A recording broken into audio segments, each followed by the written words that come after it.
Chapter 4551, Chapter 4551, Chaos Realm Completion. Chapter 4551, Chaos Realm Completion.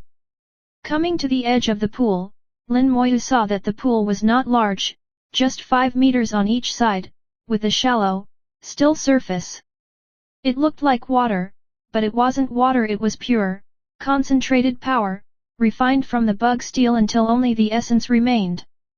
This power contained no Dao, so anyone could absorb and use it. Lin Moyu understood that if he entered, his power would surge, and he would have no problem advancing to the peak of the Chaos Realm. However, Calamity Supreme did not force him and left him the choice. If Lin Moyu disliked absorbing external power, he could simply abstain. No matter how thoroughly refined, external force still carries another's mark, especially power from the bug steel, which bears the imprint of the Golden Sun Sovereign. This may seem irrelevant most of the time, but in certain situations, it could be troublesome. The energy had already been refined to an extreme. Lin Moyu saw there were just 2 more steps to perfection. He said, "Let's purify it." Chaos Child responded and flooded the pool with the water of purification. With its cleansing power, any lingering wool in the pool was thoroughly erased. As the purification continued, Lin Moyu's keen senses noticed subtle changes. Certain things were erased, but the difference was slight and anyone else wouldn't perceive it. The pool's level seemed to drop by perhaps 1,000th, just the bit that had been purged. Now the water was even purer, the very essence of essence. But that wasn't enough. After the water of purification, Lin Moyu brought out the celestial jellyfish, using its divine water to flush the pool once more, dissolving all surplus impurities. In terms of purity, nothing matches the celestial jellyfish, and now the pool shrank further, to about 80% of its former volume. The remaining liquid no longer looked clear, but shone with a faint golden light, seemingly reaching some pinnacle. Lin Moyu could faintly feel a kind of ancient, primordial power. This is true essence," Lin Moyu muttered. Little Tree said, "That's the origin chi of heaven and earth, second only to primordial heaven chi." Chaos Child added, "After we absorbed primordial heaven chi long ago, the power left in the chaos primal wilderness was heaven and earth's origin chi. Back then, the primal chaos power was pure, not full of countless different Dao like today. In this age, perhaps only Master can condense heaven and earth's origin chi," Chaos Child said, still flattering him, while Little Tree expressed nothing but disdain.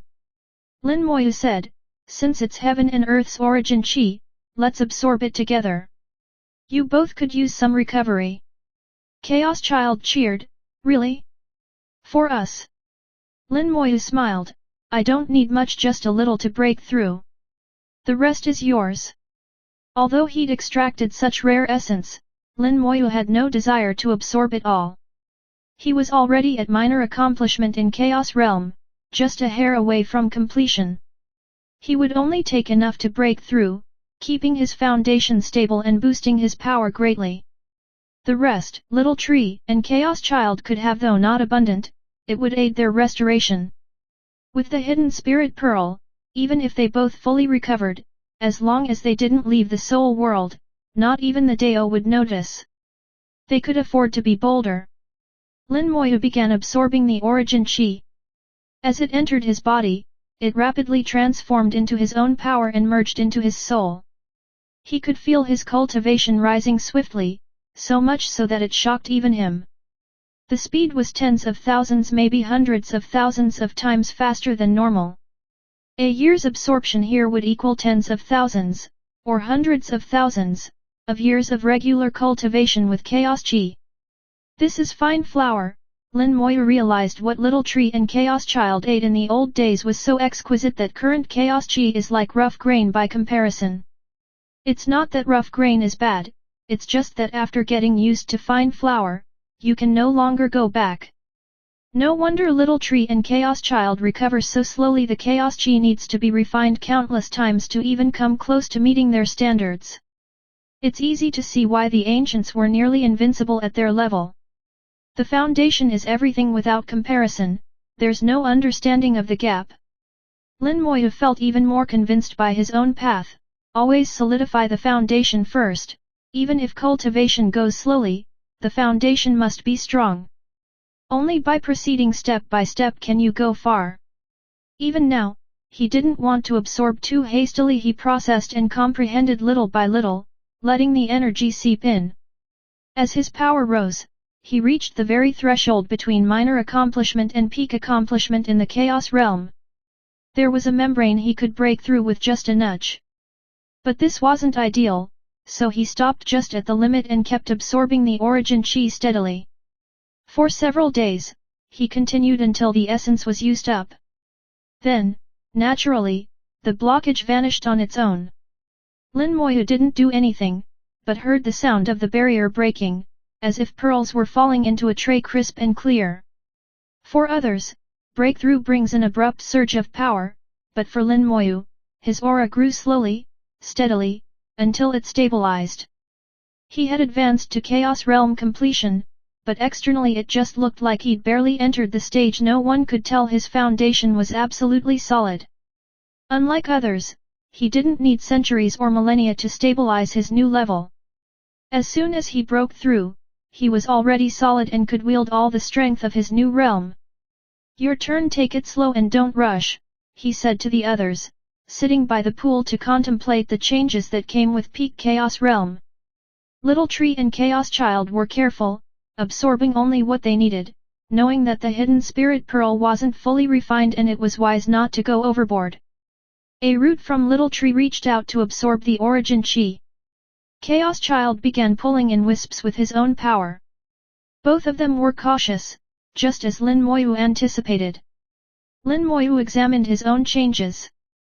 After reaching Chaos Realm completion, his power was much stronger, but the change wasn't as striking as the simultaneous strengthening of both body and soul.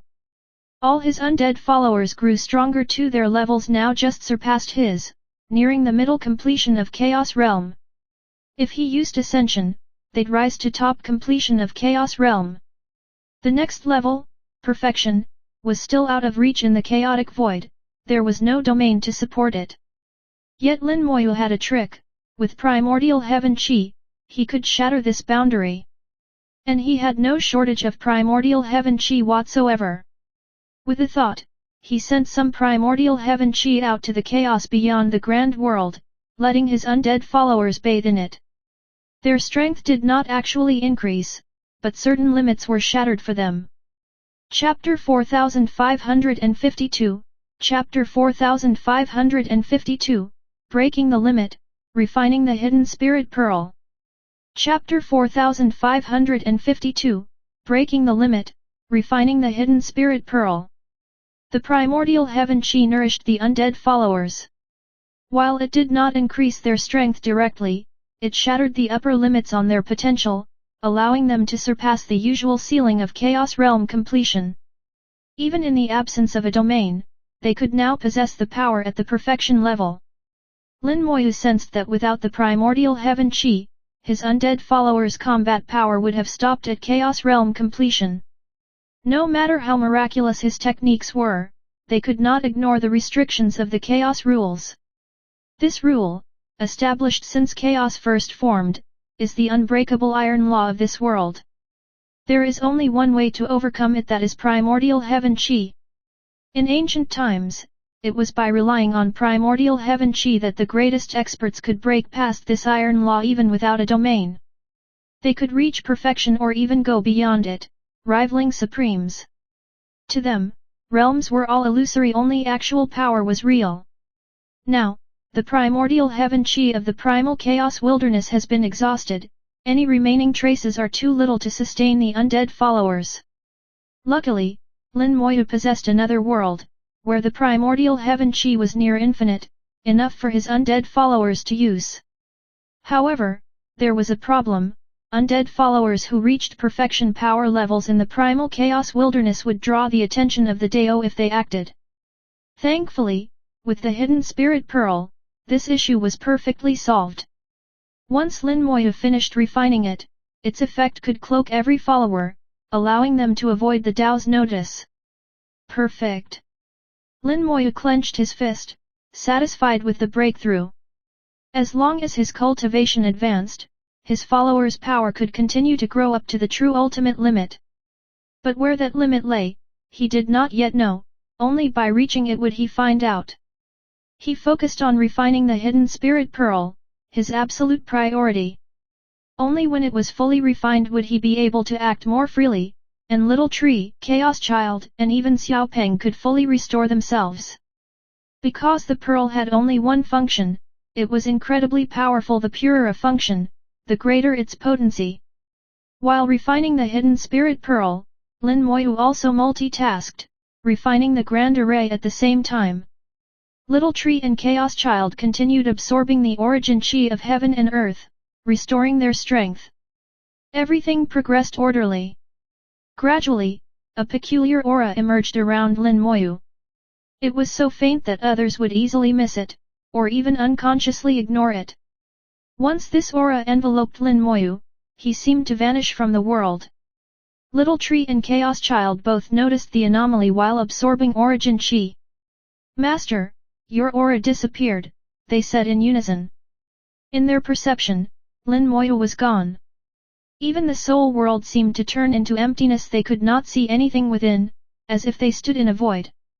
The two could still see each other, the hidden spirit pearl hadn't yet affected them. This was just what Lin Moyu wanted. It's the effect of the hidden spirit pearl. "Carry on and don't worry about me," he instructed. Though only partially refined, the pearl was already displaying incredible results. Atop the bug steel, Golden Supreme noticed as he worked on the spider god web. Why did his aura disappear? Odd. For years the grand array had been right in front of him. As a Supreme, how could he not study it? Though the Calamity Supreme's array skills were high, not even a Supreme could easily break it. However, perseverance pays off. Besides, the array was connected to the bug steel, his own true body giving him an opportunity. He knew if he forced things, the array would collapse, so he was always cautious. After countless years of effort, his power had seeped into the array, even touching its core. Yet that was the limit. In the core dwelled Calamity Supreme's will, and he could not bypass it. He could sense roughly what happened in the array's core, such as Lin Moyu's arrival. But now, Lin Moyu's aura had vanished, which puzzled him. Lin Moyu hadn't left the array, so how could he just disappear?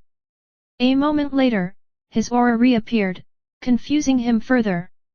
Soon a wave of power swept from the core, evicting Golden Supreme's will from the array like swatting a fly. The array belonged to a new master now, all foreign wills were expelled. Golden Supreme knew he'd been discovered but wasn't embarrassed. Nothing wrong in what he'd done.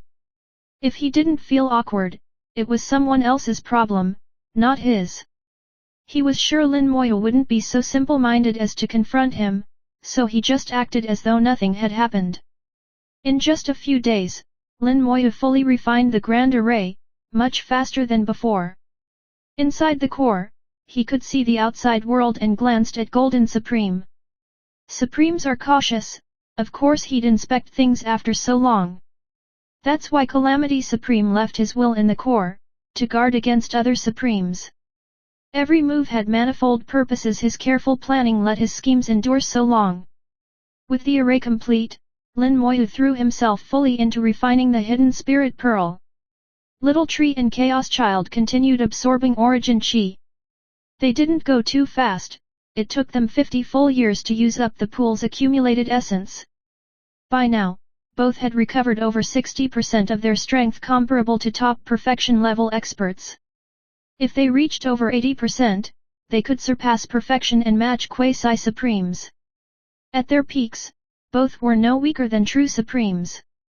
Chaos Child's inner world once contained 9 supremes and 9 quasi-supremes, who could force ordinary supremes to retreat when united. After 50 years, the hidden spirit pearl was half refined. In 50 more, it would be done. Now its aura covered the entire soul world, then spread over Lin Moyu's whole body. At a thought, he could vanish from the chaotic void. The pearl's effect also covered Little Tree and Chaos Child. Thus, even at full power, they no longer risked Dao detection. Chaos Child said, Master, should we revive another Quasi Supreme? He had revived Yanjian before, and had recovered enough strength for another attempt. Lin Moyu considered, then shook his head. No need. Reviving a Quasi Supreme doesn't help much. In reality, such revived beings were barely stronger than top perfection experts and could not use full power, hardly any different except for intimidation. Since Lin Moyu himself had nearly the same strength, and since revived Quasi Supremes took much trouble, he saw no point to it. When Chaos Child recovered, he could manage the Supremes and Quasi Supremes himself. Lin Moyu said, now that the origin chi is used up, it's time we go. Chapter 4553, Chapter 4553, yet again, an era ends. Chapter 4553, yet again, an era ends. After Lin Moyu left the Grand Array, it quickly shrank, hiding itself in the void until only a tiny spot remained. From then on, the array had an owner. At Lin Moyu's thought, it could be activated at any moment. In Lin Moyu's soul world, invisible lines began to connect the various grand arrays, and a unique pattern was starting to emerge. When all arrays were fully refined, they would form a symbol, unleashing astonishing power. Riding atop Xiaopeng, Lin Moyu returned to Golden Supreme's side. Senior, my matter is settled. How are you faring? Golden Supreme replied, I've resolved 1/10 of it. A few hundred more years and I'll be completely free. Even after completing just 1/10, he already felt much more at ease. He knew that once the spider god web was fully refined, he could separate from the bug steel. Then he could go anywhere, and the bug steel would become a precious treasure in his hands, along with the spider god web. A trace of joy appeared on Golden Supreme's face. He was in high spirits. Lin Moyu smiled, then I congratulate you in advance, Senior. Golden Supreme said, you've reached greater completion of the Chaos Realm. It seems Calamity Brat left you some good things. Lin Moyu nodded, indeed, Senior Calamity left some things for me. Golden Supreme said, though things from external sources raise your realm quickly, don't over-rely on them. Lin Moyu replied, thank you for the advice, Senior. I understand.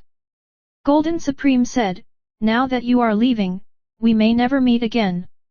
You're not bad in my eyes, so let me warn you, he isn't easy to deal with, and Calamity Brat's plans may not succeed. Biang and Base Hong, for all their effort, don't do much. On the other hand, Zixing, what she's doing may actually be useful. Lin Moyu asked, who is Zixing? Golden Supreme answered, Supreme Zixing, Biang's Dao companion, one formidable woman. She's not inferior to Calamity Brat. Since ancient times, only a handful have impressed me, the rest are trash. Lin Moyu gave a wry smile, that's because you have high standards, Senior. From my perspective, they're all far beyond reach. Golden Supreme snorted, beyond reach? Trash is trash, no matter what. Lin Moyu asked, then, who actually meets your standards, Senior? As someone who had survived from ancient times, Golden Supreme was usually aloof and hard to talk to. While his mood was good, Lin Moyu took the chance to ask more and glean whatever he could. Golden Supreme replied, only a few, Zixing, Black Flame, Supreme Sword, Juri, those 4 are worthy. You may be added to the list in the future. In his eyes, Biang, the green-robed Supreme, Base Hong, the white-robed Supreme, Juyu of the East, Xing Chuan of the West, and the Supreme of the North were not much. He did not expect to be ranked so highly. Lin Moyu felt somewhat honored. He replied humbly, that's too much praise, Senior. I never imagined such a thing. Indeed, he had never wanted merely to be their equal. Lin Moyu always aimed to surpass them, even surpass the Dao. Golden Supreme, not knowing this, said, you're just being modest. As Calamity Brat's inheritor, you're not far off. Lin Moyu asked, may I ask what Supreme Zixing is doing?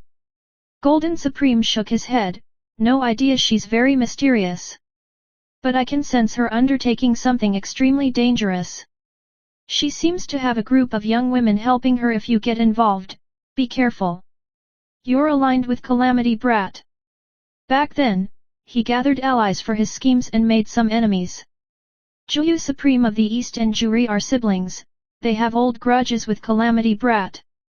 If you run into them, run quickly.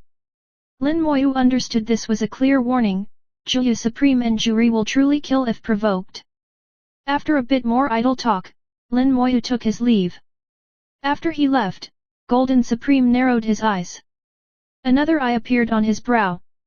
In an instant, the void blazed with light. His third eye shone like a blazing sun across the world. His soul murmured in a voice only he could hear, after all these years, I'm finally free. I can finally go to that place. Maybe I can go even further. That third eye gazed far into the distance, through chaos itself, into the primal wilderness. Suddenly his whole body trembled, his soul's voice became heavier, something is coming again. The last time something came, the entire chaos and wilderness were thrown into turmoil and our era ended. Is something coming again to end this era? Time is running out. I need to hurry and escape this calamity. Fear crept into his voice. Memories from bygone ages welled up. The ignorant do not fear, those who live too long and know too much, fear all the more. Riding Xiaopeng, Lin Moyu mused. Golden Supreme said Supreme Zixing and her group are up to something dangerous, but what? He suspected his own wife was among these women. If it concerned Zixing, and Golden Supreme said it was dangerous, it was surely serious. He worried for his wife. Yet it was not time to seek them out. Even if he tried, he would have no way to find them. He could only trust the old man in green and Supreme Zixing. Both promised no harm would come to his wife. Little Tree found the wormhole. As a strange aura spread from Lin Moyu, he vanished from the void. The power of the hidden spirit pearl wrapped around him. No one could see or even sense him, not even a Supreme. Then that power also engulfed Xiaopeng, who noticed he couldn't even see himself anymore. Amazing! He marveled at the hidden spirit pearl's wonders. Only Lin Moyu was unaffected as its owner, he could see everything he wished. No spirit pearl born at the dawn of creation was simple, it was all about knowing how to use it. With bold steps, he entered the wormhole, attracting no attention. The way home was smoother than the journey out, nothing stopped him. He could sense the Zerg soul network was fully back. He swam through it like no one else existed. Very soon, he left the South Pole's core and headed for its outskirts, where battles still raged. He would search for the sub-arrays of the cross-domain Grand Array and refine them. Once he succeeded, only the North Pole would remain. Now that he had the hidden spirit pearl, even if a Supreme stood guard, that array would not be a problem. Chapter 4554, Chapter 4554, As long as the fist is big enough. Chapter 4554, As long as the fist is big enough. Lin Moyu arrived on the battlefield between the South Pole and the Central region, flying silently and unnoticed. Thanks to the hidden spirit pearl, he was completely concealed, neither visible nor detectable. Along the way, he witnessed several large-scale battles. Ever since the Bug Steel's restoration, even the Zerg had regained their combat capabilities. Major battles raged across the void at the South Pole Central region border, some spilling all the way into the desolate scars. The corpses of many powerful beings floated in space. Strangely, not a single drop of blood was to be found, and even souls had entirely dissipated. North Pole Supreme made a move. Lin Moyu immediately guessed the cause. The North Pole Supreme needed living flesh, blood, and souls to conduct a life sacrifice ritual on the gate of the world's wall. They wanted to breach it and search for fortune within. They didn't realize that the so-called world's wall was empty. Even if they got in, they'd only find emptiness. No, not quite. Now there was also the new time-space tunnel reconstructed by Little Tree. If they did enter, not even a Supreme could survive for long. Lin Moyu searched the battlefield, using his connection to the Grand Array to pinpoint the location more precisely than he'd managed in the West. He also activated the Ka-seeking ring, planting the result and further locking in on the right place. Riding Xiaopeng, he silently crossed half the battlefield, drawing close to where the cross-domain Grand Array was located. Suddenly, Lin Moyu glanced aside. There seemed to be nothing there, yet he distinctly sensed someone. The feeling vanished a moment later. Left. The other party was also hiding, suppressing their aura, but lacking a hidden spirit pearl, they still couldn't escape Lin Moyu's notice. That region looked to have recently seen heavy fighting, fresh corpses littered the area. There should have been blood and soul fragments, but all were gone collected, just like the blood. This proved it beyond doubt, the North Pole Supreme had indeed taken action. Decades have gone by. Wonder what's happening at the North and East Poles. The West probably just puts on a show. Even if fighting breaks out, it's not for real. Yet, something feels off. A strange sensation bothered him, but he couldn't quite say what it was. He talked it through with Little Tree and Chaos Child, inviting their thoughts. Little Tree said, "Master, some of the rules of chaos are changing." Lin Moyu mused, "Because of that thing in the deepest primal wilderness?" Little Tree replied, "Most likely. That thing is approaching chaos, and its influence is growing. You must have noticed the people of the Central Region are fighting with more aggression than ever. Central Region folk are unafraid of battle and death, but not usually warlike.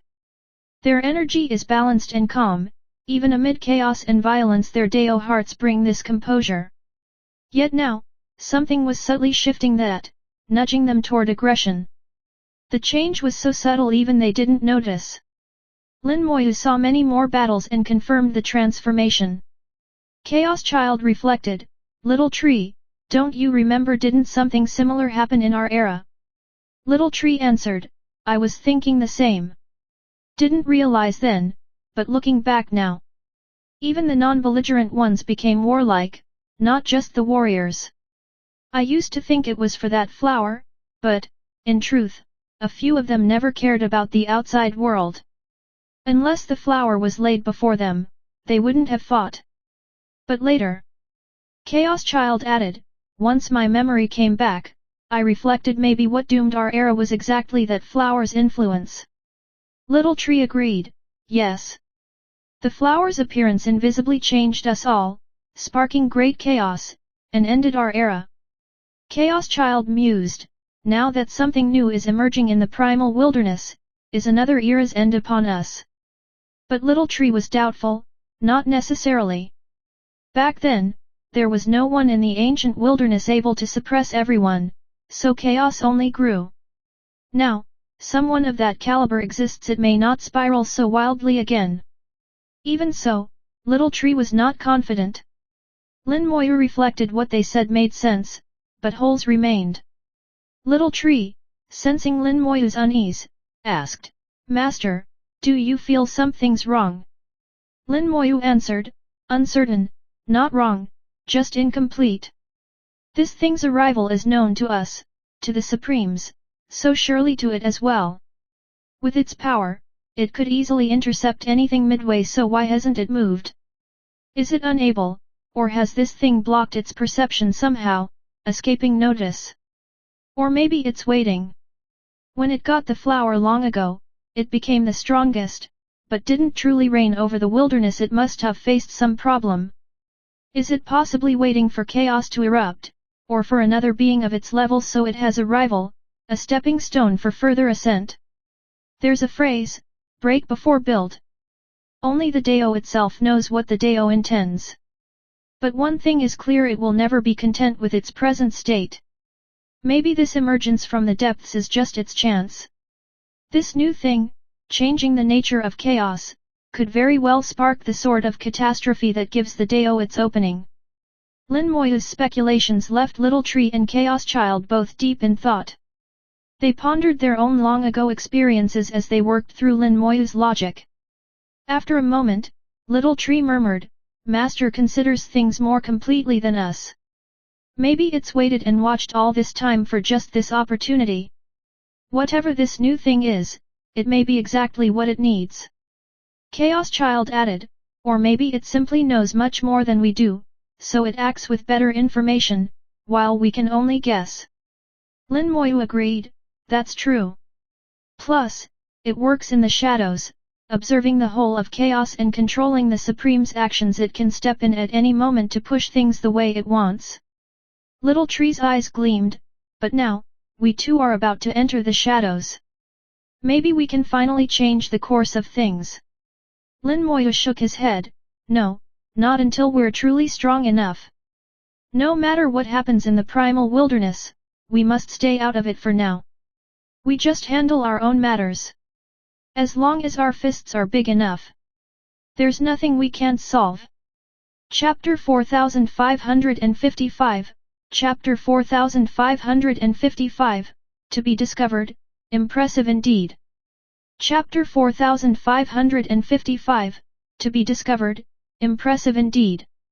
Lin Moyu's thinking was simple, there was no point in concerning himself with what might happen to the chaotic wilderness. Even if it was to be destroyed in the next moment, it would be beyond his control or ability to intervene. If he wanted to intervene, only one thing mattered, getting stronger. As long as his strength was great enough, even if the chaotic wilderness was destroyed, he could survive. If he became even stronger, he could protect his own family and friends. He thought of the Forbidden Zone system, and the primordial gemstone that wandered for countless years inside it proved the Forbidden Zone wasn't completely inaccessible. Plus, Lin Moyu had a storage space, an independent world all its own. He always had backup plans, so all he needed was to strengthen himself step by step to the absolute limit. Everything could be solved. Sometimes that's all it takes. The more complicated things seem, the simpler the solution must be. Little Tree and Chaos Child agreed. Strength is the foundation, anything more is just pointless concern. Passing through yet another battlefield recently ravaged by war, Lin Moyu saw blood still hot and boiling, soul fragments echoing with resentment, howling in the void. Most of the dead were from the South Pole, nearly all South Pole Zerg. In the South Pole, Zerg were as expendable as cannon fodder. He'd seen enough at the Bug Steel to know just how many there were at the core. If the Bug Ocean broke loose, they could easily crush all his undead followers through sheer numbers. The battle between the South Pole and Central Region looked fierce, but for the South Pole, it was just losing disposable pawns. The Central Region's cultivators lost a few as well, but not nearly as many, and when Central Region folks die, they stay dead, unlike the Zerg, who can be reborn from the Bug Steel. Lin Moyu didn't interfere. It seemed to him that life and death were each one's fate. If you die in battle, that's destiny unless you go against the heavens and change your fate. Even he had tribulations and needed to defy fate again and again in order to survive. As he neared the end of the battlefield, a figure appeared with a black treasure bottle, sweeping up all the blood and souls in the void. The aura clearly marked him as a North Pole native. Only at greater completion of the Chaos Realm, he violated no rules by being there. Under his feet was a jet black sword, an artifact used to hide oneself from sight, impossible for most to detect. Thanks to the hidden spirit pearl, Lin Moyu could approach unnoticed, observing from up close. Little Tree asked, Master, should we intervene? Lin Moyu shook his head slightly. No. Let's see how they react when they get to the world's wall and find it empty. That place, which so many have wanted to enter for ages, ends up being nothing at all. Odds are, everyone will be devastated. A certain mischievous pleasure sprang up inside him as he watched the man collect flesh and souls, then signaled Xiao Peng to leave. He wasn't interested so long as the man didn't bother him, he wouldn't get involved. After a few more days' flight, huge fortresses came into view, unmistakably those of the Central Region Divine Alliance, built as war forts with great power. An army was stationed there. It was the Divine Alliance's base in the South Pole. After clearing out the South Pole's invaders, the Alliance struck back using the cross-domain array and built this stronghold. Most stationed here were human cultivators, with some other races from the Free Region mixed in. There were so many strong beings here. Lin Moyu sensed at least 1,000 perfection level auras alone. He also detected Candle Dragon's aura, although only at early Chaos Realm. Candle Dragon mixed among several perfection levels, a perk of being the green-robed old man's man, enjoying some special privileges. Lin Moyu ignored the outer warding arrays, drawing a rune that, under the hidden spirit pearl's effect, became invisible.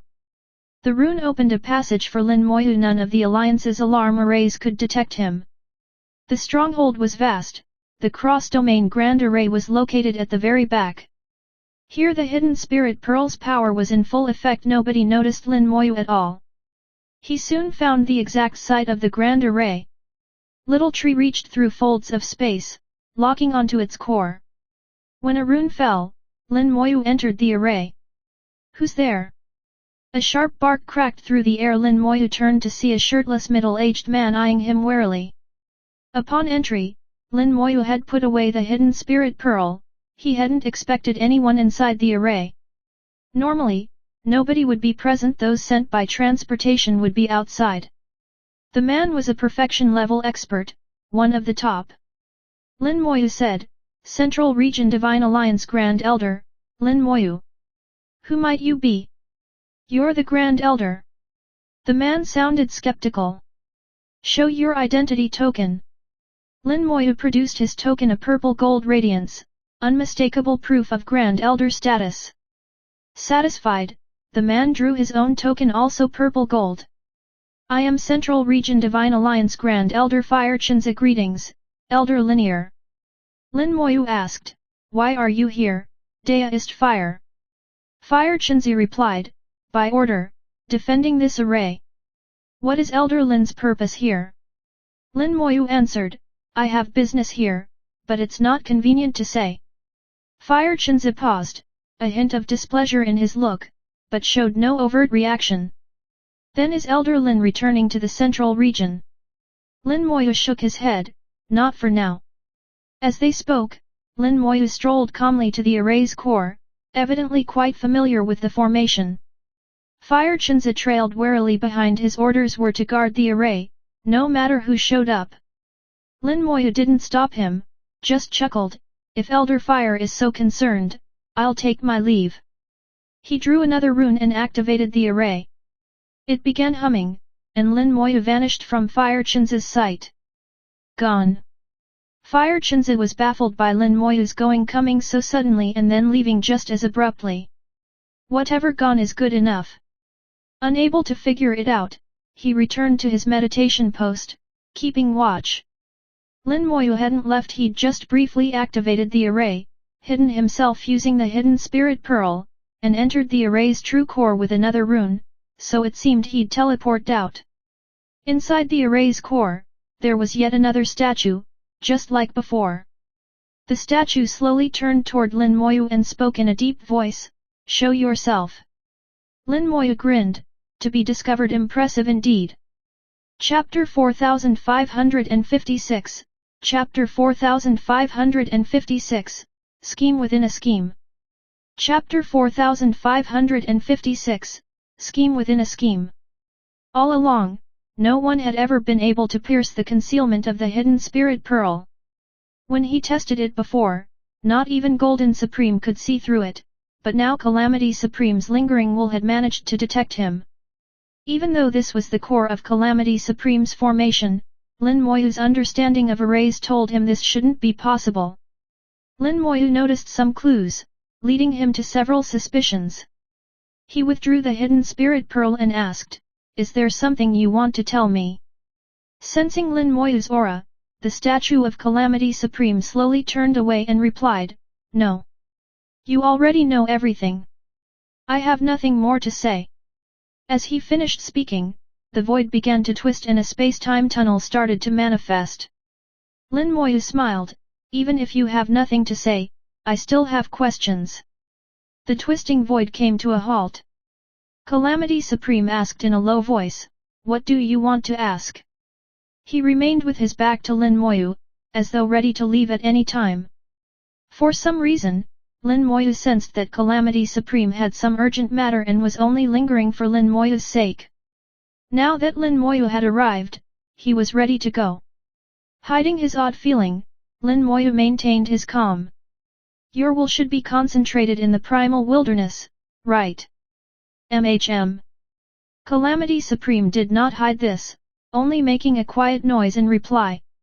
Lin Moyu said, in the very depths of the primal wilderness. He paused here, clearly noticing some tiny fluctuation in the will within the statue. He hid it well, only Lin Moyu sensed it, not Little Tree or Chaos Child. Lin Moyu continued, something from the depths of the primal wilderness has emerged and is heading for the chaos. You can sense that, can't you? After a few breaths, Calamity Supreme gave another and Lin Moyu heard a trace of relief in his tone. Lin Moyu pressed on. Do you know what that thing is? I don't. Do you know what it will bring? I don't. Do you know its exact location? I don't. The answers were all the same, I don't know. Lin Moyu sighed, all right, then go. I have nothing more. Fine. The void split open, a space-time channel appeared, and he seemed to burrow inside. Once he left, Lin Moyu began refining the grand array as the hidden spirit pearl's power enveloped the soul world. His soul glowed faintly, thoughtful. This Calamity Supreme seemed different from before. What tipped him off was Calamity Supreme seeing through the hidden spirit pearl. Even within his own domain and from close range, Calamity Supreme's lingering will should not outmatch Golden Supreme. If even Golden Supreme couldn't see through the pearl, how did he? If he had stood before the Dao and was discovered, that would make sense. But this wasn't the Dao, it was merely the will Calamity Supreme left behind. Such an anomaly made it hard not to suspect Calamity Supreme's cultivation had surpassed the supreme level. According to what Lin Moyu knew, Calamity Supreme had fallen, leaving only a grand plan and some fragments of will. But did he truly perish? Lin Moyu had never fully believed that. Calamity Supreme appeared to enter the game with his life, but could there be a scheme beyond the scheme? How could he be so confident his plan, spun over countless years, would succeed just because of trust in his companions? Lin Moyu did not think Calamity Supreme was this kind of person. They shared one trait, greater faith in themselves than in others, not out of distrust, but a tendency to do crucial things themselves. So in that moment, a suspicion was born, Calamity Supreme's scheme might be even deeper, he might not have died at all. But the Dao did indeed slay him. Faking his own death to deceive the Dao would be extremely difficult unless he possessed some treasure, or found a place beyond the Dao's perception. Right now, only the very depths of the primal wilderness seemed likely to fit that description. So when he deliberately mentioned the depths of the primal wilderness, Calamity Supreme's reaction confirmed the abnormality. Before, his scattered wills weren't connected, each fragment unaware of the whole. He even hid himself from himself. Now with the wills merging, he's revealed some subtle flaws. Lin Moyu could not be absolutely certain, but he was over 70% confident in his judgment. Calamity Supreme likely did not truly fall. Not only is he alive, but perhaps he has already broken through the supreme boundary. No, he must have already reached a level equal to the Dao itself. All of this very likely relates to the primal wilderness's depths. There, he encountered the primordial Qi of heaven and earth, and from it gained leftover first Qi. His scheme targets not just the Dao, but all of the chaotic wilderness. The more Lin Moyu thought, the more plausible it seemed. Calamity Supreme's machinations surpassed his imagination. Perhaps even he and the other elders were being manipulated all along.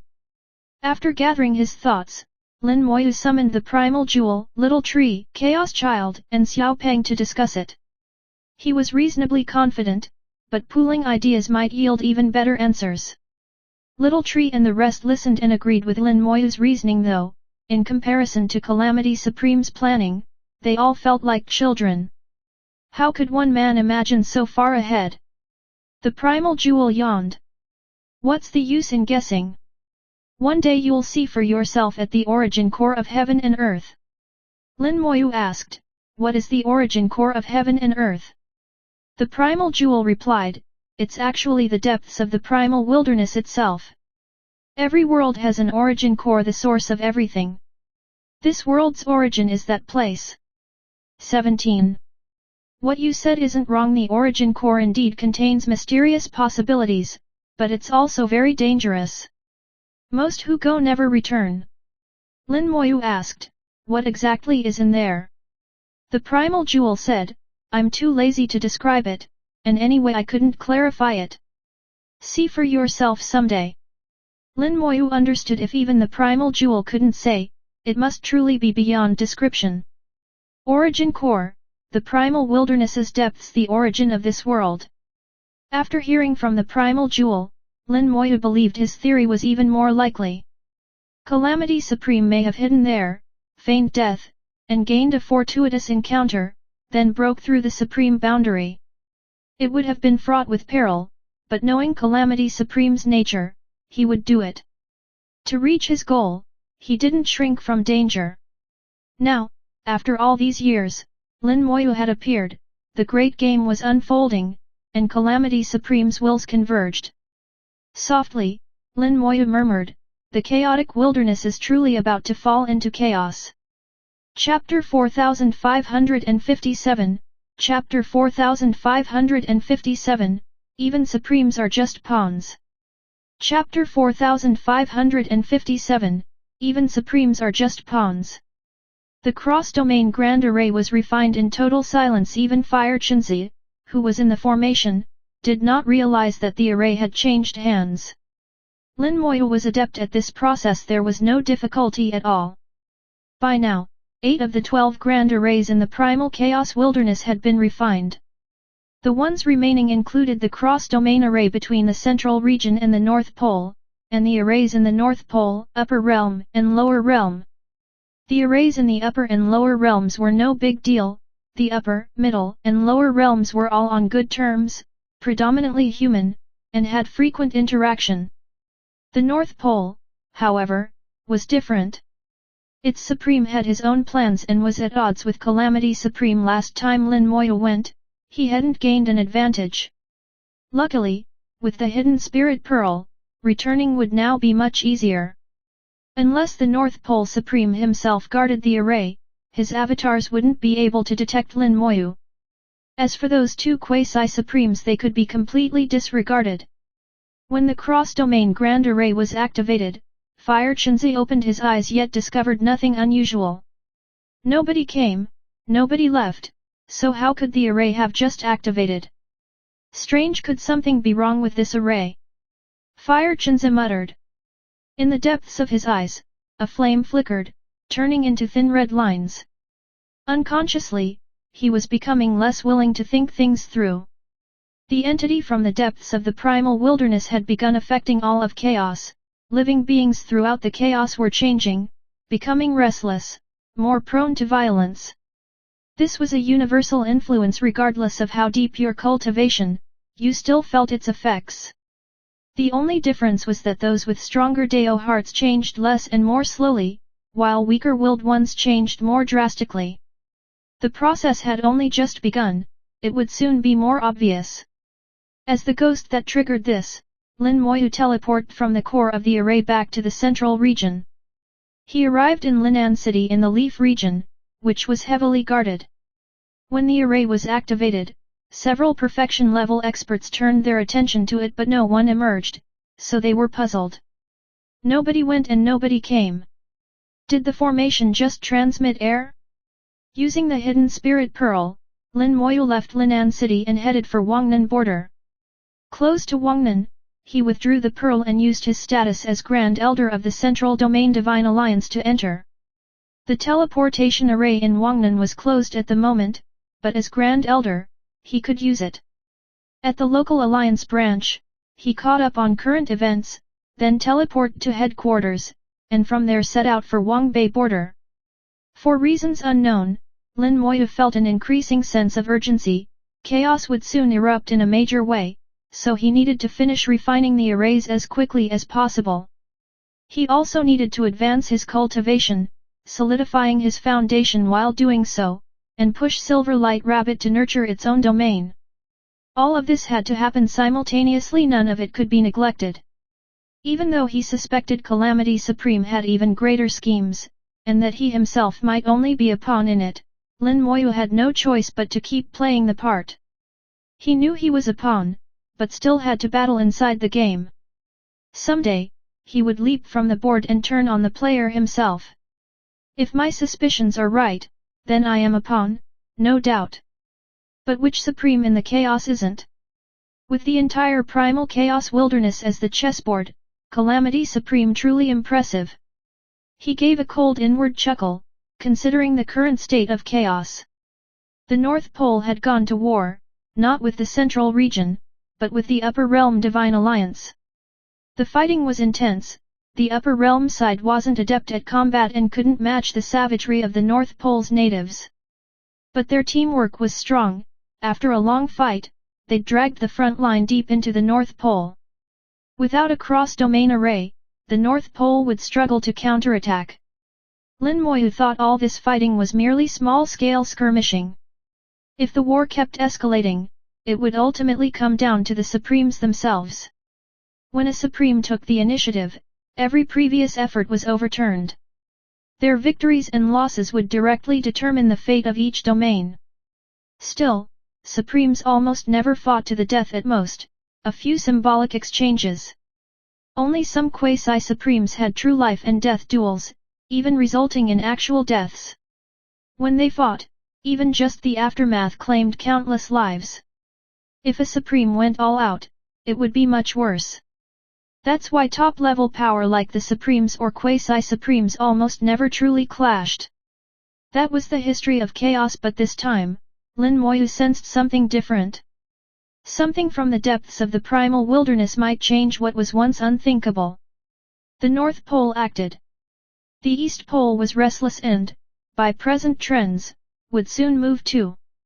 Eastern Supreme Jiu and Quasi-Supreme Juri, the sibling pair, were at odds with both Calamity Supreme and the Old Man in Green, so they wouldn't stand idly by, they were only waiting for their chance. West Pole hadn't moved, remaining on guard. The Central Region returned the caution. Lin Moyu teleported to Central Region headquarters and, upon exiting the formation, saw Mutian's waiting for him, the scene almost exactly the same as last time. Mutian's aura was even more steady than before. He was now only a step from becoming Quasi-Supreme. Alliance Leader Mu, waiting for me again. Lin Moyu greeted him. Mutians smiled, indeed, waiting for Elder Lin as always. Lin Moyu asked, what for this time? Mutians replied, didn't you go to the North Pole? How come you returned from the south? He'd used the Central Domain's array, the hidden spirit pearl might conceal his aura, but his ID would still be logged. He couldn't hide it from Mutians, who could check exactly when and where he traveled. Lin Moyu said, there was a mishap in the North Pole. I was diverted through a space-time tunnel straight to the south and got held up before returning. How long were you in the south? Did you notice anything? Mutians asked. Lin Moyu hesitated. What do you mean? Mutians explained, we've been fighting the South Pole for decades and noticed something strange. Someone has been collecting blood and soul fragments from the battlefields. So that was it. Lin Moyu said, I know what that is. Some North Pole folks are responsible. Mutians raised an eyebrow. And why would they do that? Lin Moyu asked, have you heard of the North Pole's ancient mysterious place, the one many want to enter? Mutians nodded, I've heard a little, but only supremely powerful and quasi-supreme beings know the details. My status just barely lets me over here. Lin Moyu said, several up north want to use the blood and flesh of living beings as a sacrifice to open that place. Mutians was visibly taken aback. So they're collecting blood and souls, but who knows what's inside there? Lin Moyu simply smiled and shook his head. He certainly wouldn't admit that he'd actually been inside. At that moment, green light flashed before his eyes and someone stepped out. Chapter 4558, Chapter 4558, maybe there's still a chance in the primal wilderness. Chapter 4558, maybe there's still a chance in the primal wilderness.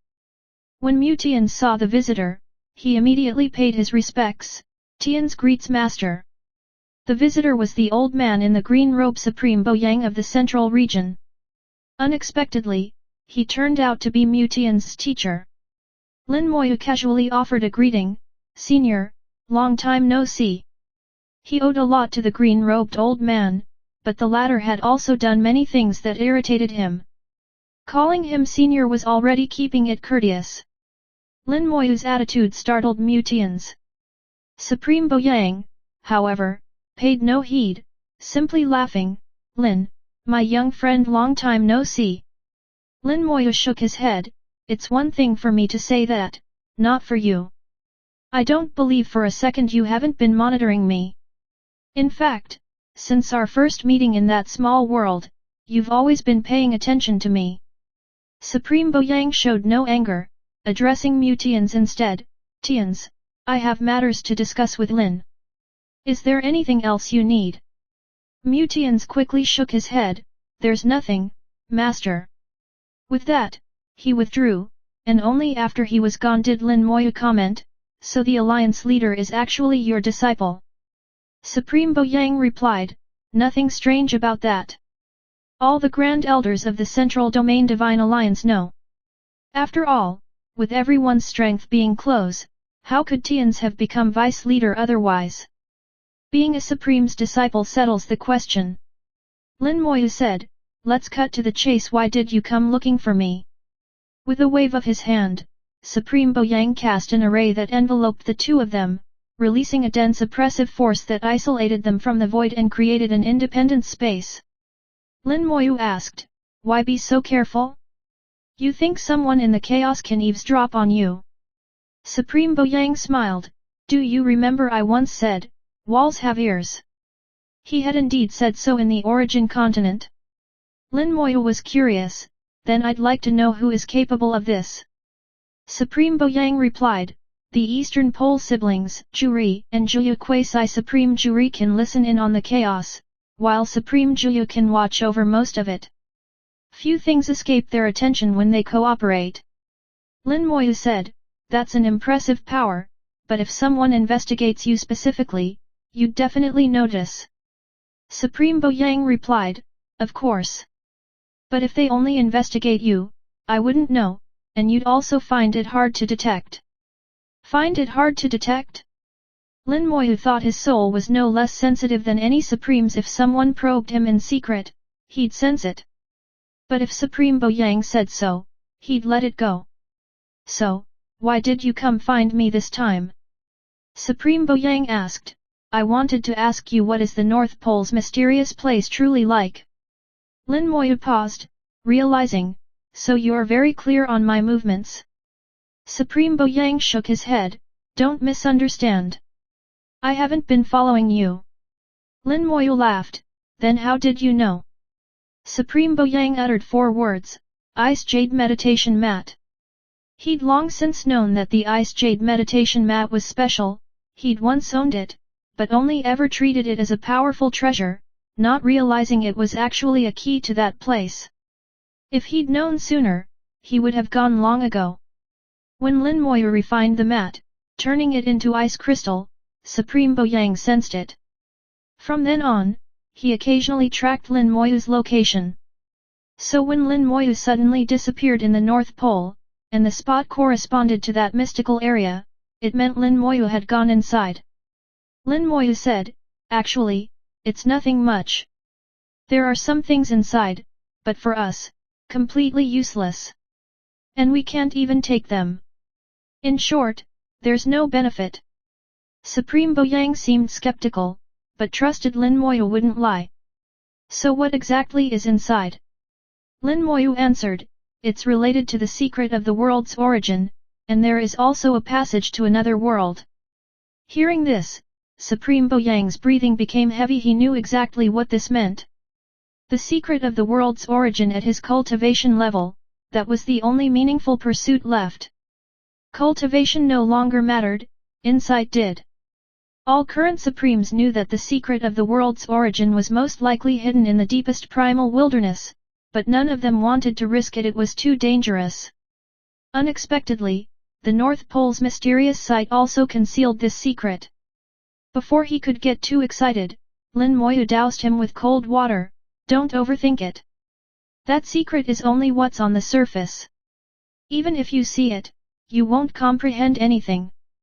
If you want to understand, you need to witness the process of the world's origin and derive the true meaning from it.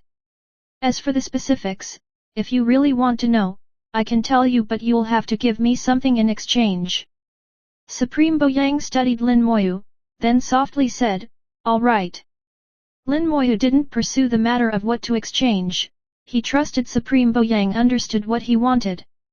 He then recounted the situation inside the world's wall to Supreme Boyang, who listened intently, afraid of missing a word.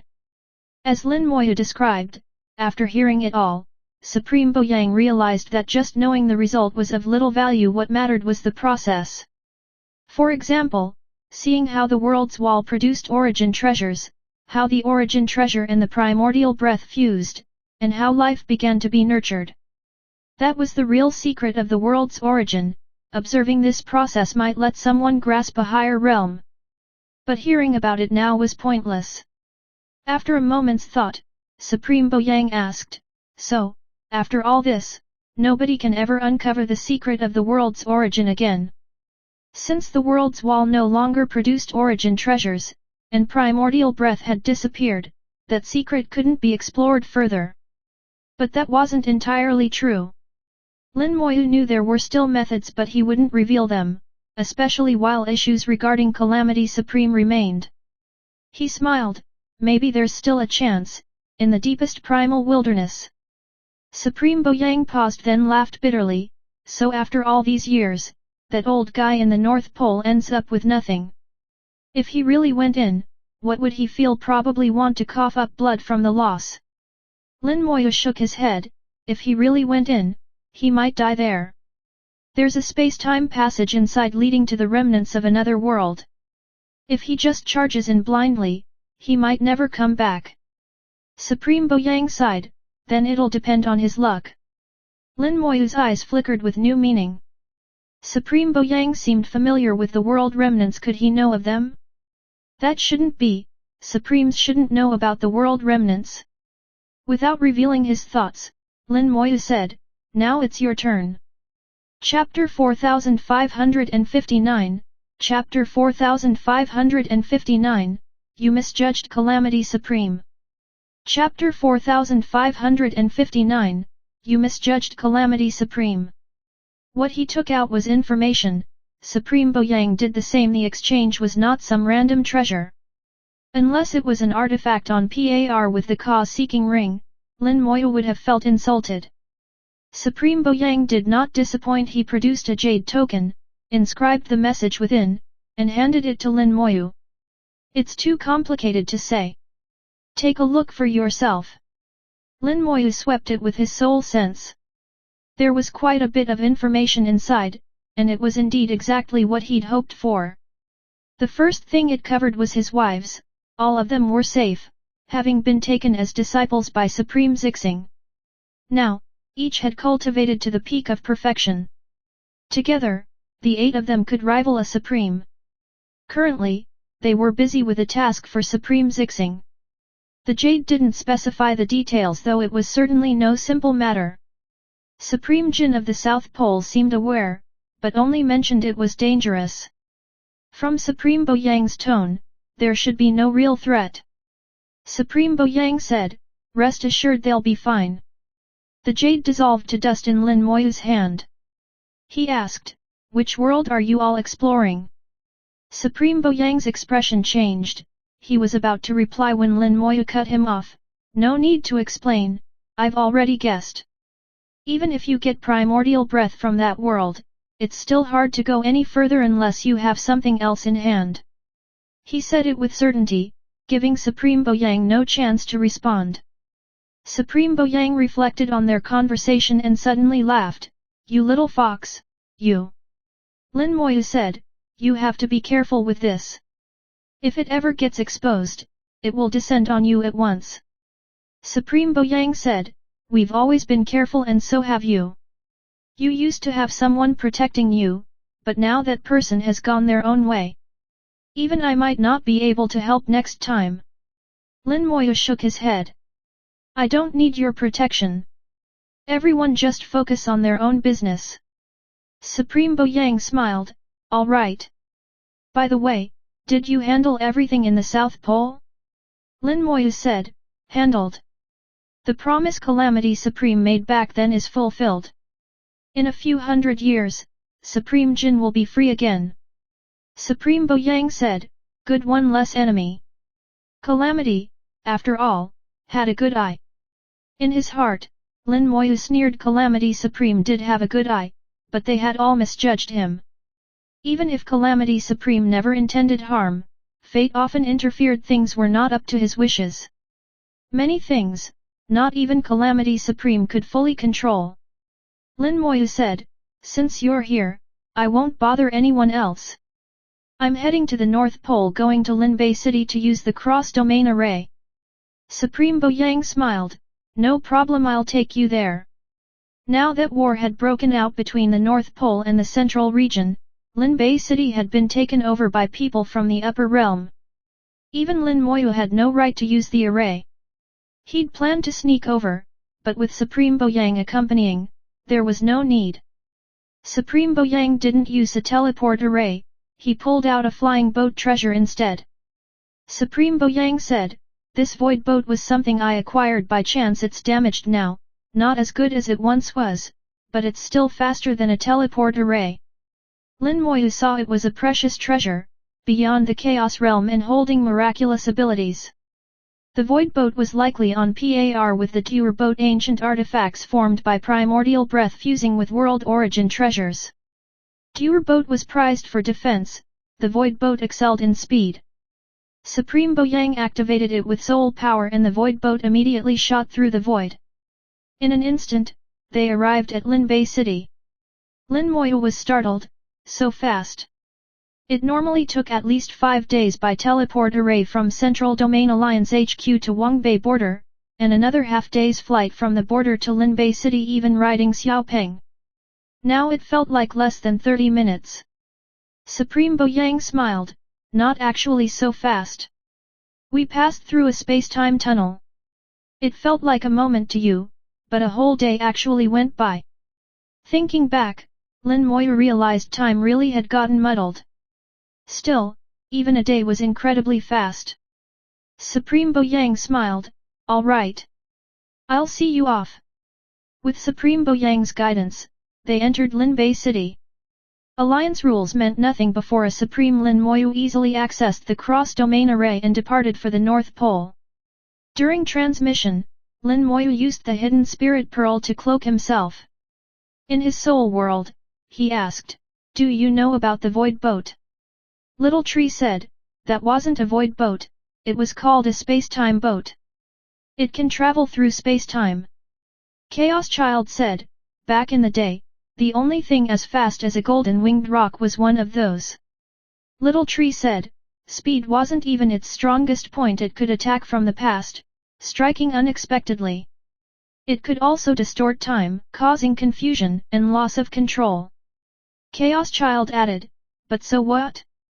It got destroyed anyway. Sure, it was powerful, but in battle it was weak, 10 blows from it fell short of one returned. In the end, strength decides everything. The original space-time boat's spirit had long since been erased. Now it was just a fine treasure. The cross-domain array took Lin Moyu through the desolate scars, once again into the North Pole. This time, the hidden spirit pearl kept him completely unnoticed. The white-clad enemy who'd blocked him before was gone now. Central Region Alliance troops occupied the area. Their war fortresses floated in the void, cultivators were everywhere on alert, faces grim and tinged with killing intent. But for some reason, Lin Moyu thought none of these people were strong. It wasn't an illusion, it was reality. Thanks to the hidden spirit pearl, he moved undetected, quickly reaching the cross-domain array and entering its core. Another Grand Elder from the Central Region Alliance was stationed there, but Lin Moyu didn't disturb him. He slipped into the core and dispelled the hidden spirit pearl. The statue of Calamity Supreme turned slowly. You're here at last, and faster than I expected. Do you have questions? If not, I'll leave now. Lin Moyu asked, can you tell me once the arrays are all ready, when do you plan to act? Calamity Supreme was silent for a while, then slowly said, that's up to you, not me. Then corrected himself, or perhaps not exactly you, but rather the fate of the world. I can't give a clear time, many things are unfinished, but it will be soon. Lin Moyu nodded, there's chaos coming, I think this is our chance. Perhaps, replied Calamity Supreme. Chapter 4560, Chapter 4560, Can't You Smash a Little Lighter? Chapter 4560, Can't You Smash a Little Lighter? The statue departed, just like with the other grand arrays, it went where it was supposed to go. Lin Moyu stood in the array, lost in thought. Calamity Supreme had said the decision is in your hands, a phrase with many layers of meaning. On the surface, it just meant that everything depended on when Lin Moyu could fully refine all of the grand arrays. Only then would they have the basic prerequisites to mount an attack on the Dao. But that was just the baseline, with only these arrays, at most, they could create some trouble for the Dao, perhaps not even serious trouble. Whether they could truly claim victory still depended on Lin Moyu himself. According to Calamity Supreme's plan, at a minimum, Lin Moyu would need to reach the Supreme level, and even that might not be enough. Ideally, Lin Moyu would surpass the Supreme Realm, achieve tenfold sublimation, gather the strength of 10 domains, exceed the Supreme limit, and unleash the full might of Calamity's authority. Back in the day, Calamity Supreme had achieved 9-fold sublimation, fighting Dao at the limit of the Dao sovereign realm, but was ultimately defeated and wounded.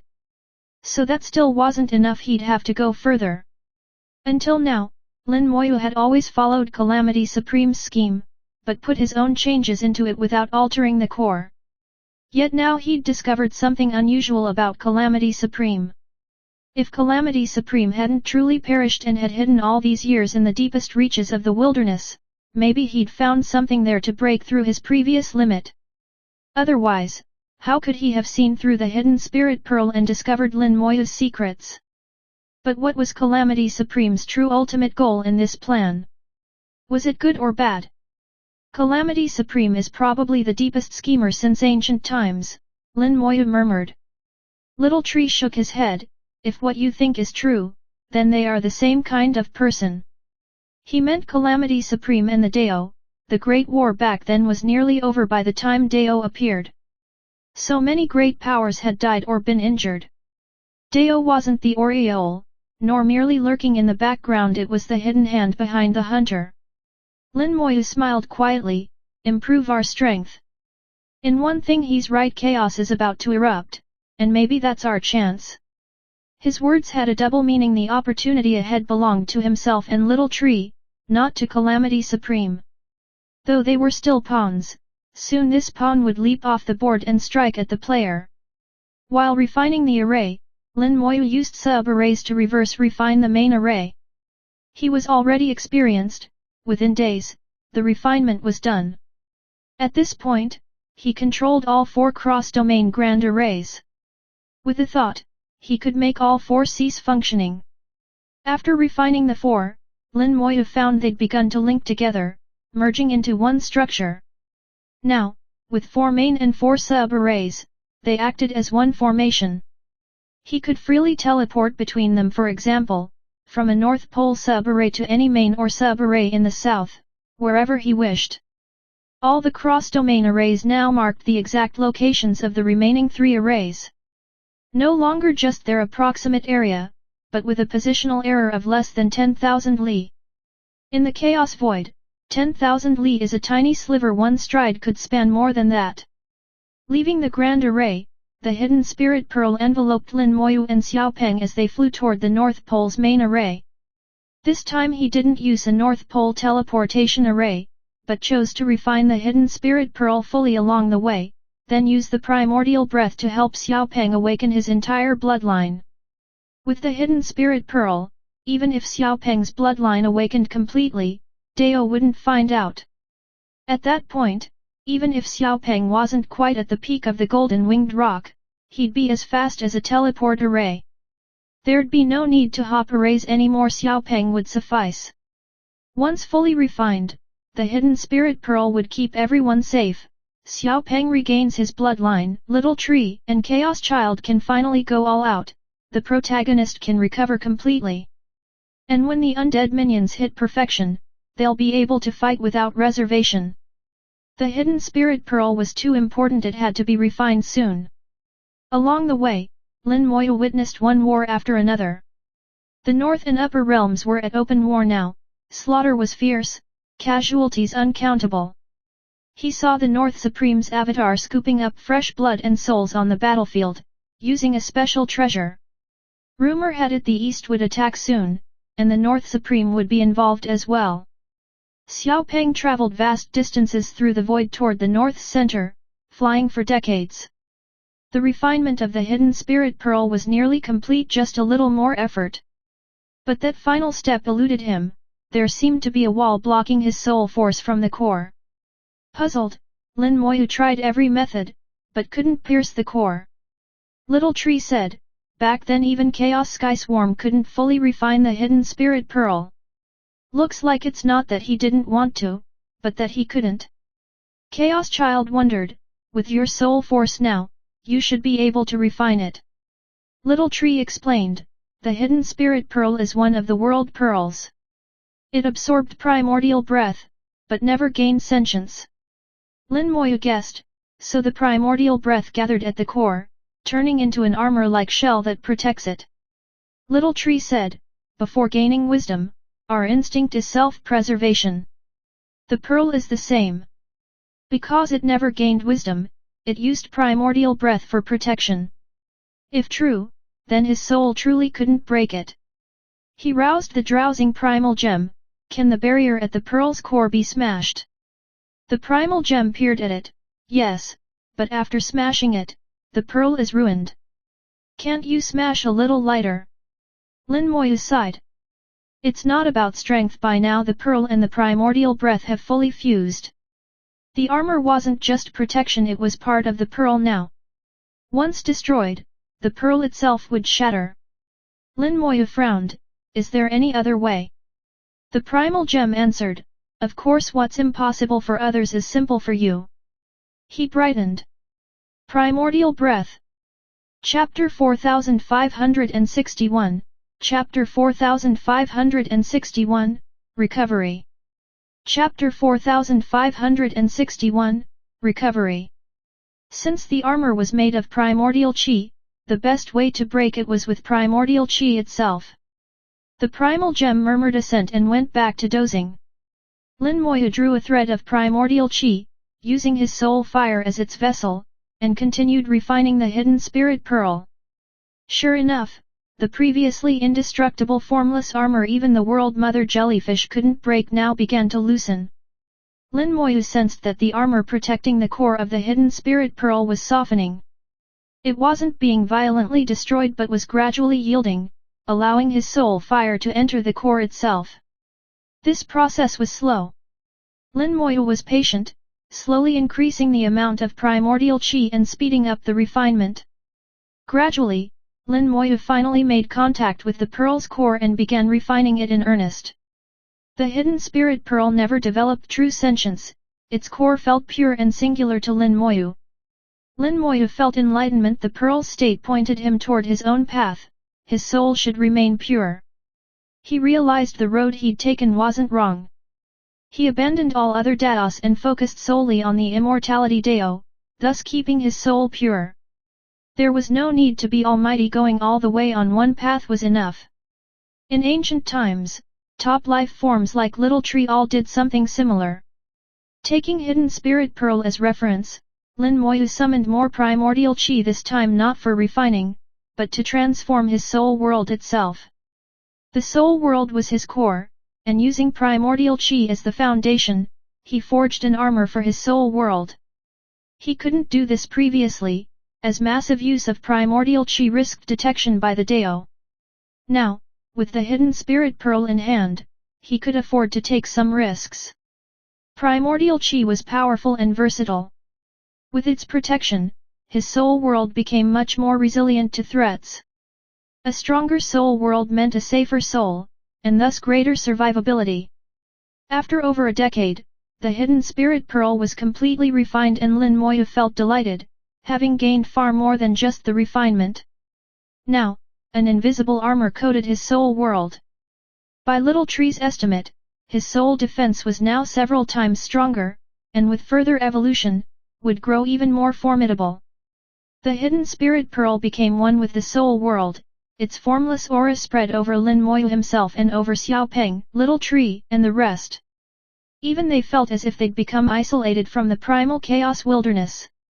The pearl's aura spread further, enveloping even all the undead servants. The undead aura was masked, not true invisibility, but their presence became extremely hard to detect, even though they were still visible to the naked eye. This was enough.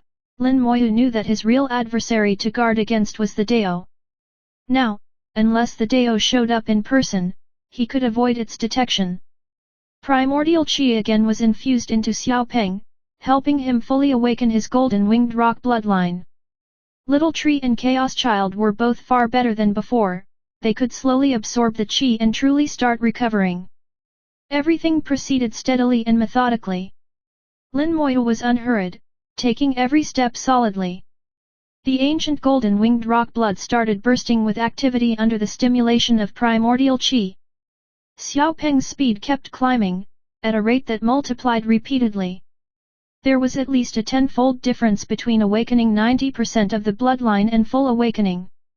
Battle power wasn't that much greater, but at full awakening, Xiao Peng shone with gold and was indistinguishable from the very top experts at perfection level. Due to the hidden spirit pearl, only Lin Moyu could sense his aura, others couldn't even see Xiao Peng. "How do you feel?" Lin Moyu asked calmly, seated on Xiao Peng's back. Xiao Peng gave a long, excited screech. Its sound was likewise concealed by the hidden spirit pearl, not spreading outward. With barely contained excitement, Xiao Peng said, "It feels amazing." "Thank you, father." Lin Moyu replied with a smile, "It's your fortune, not mine." "How's your own combat power feel right now?" Xiao Peng said, "At least 70% of my ancestors' strength. I can fight with any top perfection experts, and even if I can't beat a Quasi Supreme, I can escape." Speed was everything. If you couldn't win, you could always escape. Judging from Xiao Peng's current speed, he'd reach the Northern Grand Array in just a few years. A journey that would take others tens of thousands of years would take Xiao Peng less than 1,000,000. Lin Moyu said, "Not bad. There's still more primordial Qi left. Keep absorbing and refining it. Soon you'll match or even surpass your ancestors' peak power." Golden-winged rock ancestors only absorbed a little primordial Qi, while Lin Moyu was supplying Xiao Peng almost without limit. The future was limitless. Little Tree and Chaos Child had been absorbing primordial Qi for years, starting very slowly due to their injuries. As they healed, their absorption rate rose, and now both were about 70% recovered. Their combat ability was on par with Xiao Peng's, not enough to fight a Quasi Supreme but quite able to contend with top-level perfection beings. As their recovery advanced, absorption speed would keep climbing, and in another 100 years or so, they'd be fully restored. Several years later, they finally reached their destination, the Grand Array set by Calamity Supreme in the North Pole, the last of the 4 poles.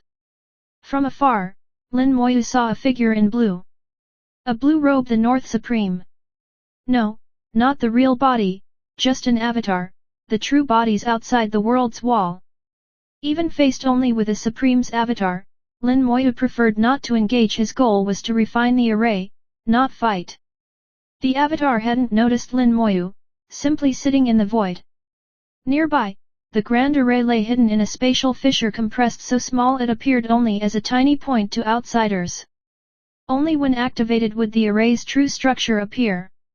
Lin Moyu flew over, eyes narrowing. Outside Calamity Supreme's array, the North Supreme had set up 3 more arrays, 1 killing array, and 2 alarms that would signal if anyone intruded. The North Supreme understood formations, but not well. Lin Moyu found his traps naive and laughable. He crafted 3 runes and, using the hidden spirit pearl, cast them silently into the 3 arrays. Nothing appeared to change, but inside, the arrays had already stopped functioning. Xiao Peng flew past the North Supreme's avatar at a range of 1,000 meters, yet the avatar didn't sense anything, relieving Lin Moyu completely. Enter the array. Chapter 4562, Chapter 4562, The Supreme Like a Clown. Chapter 4562, The Supreme Like a Clown. The 3 formations set up by the North Pole Supreme were nothing to Lin Moyu. When Lin Moyu activated the Calamity Supreme's Grand Array, the North Pole Supreme's 3 formations were simply swept away by the sudden expansion of the larger array. His level of formation mastery was child's play in front of Calamity Supreme. The North Pole Supreme's avatar was startled awake, shocked by the sudden activation of the Great Array, but saw no one and had no idea what was happening.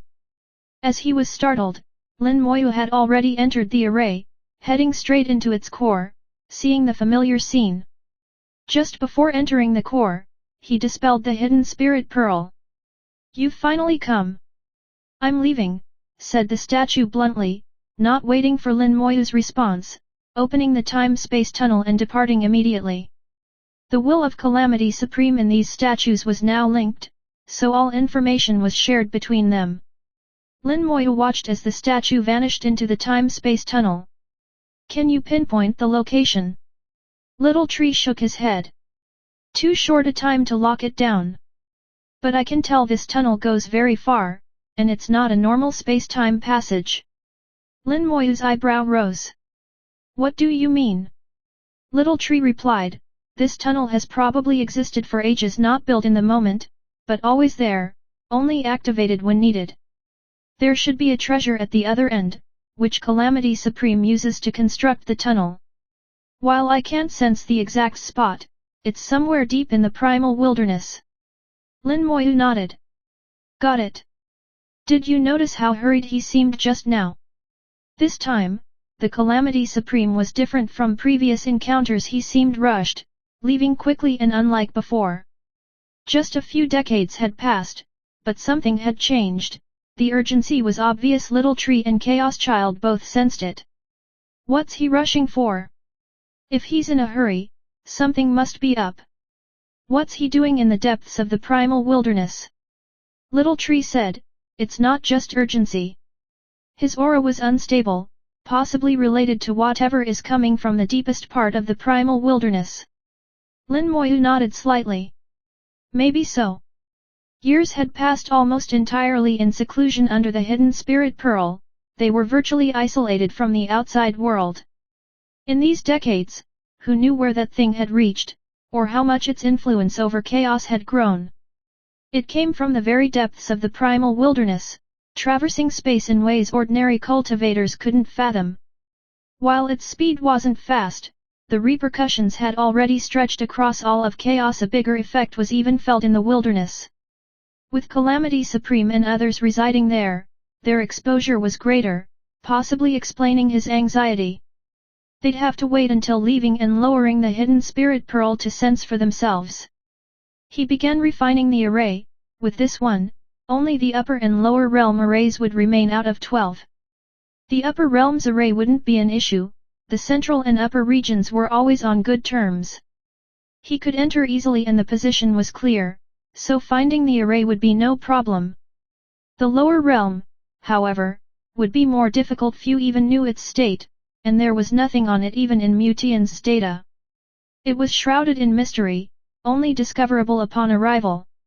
As Lin Moyu refined the array, the North Pole Supreme's true body clad in blue robes and blue hair arrived outside, with his avatar merging back into him.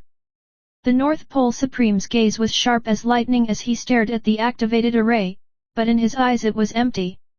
Even as a Supreme, he couldn't see what was happening in the array's core, but he sensed something unusual was happening. Someone's entered. Probably him.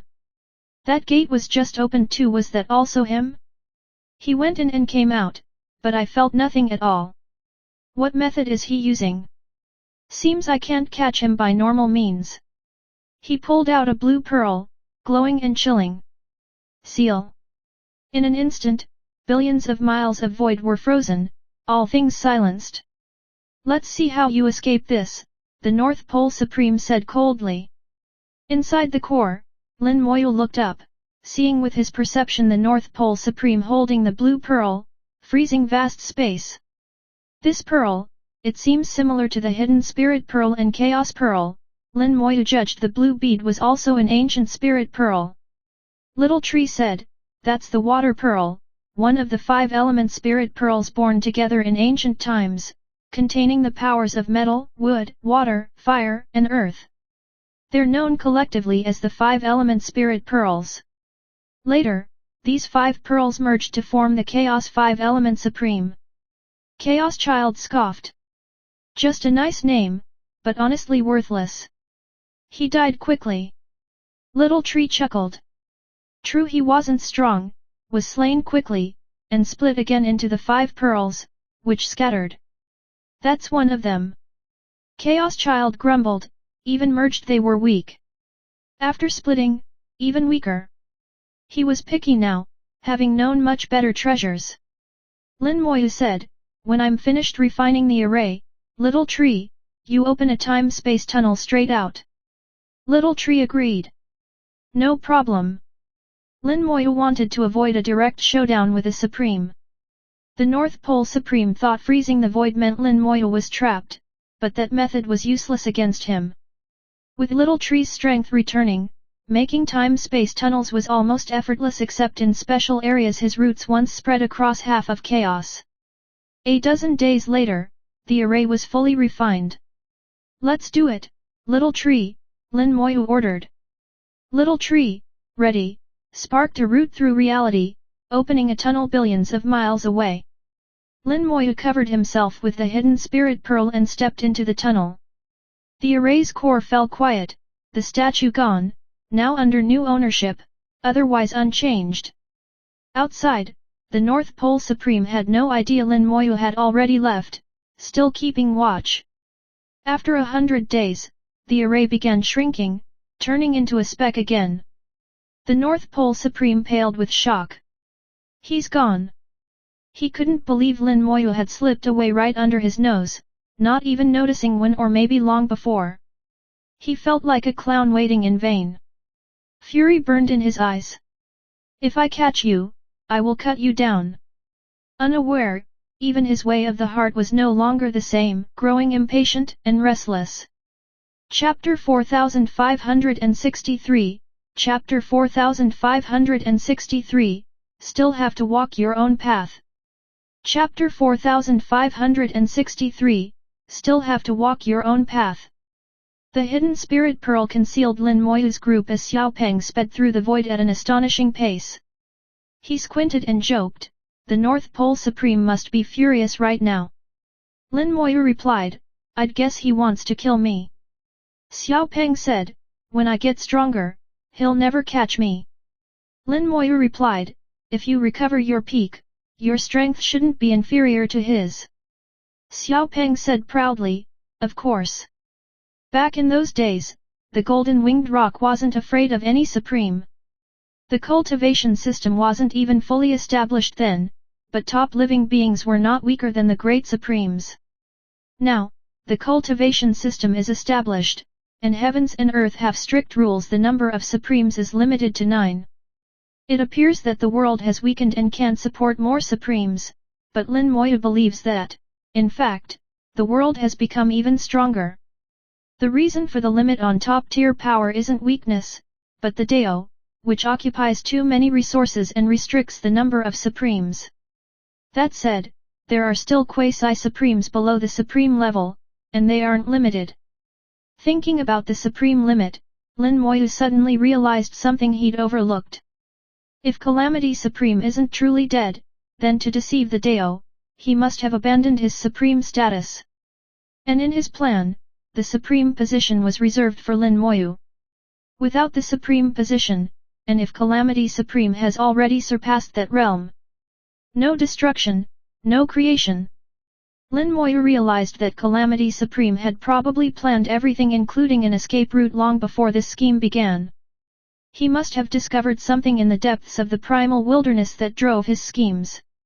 So, Lin Moyu had to ask himself, is becoming a Supreme truly the only way?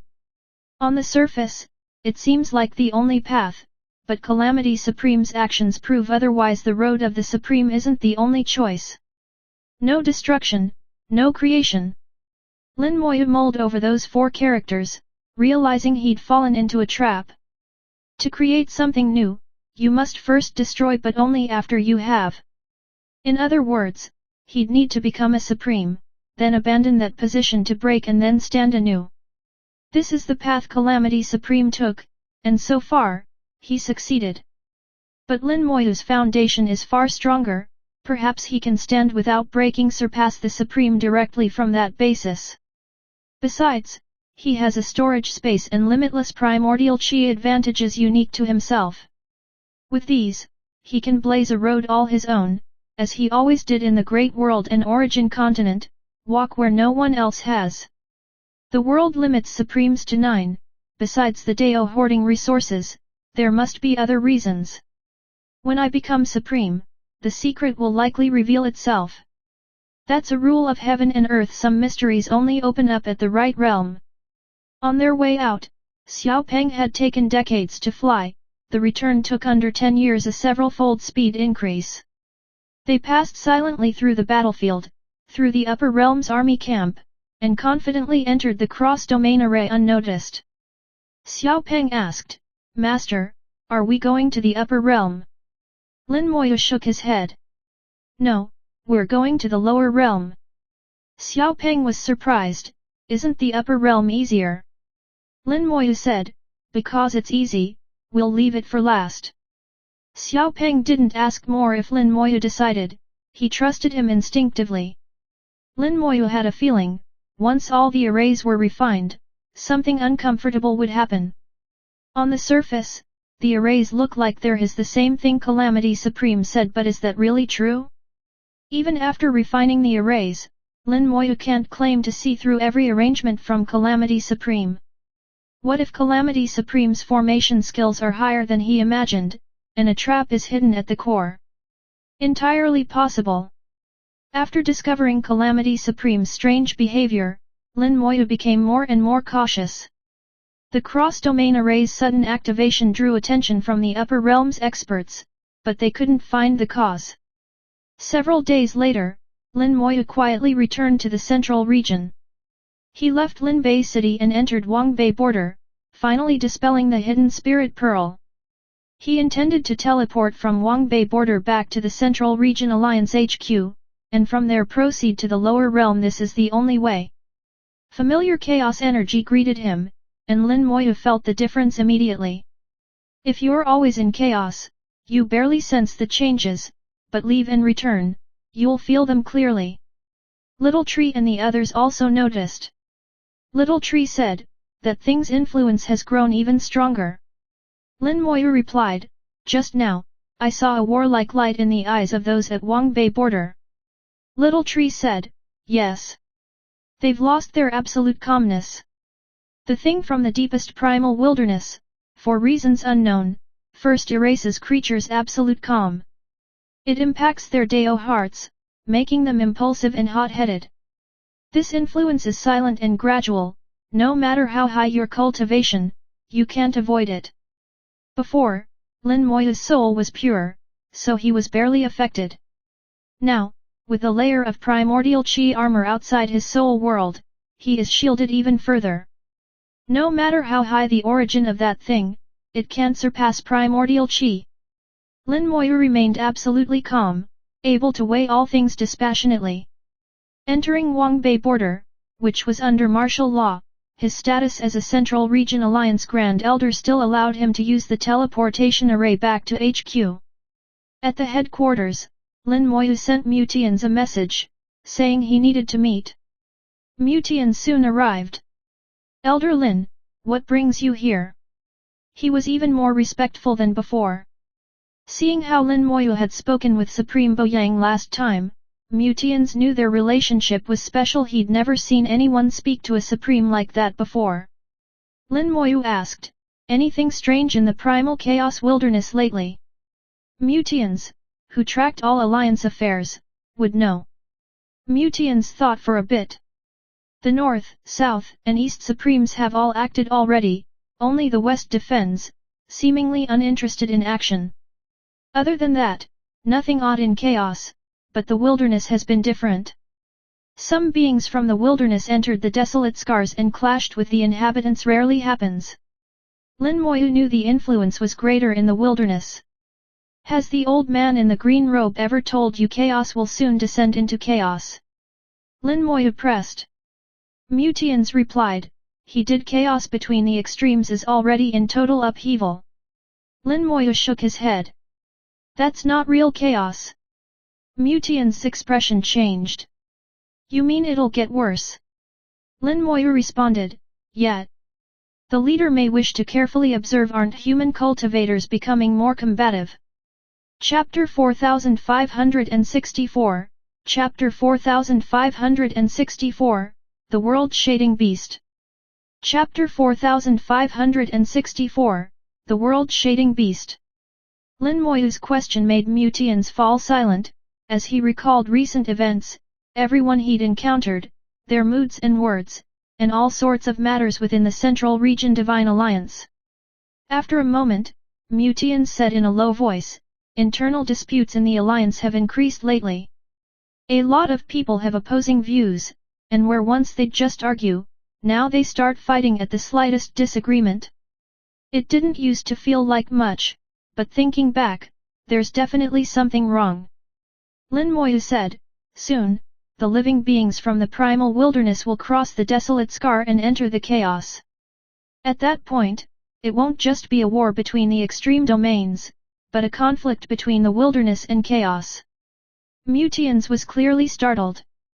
The desolate scar not only separated the extreme domains, but also divided the chaos from the primal wilderness. Beings from the wilderness generally never crossed the desolate scar. On the contrary, it was usually the cultivators and beings of chaos who entered the wilderness in search of opportunity. The wilderness was enormous, even larger than chaos, and inhabited by all sorts of living things far more numerous than those in chaos. These beings lacked rulers and lived independently. Most didn't even possess sentience. Add the barrier of the desolate scar, and their existence didn't threaten chaos. But if they were to charge en masse into chaos, then trouble would truly begin. War was inevitable, and it might last for years. Mutians took this very seriously. He knew that if this came to pass, it would be a huge crisis for all of chaos.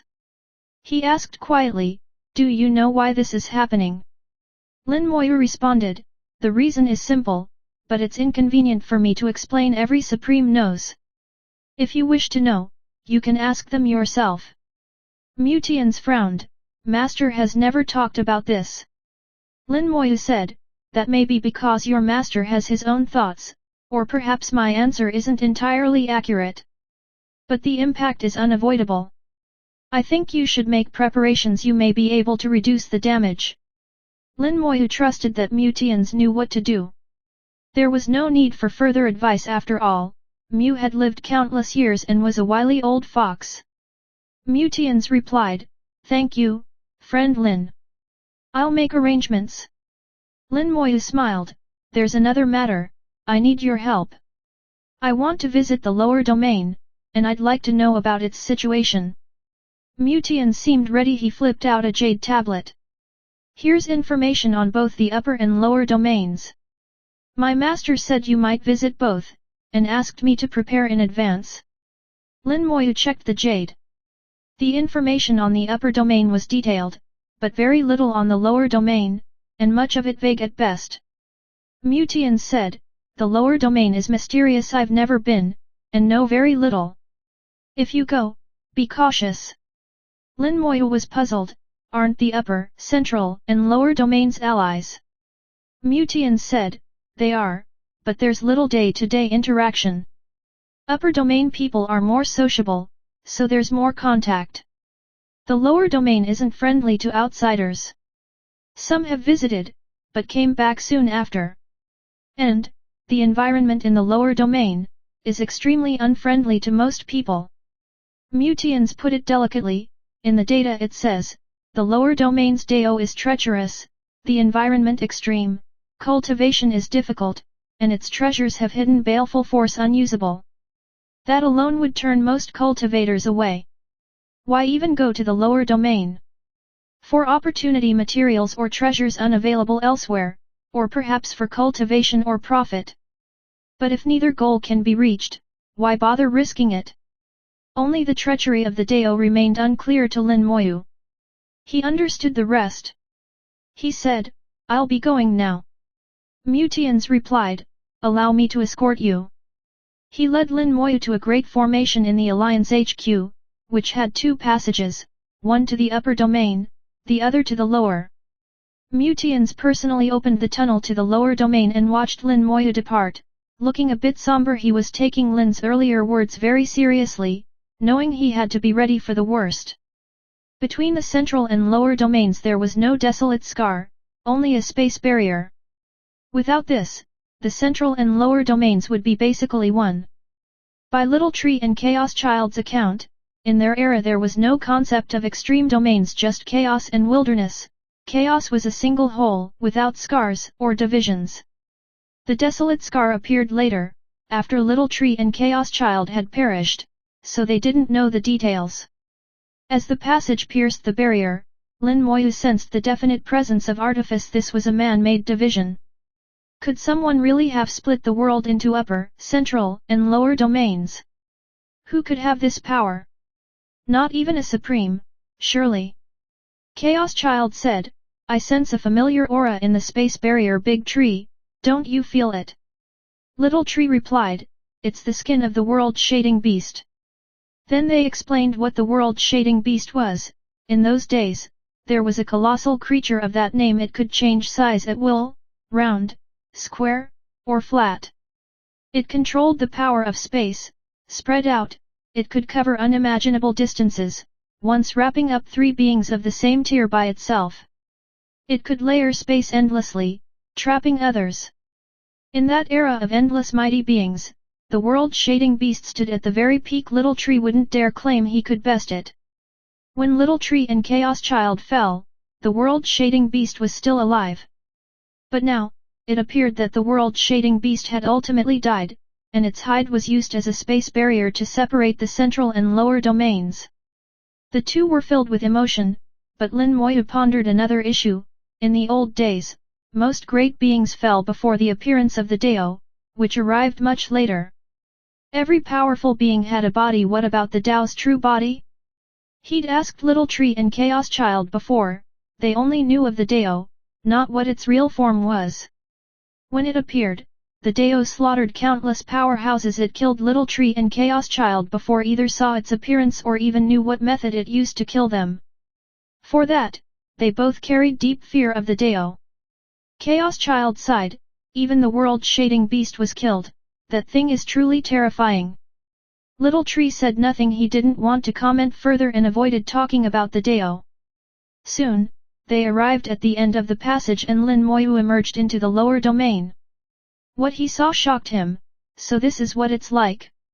Chapter 4565, Chapter 4565, The Inner World of the World-Shading Beast. Chapter 4565, The Inner World of the World-Shading Beast. A blood-colored sky, crimson earth, in the distance, a waterfall poured from the heavens, the stream within made of black and red blood. The scent of blood filled the world, its pungency piercing the soul, and even sealing one's five senses was useless against it. Lin Moyu's soul world was protected by primordial qi and further shielded by Little Tree's space-time power. His defenses could surpass even Supreme's. Even so, some of that stench remained impossible to block, for he could not sever his soul's contact with the world without losing all perception of the outside. Moreover, he needed to view the Dao here. The data described the lower domain Dao as treacherous, but only by stepping into this place could one witness the true meaning of a treacherous Dao. Within the lower domain, Dao was saturated with endless impurities and surging murderous intent, countless chaotic thoughts condensing within it, never dissipating. Cultivating here led only to two outcomes. 1. Lose your reason and become a mindless killing machine. 2. Conquer the bloodlust contained in the Dao, tempering your Dao heart to unparalleled stability, such that your battle strength outstrips all peers. This is why those from the lower domain are so formidable. Both outcomes, however, apply to natives. Outsiders find the Dao here as deadly as poison. After existing in such Dao for long, all local materials likewise develop these qualities, rendering them unusable by beings from other extremes. Of the 4 extremes and 3 domains, the lower domain is easily the most peculiar. Little Tree said, "This place runs with the blood of the world-shading beast." Lin Moyu asked, "You mean the lower domain evolved from the world-shading beast?" Little Tree sensed for a moment, then shook his head. "Not entirely. It's not just the beast's blood that's here." Chaos Child interrupted, "You don't quite get it, let me explain." Little Tree did not object, and Chaos Child took over.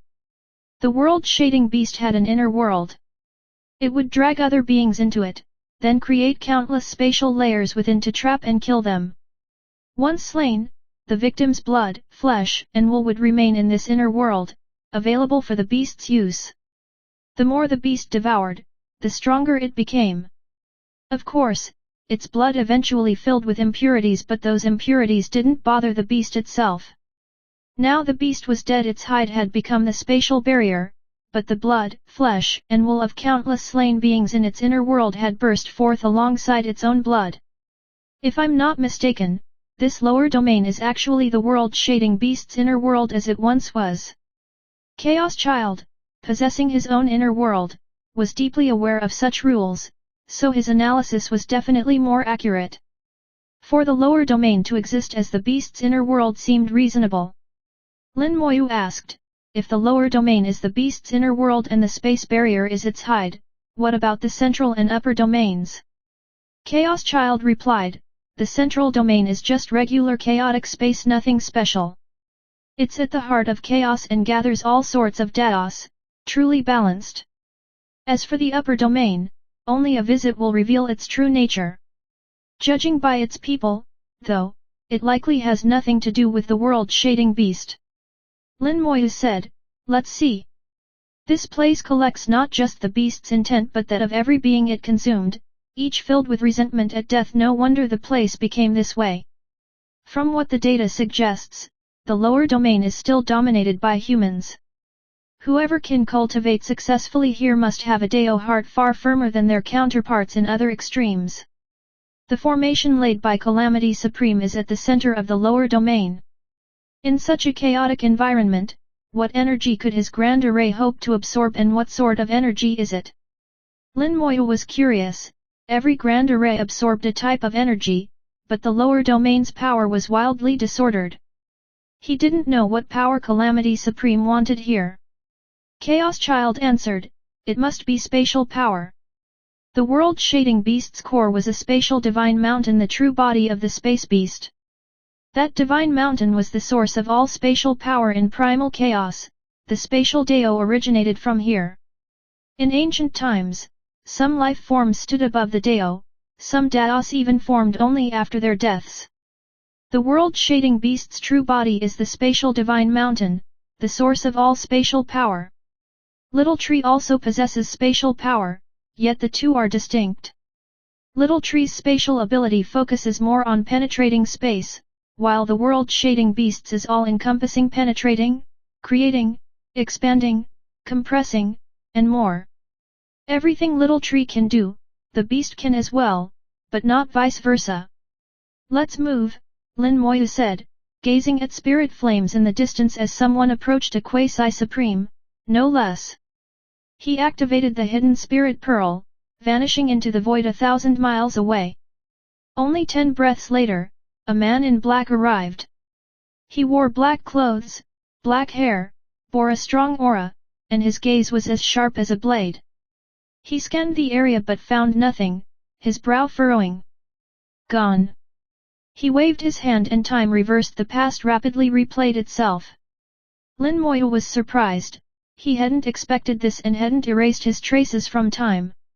As time reversed, Lin Moyu's image flashed into sight. Luckily, all he'd done was stand for a while, then vanish with the hidden spirit pearl. Time reversal methods couldn't break the hidden spirit pearl's effect, so the man found nothing further.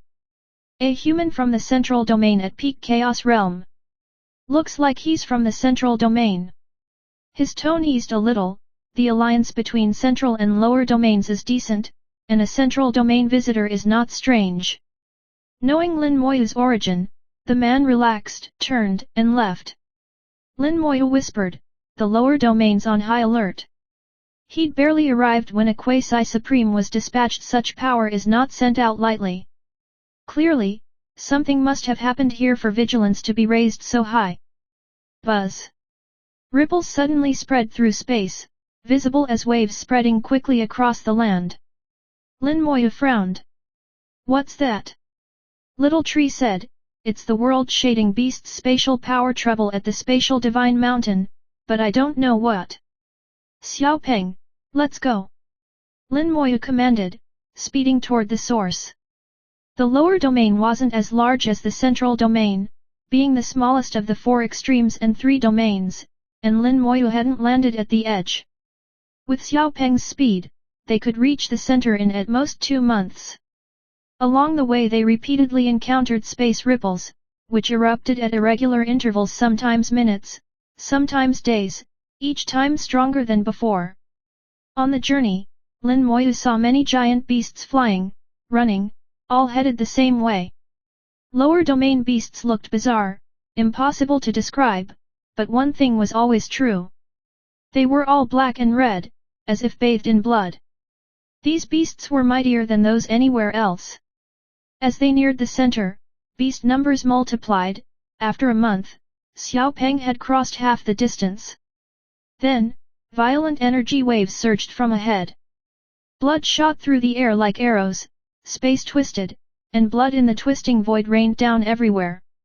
Chapter 4566, Chapter 4566, Lin Mohan's Inheritance. Chapter 4566, Lin Mohan's Inheritance. The gigantic creatures, each drop of their blood surging like a great river. The hidden spirit pearl grants invisibility, not non-existence. Blood can still touch it. The moment blood touches, however, the pearl makes both disappear. With careful observation, one might even discover the hidden spirit pearl. The hidden spirit pearl is not absolutely flawless, but there are ways to plug this gap. For instance, now Little Tree used space-time power to move Lin Moyu and Xiao Peng into another layer of space. This way, the rivers of blood would pass right through them as if they did not exist. Countless streams of blood, like 1,000 Milky Way waterfalls, cascaded through the heavens and earth. When the blood fell to the ground, it was instantly absorbed and vanished. The smell of blood was even thicker in this space, so pungent as to be nauseating. Very soon Lin Moyu saw the two warring sides, a group of gigantic, grotesque lower domain creatures fighting a human female cultivator from the lower domain. The human woman possessed a perfected cultivation level, displaying battle power far above that of ordinary perfection, almost equal to peak experts. The might of the lower domain's living beings was fully evident here. Facing the siege of several giant beasts, she did not retreat.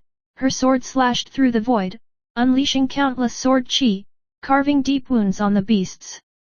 Each wound hundreds of meters deep, huge, but on beasts several 100,000 meters tall, but superficial.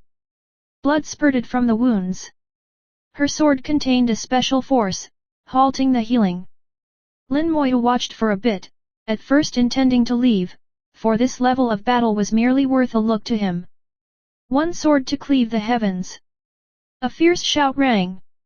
A terrifying illusionary sword appeared in the sky, as if to split heaven and earth. Before the real sword even fell, the land cracked open, and the sword chi shattered the giant beasts besieging her. This move is related to my elder sister, or is the lower domain's inheritance itself linked to her? That sword technique was clearly Lin Mohan's, and yet far more authentic than the sword previously shown by the Wine Elder. It felt like a true transmission from Lin Mohan.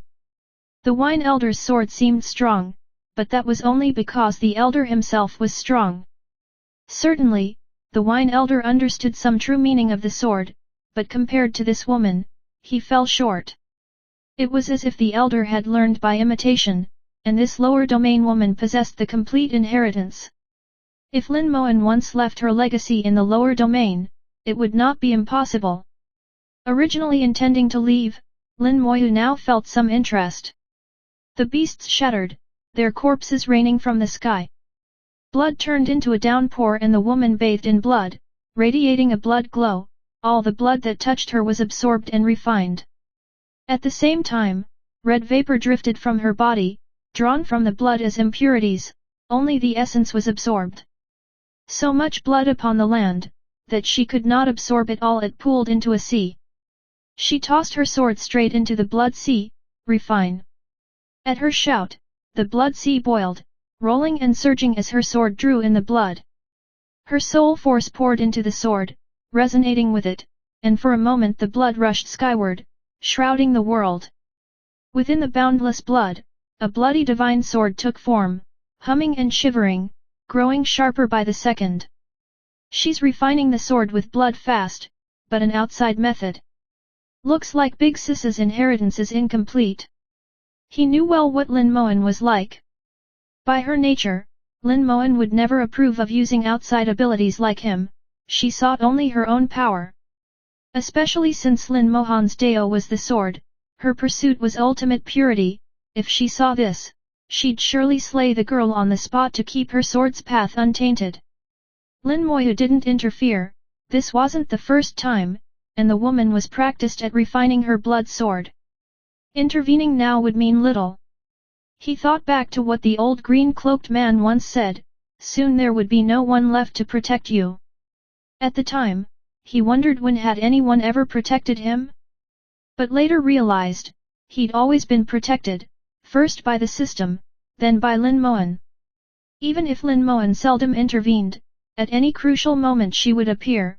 It always seemed a coincidence, but never truly was.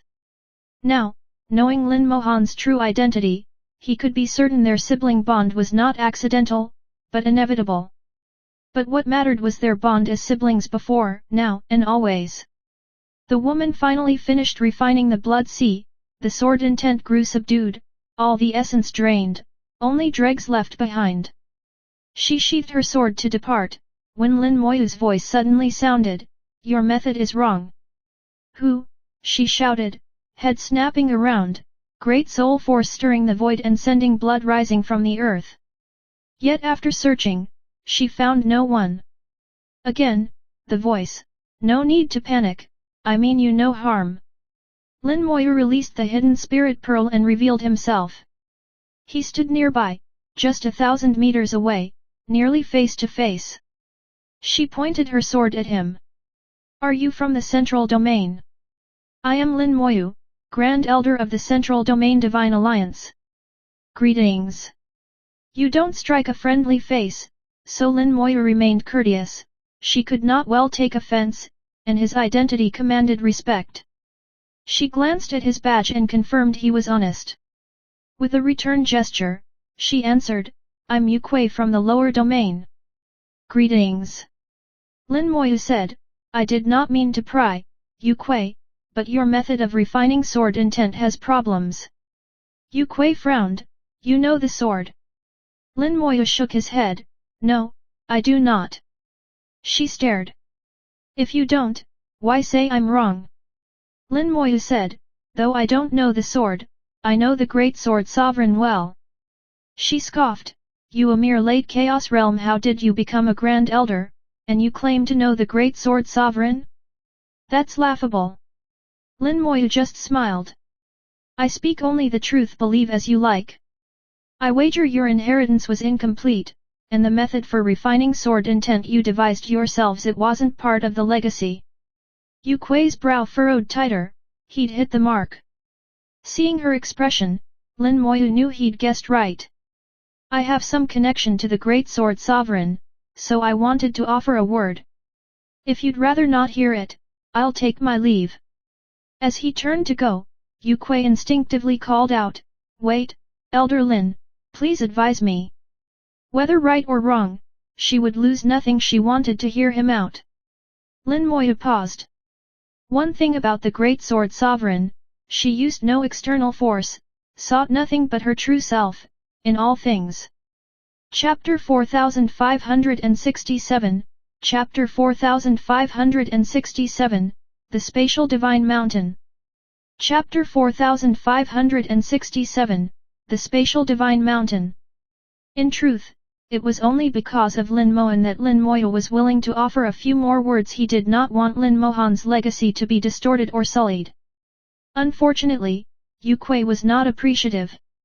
Though she claimed she wanted guidance, her expression and tone were tinged with skepticism and disdain. After all, she was at the perfection stage, and he was only in the great completion of the Chaos Realm. In a world where strength is paramount, even a small difference in realm marked a big gap in status. Even his status as Grand Elder of the Central Domain Divine Alliance held little sway here. Lin Moyu lost all interest. After finishing his advice, he brought his fingers together and lightly slashed the air.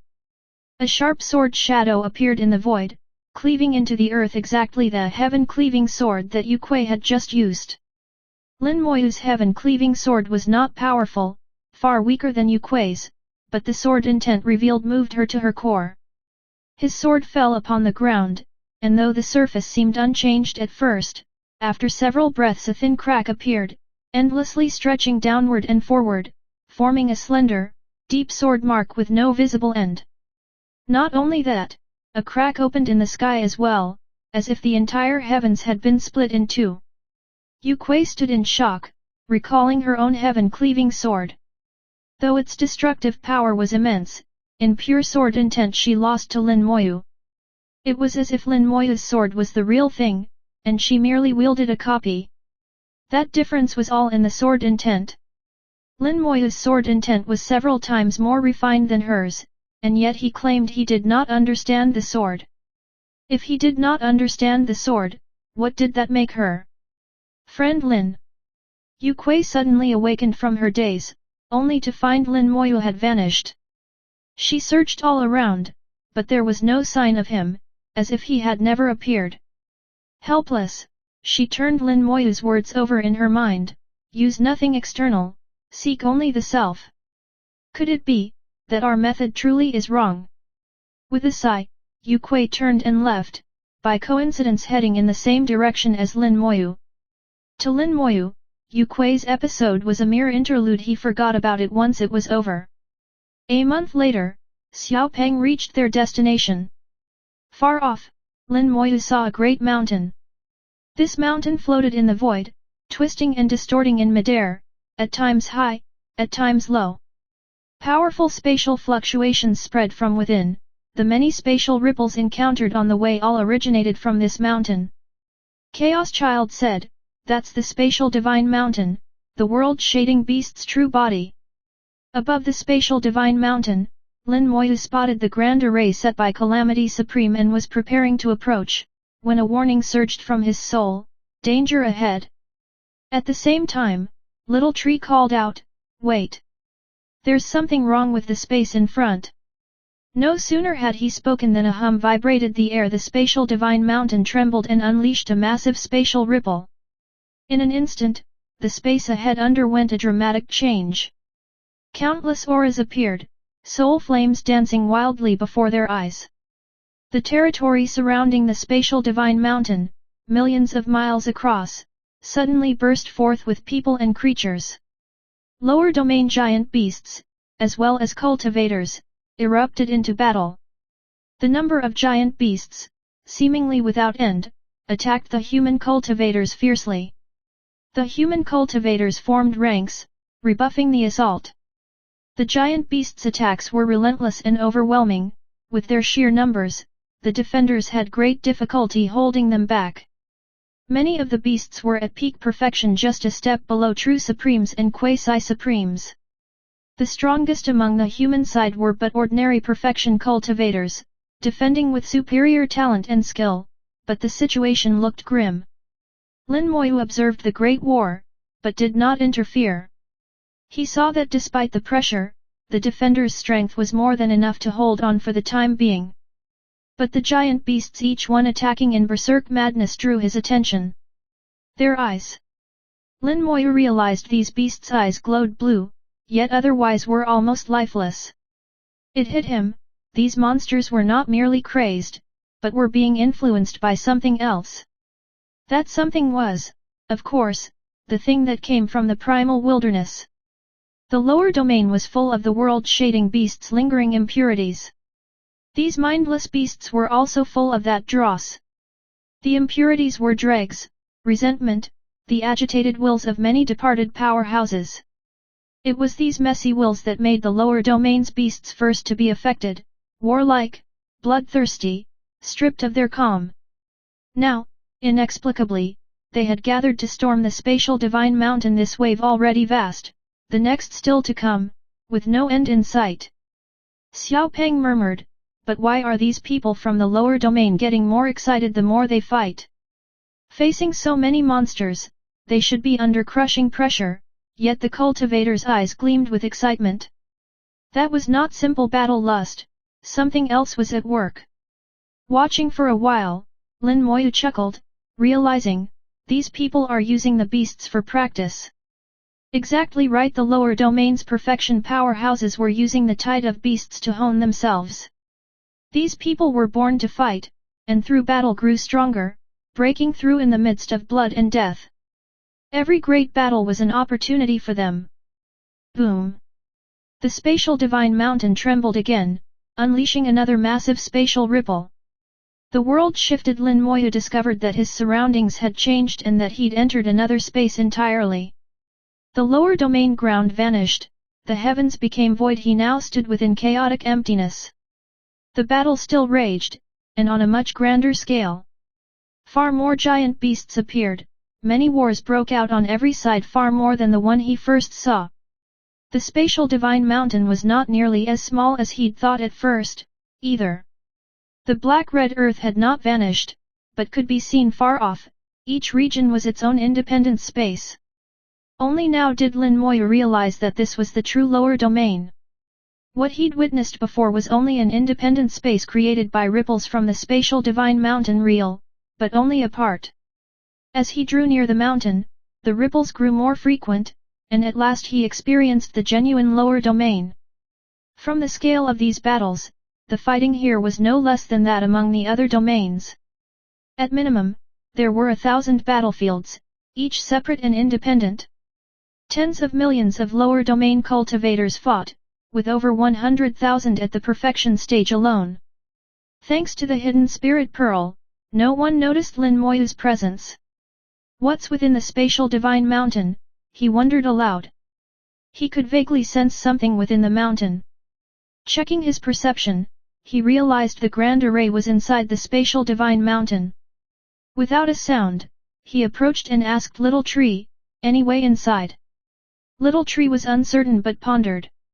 "Something about the spatial divine mountain isn't right. I'll try." He didn't sound confident, but decided to give it a try. Lin Moyu let Little Tree work undisturbed. After half a day, Little Tree suddenly acted, quickly erecting a space-time tunnel. "Master, hurry up." Chapter 4568, Chapter 4568, I know who you are. Chapter 4568, I know who you are now. As soon as Little Tree gave the cue, Lin Moyu charged into the space-time tunnel. He trusted Little Tree completely. No matter what was at the other end of the tunnel, he would not hesitate to go through. The space-time tunnel was much longer than expected. Though Lin Moyu had been close to the spatial divine mountain, the tunnel kept extending for quite a while. Little Tree said, "The spatial divine mountain we're seeing isn't in the same place as its real position. In reality, it's always hiding in an independent space, overlapped with other spaces, and its location constantly shifts. Finding it isn't easy." The spatial divine mountain was the true body of the world-shading beast. The beast's peerless ability to wield space was precisely because of this. For the beast, manipulating space was as simple as breathing. A thought could create a multitude of spaces, and its trapped enemies would die, lost to endless dimensions. As Little Tree explained, he was continuously adjusting the tunnel's endpoint, focusing all his attention on tracking the spatial divine mountain. They spent about half a day in the tunnel before reaching their destination. Emerging, Lin Moyu saw the spatial divine mountain again. This time, it was 100 times smaller than before, but exquisitely detailed. The mountain's surface was covered in countless mirror-like facets, each displaying a different battlefield. Chaos Child could not believe his eyes. What is this? Little Tree said, this is the real body of the spatial divine mountain. What we saw before was just what it wanted us to see. Chaos Child was shocked. So everything I saw earlier was fake. Little Tree shook his head. Not fake, just a projection, but still real. If I wasn't also skilled in spatial powers, and if you hadn't asked to come in, I would never have found this place. Lin Moyu asked, if this is the true spatial divine mountain, then what is inside the projection all those beasts are trying to enter? Little Tree said, that's the inner world of the spatial divine mountain. Within it are countless independent spaces, all different from one another. Chaos Child muttered, this is complicated. Little Tree, not really. Based on this real spatial divine mountain as a foundation, it evolved thousands of independent spaces around itself, then used a projection to wrap them up, making people think it was the real mountain. Then the world-shading beast created an inner world outside that projection, and within that inner world he broke it down into countless spaces too. It's basically like that. Chaos Child cried, that's like a Russian nesting doll. What's the point? Lin Moyu replied, there's a point. If you want to hurt the real body, you'd have to break through the inner world and all its spaces, then shatter the projection and its spaces. Little Tree nodded. This way, its security was greatly increased. Chaos Child snorted, it still died in the end. Little Tree, that's different. Even if it were you or me, we'd do the same. Chaos Child said nothing, admitting Little Tree was right. Lin Moyu approached the mountain, suddenly alert. The mountain was not that large, not towering to the skies, but still vast. It glittered with jewel-like faces, each mirroring various battles from across independent spaces. All those spaces originated from the spatial divine mountain. Even dead, it still protects itself the same way. Lin Moyu muttered, probing for Calamity Supreme's great array, but could not sense it here. Earlier, he could locate the exact position of the array. It was within the spatial divine mountain. But now, his perception faltered. The array was not here, but rather inside one of the independent spaces created by the mountain. Any independent space could be viewed in the mirrors, but there were so many that even Lin Moyu had to search for hours. At last, he found the grand array on one mirror showing a battlefield without fighting. How do I get into that space? He asked. Little Tree said, I can try to find it, but accuracy isn't certain. If we get the wrong space, it's hard to retrace our steps. Or you could refine the spatial divine mountain to control all spaces. Lin Moyu agreed, prepared his soul flame in his palm and began to refine the mountain. Suddenly, his soul flame flickered and went out on its own, and a flood of warnings erupted in his soul. Danger! Danger! He retracted his hand. His soul's warnings had saved him many times, and this kind of alert never proved wrong. But why, here at the spatial divine mountain, did his soul react so violently, even his soul flame extinguishing itself? He could not understand. His soul clearly implored him not to refine the spatial divine mountain. Why? He could not fathom it and asked, is the world-shading beast really dead? Little Tree answered, should be, otherwise the spatial divine mountain couldn't be here. If the beast wasn't dead, how could its body remain here? But if it was dead, where was the danger coming from? Did I overlook something?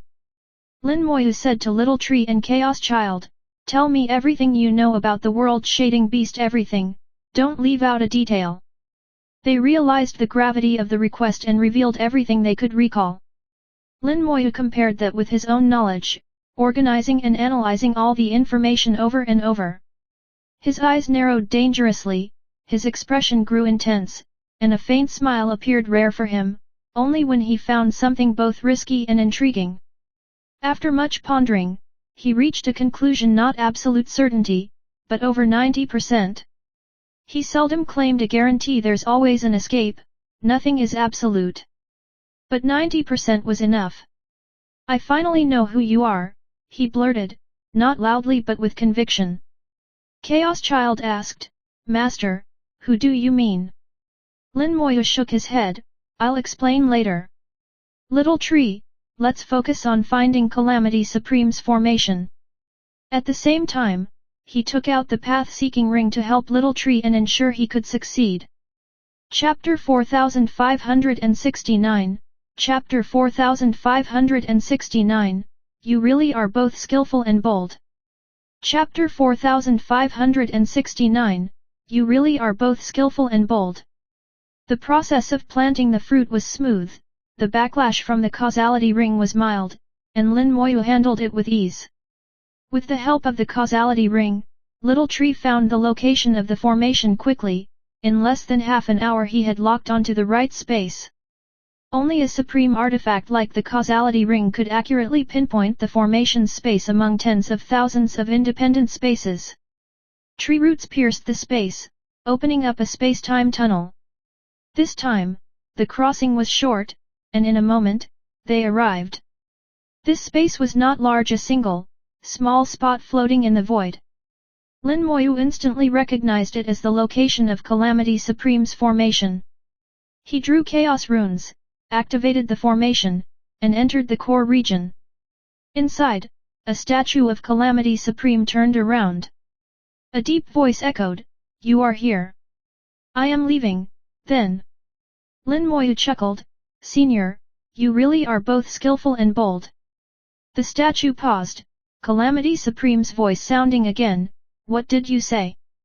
Lin Moyu replied, I meant, you were able to find a fitting independent space within the spatial divine mountain. For that, I'm impressed. Calamity Supreme replied quietly, It was done of necessity, don't admire me. For you to locate this place shows your understanding of space and formations is no less than my own. Lin Moyu said, You posed the riddle, I merely solved it. The challenge is not the same. Calamity Supreme asked, Is there anything else? Lin Moyu shook his head. Nothing more. Good luck, Senior. The statue turned, a space-time tunnel opened, and he swiftly departed. After he left, Lin Moyu let out a small laugh. Truly bold. Chaos Child and Little Tree didn't understand Lin Moyu's comment, but didn't ask either. Lin Moyu began refining the formation. Located within the spatial divine mountain and near the mountain's core, it could endlessly draw on the mountain's power. Spatial power is considered third tier, one level lower than the powers drawn by previous formations, but Lin Moyu knew that the power of the spatial divine mountain was anything but ordinary. He guessed Calamity Supreme understood this, which was why the formation was set there. In other words, the location was carefully chosen. The refining process was smooth. In only a few days, Lin Moyu had completed it. He put away the formation and had Little Tree create a new space-time tunnel to leave the spatial divine mountain. He left in a hurry, not wanting to linger. No sooner had he exited than potent shockwaves came at him in force. Little Tree reacted instantly, evading the aftershocks with space-time power. Lin Moyu, who had already activated his hidden spirit pearl, remained unnoticed. Swords materialized in the void, exuding sword intent. These sword intents were very similar to Lin Mohan's, all derived from her legacy. The lower domain battle still raged, with more and bigger battles than before. Lin Moyu watched for a while and saw that nearly every sword wielder here inherited Lin Mohan's sword intent. Sadly, they'd all gone astray, the sword intent now polluted and inauthentic. The human cultivators of the lower domain held back the giant beasts, barring their way into the spatial divine mountain. Earlier, Little Tree said even if the beasts got in, they would be trapped and die inside the independent spaces. But now Lin Moyu knew Little Tree had been half wrong. If the beasts entered, it wouldn't be a good thing at all.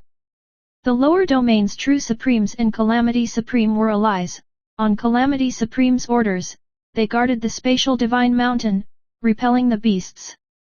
Though this wasn't fully confirmed, it would be easy to verify by speaking to the lower domain's true Supreme. Lin Moyu was also curious about why Lin Mohan's legacy was here. He knew she wasn't one to leave inheritances carelessly. With a thought, he dispatched a horde of undead minions. The spatial divine mountain split the region into tens of thousands of spaces, and the lower domain cultivators rushed from space to space to fight the beasts. Yet there were far more giant beasts than cultivators. Eventually, something would have to give. A few beasts entered unchecked spaces and were drawing nearer to the mountain. Lin Moyu sent his first wave of undead minions against them, intercepting the beasts. Some beasts were tough, but even if not slain, the undead blocked their path to the mountain. Serving as a commander, Lin Moyu continually dispatched forces to various spaces, blocking and destroying beasts. The giant beasts of the lower domain seemed endless. This was almost literally true. When slain, their blood mingled with the earth, soon raising new giants. Their strength hardly diminished. This was tied to the world-shading beast. After all, the lower domain was its inner world. Lin Moyu could do little about this. Suddenly, several spaces shattered, and the cultivators and beasts inside burst out together. They had fought so fiercely as to break the spaces themselves. On both sides were peak perfection experts. The moment they emerged, battle broke out again, wildly fierce. One shockwave after another swept the void. Sword intents writhed in the air. There were 10 beasts, only 3 human cultivators nearly evenly matched, but in numbers, the cultivators were overwhelmed. Lin Moyu did not intervene. There was no need. Surely, the lower domain Divine Alliance had protocols. Sure enough, one cultivator's sword intent exploded, rumbling far and wide. Within moments, someone broke the void and arrived. One sword to sever the Dao. A savage sword intent fell, slaying 2 top beasts instantly. The newcomer was an elite perfection expert, almost at the level of a quasi-supreme, wielding Lin Mohan's sword intent, though still lacking in purity. Upon arrival, he commanded, "Leave this to me. Aid the other battlefields." Understood. The 3 departed without delay. He fought 1 against 8, utterly fearless, and within minutes slew all 8 beasts. As he was about to depart, Lin Moyu called out, "Wait a moment, friend." He turned and saw Lin Moyu. His brow creased. Who was this intruder near the spatial divine mountain so close to the lower domain's core, and how had nobody noticed? He soon spotted Lin Moyu's badge, recognizing the central domain's Grand Elder. "You are the Grand Elder of the Central Domain? I don't recall anyone like you in the Alliance." He was polite, though, the title still counted. Lin Moyu gave a small bow. "A recent appointment, Lin Moyu. And you are?" The other returned the courtesy, "Lower Domain, Yu Ling." "Elder Lin, what brings you here?" He spoke directly, without preamble. Lin Moyu smiled. "On an errand for another, please don't take offense. As for who sent me, feel free to ask the lower domain's true supreme. They know." Chapter 4570, Chapter 4570, No Room for Rebuttal. Chapter 4570, No Room for Rebuttal. Stirring up authority was something Lin Moyu could also do. He directly invoked the lower domain's supreme, even though he had never truly met him. He knew, however, that the lower domain supreme and the Calamity Supreme were allied, so it was only natural they would know why he was there. Sure enough, Yu Leng's expression changed noticeably. He did not totally trust Lin Moyu. It was just that Lin Moyu's manner was so natural, as if it really was the case. Besides, Lin Moyu's status as the Central Domain's Grand Elder was legitimate. Someone of this level would not lie without reason. Moreover, there were no rules barring people from the Central Domain Divine Alliance from coming here. At that moment, Lin Moyu sent a thought and dispatched an undead minion into one of the independent spaces where a giant beast had already entered, but there were no lower domain cultivators to stop it. Yu Leng's eyes shifted, his demeanor changing quickly. So those puppets are yours, Elder Lin. Many thanks for your help. Lin Moyu replied, it was nothing. You've been holding the beasts back from the spatial divine mountain all this time, it can't have been easy. Yu Leng said, this is our mission. It wasn't difficult before, but this time something has made these beasts go mad. Lin Moyu explained, something happened in the primal wilderness that affected the chaos. These mindless beasts took the brunt and were most deeply influenced. Yu Leng, so that's why. No matter. Once the Supreme returns, these creatures will stand no chance. Lin Moyu's heart stirred. So the lower domain Supreme wasn't here, and needed time to return, meaning he must have gone far. Primal wilderness, only if he went deep into the primal wilderness would he be unable to return at once. Also, Yu Leng's comment about their mission matched Lin Moyu's own deductions. Lin Moyu continued, Yu Leng, your sword legacy comes from the Great Sword Sovereign, but I think you may have gone a bit astray. Yu Leng's expression changed. Why would Elder Lin say such a thing? Lin Moyu replied, I have some connection with the Sword Sovereign and know her sword intent intimately. Her sword intent is pure and fierce, never borrowing outside power, yours is not the same. If I'm right, your inheritance is incomplete. Yu Leng sighed, we did lose a part of our legacy, when a traitor among us once caused a disaster. This method may be flawed, but we had little choice. With that, Lin Moyu got the answer he was after. When I see her, I'll ask her to pass on another legacy to you. Yu Leng was doubtful. Do you truly know the Sword Sovereign? Lin Moyu casually pointed. One sword breaks the heavens.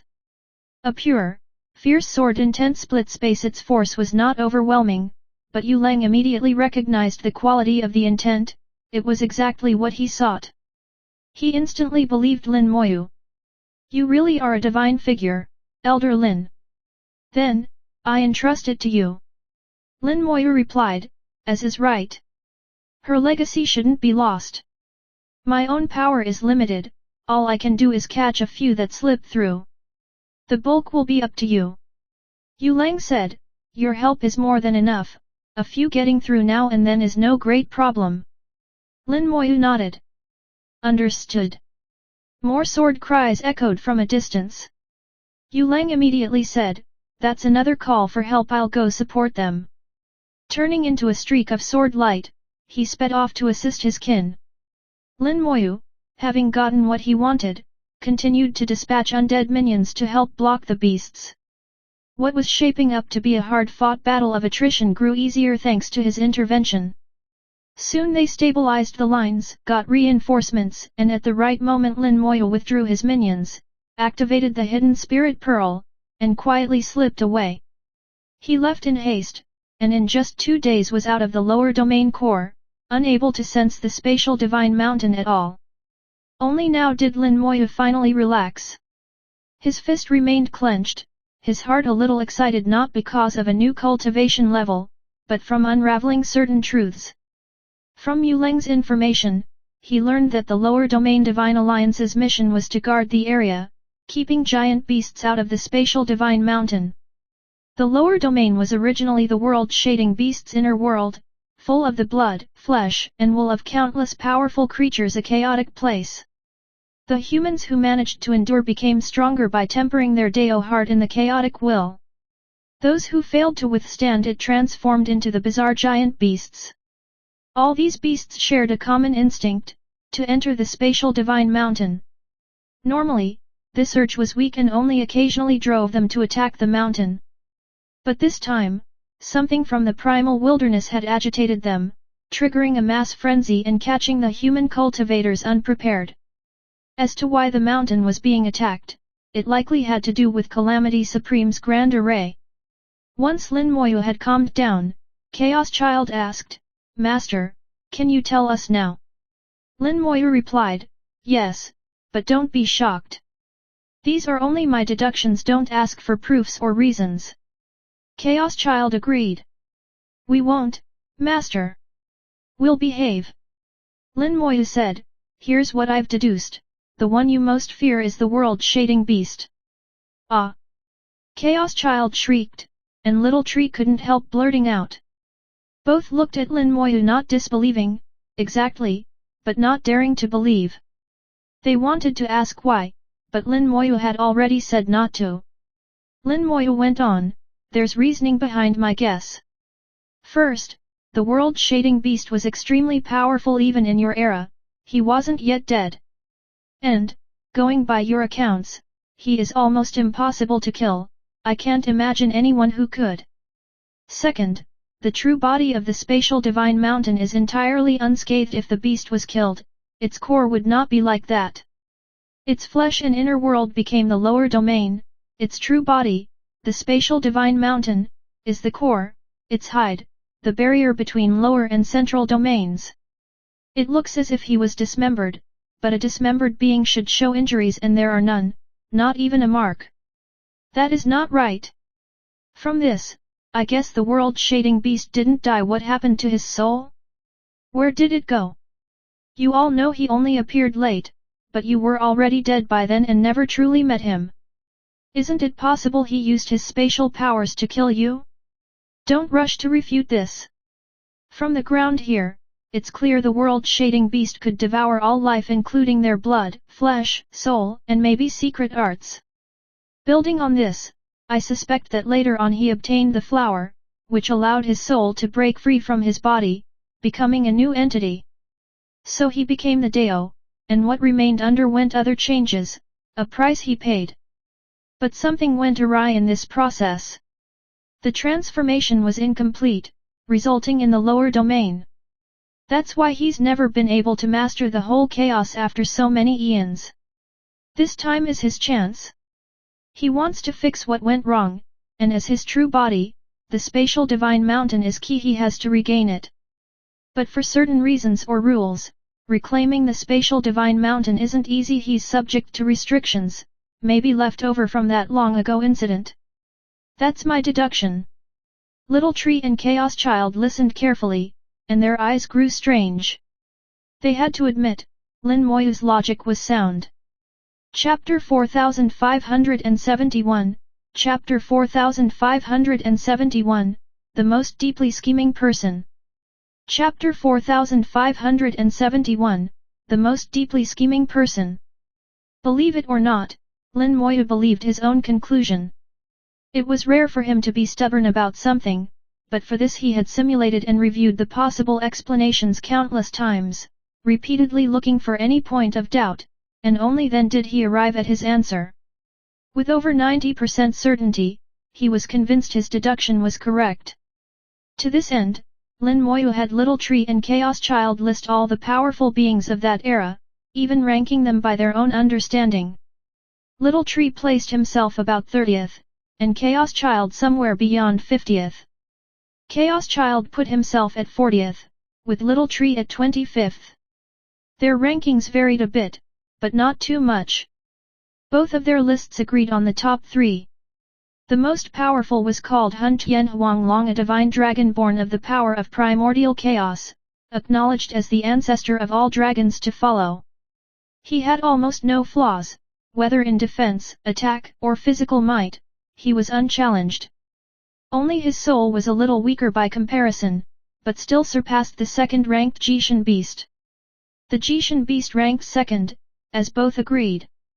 Before hearing their rankings, Lin Moyu had already known how strong the Jishan Beast was, but hadn't expected it to be this powerful.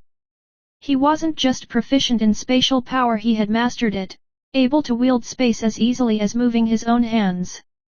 None who were devoured by him survived. Like Chaos Child, he possessed an inner world. Legend said his inner world not only raised countless strong warriors, but far outstripped Chaos Child's own world. The third was the ancient primordial bull, a being who had pushed defense to its absolute peak. While its attack wasn't remarkable, its defense stunned all who faced it. It had faced Hun Tianhuang long before, while the dragon struck repeatedly, the bull remained unmoved and unscathed. It had also once been swallowed by the Jishan beast, but after a while was spat out, also unharmed. If not for its limited attack, it could have ranked even higher. From their descriptions, the ancient primordial bull likely was ancestor to what later became the Chaos Bull. At the time of Little Tree and Chaos Child's demise, all three of these were no longer alive. They noticed upon recovering their memories in their era all these powers had fallen, replaced by the reign of the Dao, nearly none surviving. Once the Jishan beast obtained that unique flower, its soul left its original body and became the Dao. There was a chance Hun Tianhuanglong was killed by him. As for the ancient primordial bull famous for its defense, every living thing has a weakness, the only issue is locating it. In Lin Moyu's view, with enough patience, even the unbreakable bull could be killed. Little Tree asked, if it's like you deduced, what do we do next? Lin Moyu responded, he must be bound by some rules and unable to approach his true body, but if he wants to go further, he must regain it. Earlier, the timing wasn't right, but now something from the deepest part of the primal wilderness has arrived, bringing chaos throughout the primordial world. This is his opportunity, so he won't let it go. He's likely waiting for the most chaotic moment to act. As for Calamity Supreme, he's likely waiting for that moment too. In the core of the Grand Array, Lin Moyu had remarked that Calamity Supreme was skillful and daring. At the time, Calamity Supreme missed the hidden meaning, but observing his reaction, Lin Moyu deduced that Calamity Supreme likely knew the spatial divine mountain was the Tao's true body. By establishing his array here and continuously absorbing power from the true body, was he not truly daring? Little Tree was taken aback. Isn't Calamity Supreme just courting death by doing this? Lin Moyu smiled. Not at all. He must have some assurance he understands the Tao's current state and knows he's safe, only then would he dare. For depth of scheming, Lin Moyu ranked Calamity Supreme the third deepest he had ever met. The ancient powers were mighty, but by depth of mind, still fell short. He must have a hidden ace, though nobody knows what it is. In the very depths of the primal wilderness, he must have found something that gave him real confidence. All his arrangements may seem uncertain, but he already calculated everything. Both us and the Dao have been made into pawns. Lin Moyu's own eyes brightened at the clarity. He was merely a chess piece, but now he could see the whole game and the unseen hand. The counterattack was drawing near. Chaos Child asked, that thing from the depths of the primal wilderness, do you plan to go after it? Lin Moyu smiled, his eyes shining with growing confidence. My path is different from theirs. No matter what comes from that place, let them fight over it, ideally until only one is left standing. I don't borrow external strength, I rely on my own power to break through myself. Otherwise, even if one surpasses heaven and earth, becoming the strongest, it's still impossible to escape the fate of annihilation when it all ends. After discovering the existence of supreme beings, forbidden zones of life, and seeing the system in such a zone, Lin Moyu's perspective shifted. Before, he aimed only to surpass the Dao. Now, that was not enough. He wanted to surpass even the supreme beings, to roam the forbidden zones. His ambitions for the future rose with every step. Having already mapped his future path, all Lin Moyu needed now was the right moment. The 9 domains he kept within his storage space, of which the 5 major realms were nearing perfection, while the other domains were growing rapidly. The 16 Silver Light Rabbit clansmen at the perfected level were all working to nurture new domains for him. In what was once the Void Land, domain seeds were evolving into new domain prototypes, soon to become true domains. Everything proceeded systematically. Now, he just needed time. What came from the depths of the primal wilderness had yet to fully reveal itself. Its impact on the primal wilderness was vast, but only just beginning to touch the wider chaos. Judging by progress, there was still plenty of time. After some thought, Lin Moyu decided, onward to the primal wilderness. He did not plan to visit the upper domain, not to refine the final grand array. If he did, he could lose the initiative if Calamity Supreme triggered his hidden hand in advance. Lin Moyu would have no recourse. What he needed was enough strength. Only with true power could he adapt to any situation. Returning by the lower domain spatial tunnel to the Central Domain Alliance headquarters, he then headed for the upper domain. There were several paths to the primal wilderness. Besides the 4 extreme directions, one could also enter from the upper domain. He went to the upper domain not to refine the last array, but simply as a shortcut to the primal wilderness. The atmosphere was tense in the 4 poles, but the upper domain was calm by comparison. Chapter 4572, Chapter 4572, Endless Battles. Chapter 4572, Endless Battles. Lin Moyu's position as the Central Domain Divine Alliance's Grand Elder gave him plenty of conveniences. He had special privileges, such as being able to travel freely to either the upper or lower domains without anyone's approval. Unlike the barrier that separated the lower and central domains, the upper and central domains were not divided by any obstacle. In some sense, the upper and central domains could be seen as a single whole, only distinguished by different Dao attributes. Because of this, relations between the upper and central domains were good, with frequent exchanges. People from the Central Domain Divine Alliance often visited the upper domain and vice versa. Lin Moyu entered the upper domain and, upon leaving the spatial tunnel, quickly found the nearest teleportation array and departed again. After teleporting, he activated his hidden spirit pearl and vanished without a trace. In this way, no one could track his movements at all. For some reason, ever since deducing that the Calamity Supreme had further secret plots, Lin Moyu constantly felt as if he was being watched. Especially in the Central Domain, each time he transported to the Divine Alliance headquarters, the Watcher was there waiting. This left him uneasy, so if he could avoid using teleportation, he would rather rely on Xiao Peng. Xiao Peng was eager to serve. Now that his bloodline was 99% awakened, he was just a step away from completion. His top speed rivaled or surpassed any teleportation. Lin Moyu sensed the aura of the upper domain compared to the central domain. Its Dao force was purer and more powerful. Here, as long as one had talent, there were no bottlenecks. Cultivation would soar swiftly upward, the power of the pure Dao actively assisting each step. Cultivation speed in the upper domain was incredible, much faster than elsewhere. However, this created a problem. Upper domain cultivators had weakly tempered Dao hearts, so in battles between equals, 3 from the upper domain might struggle against 1 from the lower domain. Thus, while there were many strong cultivators in the upper domain, their actual combat effectiveness often lagged behind their numbers. The Dao of the upper domain was so pure that even Lin Moyu found it uncomfortable. Like the proverb about water being too clear for fish, an environment that is too pure cannot produce a dragon leaping the gate. The upper domain was much larger than the central domain. Xiao Peng spent half a year flying to its border. Beyond the edge, Lin Moyu saw wild wastelands. Just across them lay the primal wilderness. It's going to be a long journey from here, Xiaoshu, it's up to you. Xiaoshu was ready. The surrounding void twisted as countless roots emerged. Don't worry, Master, leave it to me. Lin Moyu nodded, took out the crossing calamity boat, brought Xiao Peng aboard, and entrusted control to Xiaoshu.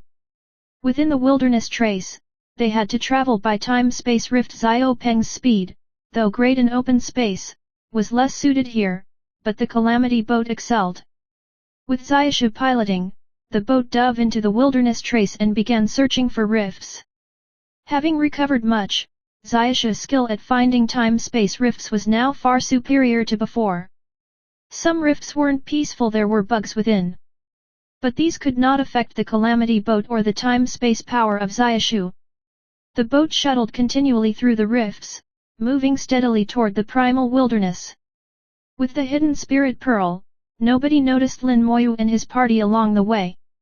However, due to the mysterious influence, many primal wilderness creatures rushed into the wilderness trace, launching fierce battles. The area became turbulent, fights broke out everywhere, and Lin Moyu witnessed many such battles as they traveled. These mindless creatures went all out from the start. There was no concept of holding back.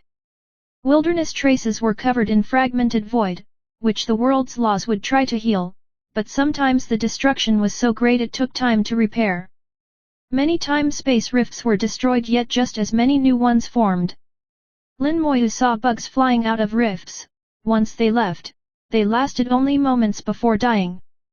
Weak yet still dangerous. He thought of when he'd first entered the chaos back then. Everything was a mystery to him. Now, he'd uncovered most secrets, only a few remained. Looking back, Lin Moyu was startled to realize just how high he'd already climbed. He could converse as an equal with Supremes, and even those at the peak, he could ignore if he chose. Sometimes, status and cultivation mean little. True strength endures forever. A new battle broke out ahead, a melee between an upper domain cultivator, some primal wilderness creatures, and several native inhabitants. They were all at the great perfection of the Chaos Realm, a trivial fight Lin Moyu had zero interest in. He slipped into the nearest time-space rift. 3 years later, the Calamity boat left the wilderness trace. They'd reached the primal wilderness at last. A different set of rules swept over Lin Moyu. He could sense them distinctly. He put away the boat and let Xiao Peng carry them onward.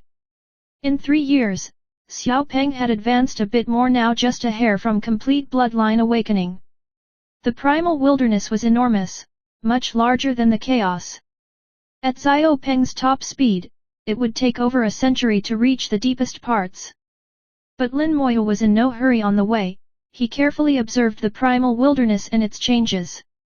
That thing, whatever it was, had penetrated even further, transforming the primal wilderness's nature profoundly. The once peaceful primal wilderness Dao was restless and agitated now, affecting both the souls of living things and the Dao itself. Even those with steadfast Dao hearts would be subtly changed if their cultivated Dao was influenced. The worst part was how few noticed the change. Only Supremes and those of near Supreme stature who stood above the Dao with a perfectly honed heart might remain unaffected. Even then, the effect could be hard to avoid as the influence grew. Lin Moyu reflected, perhaps only they and I are truly immune. They referred to the Dao and Calamity Supreme. For Lin Moyu, it was because of his connection to the primordial chi of creation. Violent battles raged throughout the primal wilderness. Its creatures were restless and kept fighting. Without the hidden spirit pearl, he would have been dragged into countless senseless battles. Xiao Peng soared soundlessly toward the primal wilderness's depths. In a flash, 10 years passed. Shielded by the pearl, Xiao Peng grew ever faster. When finally fully awakened, his speed shot up by 10-fold. Golden-winged rock bloodline finally restored. Just then, Lin Moyu felt a vast will sweep over him from afar. Dao had descended.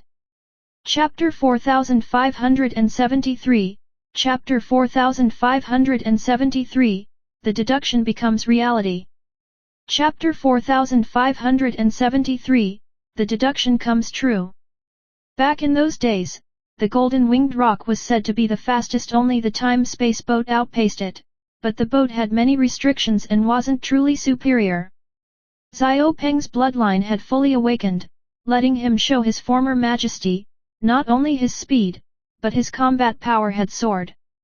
With another century to adapt, he'd be certain of fighting a quasi-supreme one-on-one, and could even face a supreme in direct battle. Both Xiaoshu and Chaos Child were excited, but the feeling didn't last long before a tremendous will came crashing down. The Dao had arrived. He sensed some deep change in the Dao, detecting Xiao Peng's awakened bloodline. Conceal your auras. Lin Moyu barked, activating the hidden spirit pearl to its peak. This was not the chaos realm, but the primal wilderness far from chaos. The Dao's power here was not so strong, so even if he noticed, there might not be much he could do to them. Besides, with the hidden spirit pearl and caution, there was every chance of avoiding detection. The group retracted their auras. Xiao Peng stopped running his bloodline and slowed drastically. Xiaoshu refrained from using space-time powers. Against the Dao, the best method was to do as little as possible, otherwise it might backfire. Since the Dao was likely just the Jishan beast, extraordinarily sensitive to spatial changes, even subtle shifts could be noticed. Staying still was best. The powerful will swept down, turning the surrounding billions of miles of void into a cage, hunting back and forth. But the hidden spirit pearl did its job, and no matter how the Dao searched, he found nothing. After a short while, the Dao's will withdrew, yielding no result. Xiao Peng sighed in relief, finally gone. He'd been very nervous if discovered, there would be no escape. But they had hidden well, with the Dao gone, they were safe. After such a noisy awakening, as long as they stayed cautious, there should be no more problems. Just as he relaxed, Lin Moyu said, "Don't let up yet, keep your auras hidden, and keep watching." More? Xiao Peng froze. Suddenly, another mighty will descended, no less potent than the Dao and even stronger in some ways. Like before, this new will scoured the void for billions of miles. In the end, it too found nothing and departed. Xiao Peng muttered, "Who was that?" Lin Moyu answered, "Who else? The Calamity Supreme." Xiaoshu sighed, Master's deduction came true. The Calamity Supreme really did have a fallback, a hidden plot. He'd been surprised, but since Lin Moyu had foretold it, he was psychologically prepared. Lin Moyu asked, "Xiaoshu, can you trace the direction of that second will?" Xiaoshu replied, "Not exactly, but it came generally from the primal wilderness a very far distance." Lin Moyu nodded. "That's enough. Calamity Supreme really is hiding in the primal wilderness and has reached the Dao's level. The Dao and Calamity Supreme, one in chaos, one in the primal wilderness, are equals. They have surpassed the Supreme, but not fully, and still fall short of the truly invincible. What matters is that the descent of this will confirmed my deduction." The location and timing of Xiao Peng's bloodline awakening, deep in the primal wilderness, had actually been Lin Moyu's plan all along. He had known the moment Xiao Peng fully awakened, the Dao would descend. He was confident of eluding the Dao, but wanted to see if any other will would appear. If anyone did, it could only be Calamity Supreme. If so, his reasoning would be confirmed. A thought occurred to Lin Moyu. He roused the primal chaos stone. "Wake up, I need you." The primal chaos stone yawned, "Master, this is unkind. You'll get your comeuppance." Lin Moyu was exasperated. "You're just a stone, why do you sleep? I need to ask, if someone surpasses the Supreme but falls short of the Invincible, what are they called?" The stone replied, "There's no special realm. Call them whatever. Half-step Supreme, failed breakthrough, it doesn't matter. So long as people understand you. Truly casual, but not wrong, realms are just labels, you understand." Lin Moyu asked, "Then what happens if someone fails to break through to the invincible level?" The stone, ancient and experienced, said, "Two things, either their body and Dao perish and they die completely, not even reincarnating. Or, on the complicated side, they survive and gain power just below the Supreme, but face myriad restrictions from world rules. Because they failed to transcend the world's laws, they're trapped by those laws. Movement grows hard, can't fight freely, can't kill wantonly, can't show themselves easily, and so on. Each failure varies, so do the restrictions, but there are many like this. Supremes are rare, one per world. But failed breakouts abound, all stuck for various reasons, surviving but constrained by the rules. Can those who fail ever break through again?" The stone answered, "Of course, as long as there is life, hope remains. I've seen people fail, but after eons of silence, get a heaven-defying chance and finally break through. But when that happens, they will always be the weakest of the invincibles, falling quickly to stronger rivals." Clearly proud, the stone even looked down on the invincibles. But Lin Moyu made no comment. Having survived in a life-forbidden zone, the stone had earned that arrogance. Lin Moyu went on, "A world can have only one invincible. Right now this world has two failed breakouts. What do you think will happen?" The stone said, "Hold on, Master, let me check." He stretched out a tiny hand, rubbed his eyes, and the soul and domain gems on the Calamity Scepter lit up, sending strange energy into the void. The soul gem infused the world's insubstantial side, the domain gem entered the real side. Combining, the two gems let the stone take in the situation at a glance, not details, but the big picture. Lin Moyu felt this was an unbelievable power. What would take him endless guessing, the stone had found out in an instant. Chapter 4574, Chapter 4574, No use, can't smash to death. Chapter 4574, No use, can't smash to death. 3. Lin Moyu was surprised and gave a strange look. How could there be 3? The primal chaos stone gave an don't ask me gesture. How should I know why there are 3? But it's 3 for sure. No mistake. Lin Moyu asked, can you tell their details? The primal chaos stone shook his head. No. That's all I can do unless you become an invincible. Only then can I unleash my full power. He was a tool spirit, but without someone to wield him, he couldn't display the full power of the Calamity Scepter. The primal chaos stone continued, I can't tell specifics, but I can sense 2 of the 3 are extremely ancient, while 1 isn't as old. Those 2 old ones, they're so old they're nearly dead. But it feels like the great tribulation of this world is rising again. No idea which of them can survive it or become an invincible. If they can't get through, the 2 old ones will die. The other might last a bit longer, but not enough to see the next great tribulation. As he spoke, Lin Moyu's mind was whirling with information. 3 too ancient, including the Dao, who is the other? As old as the Dao means a being from the same era. Back then, Dao seized the miraculous flower and managed to break through, but how did the other do it? That's a mystery. The third is obviously Calamity Supreme, who isn't so ancient. Lin Moyu asked, will they age and die? The primal chaos stone answered definitively, yes.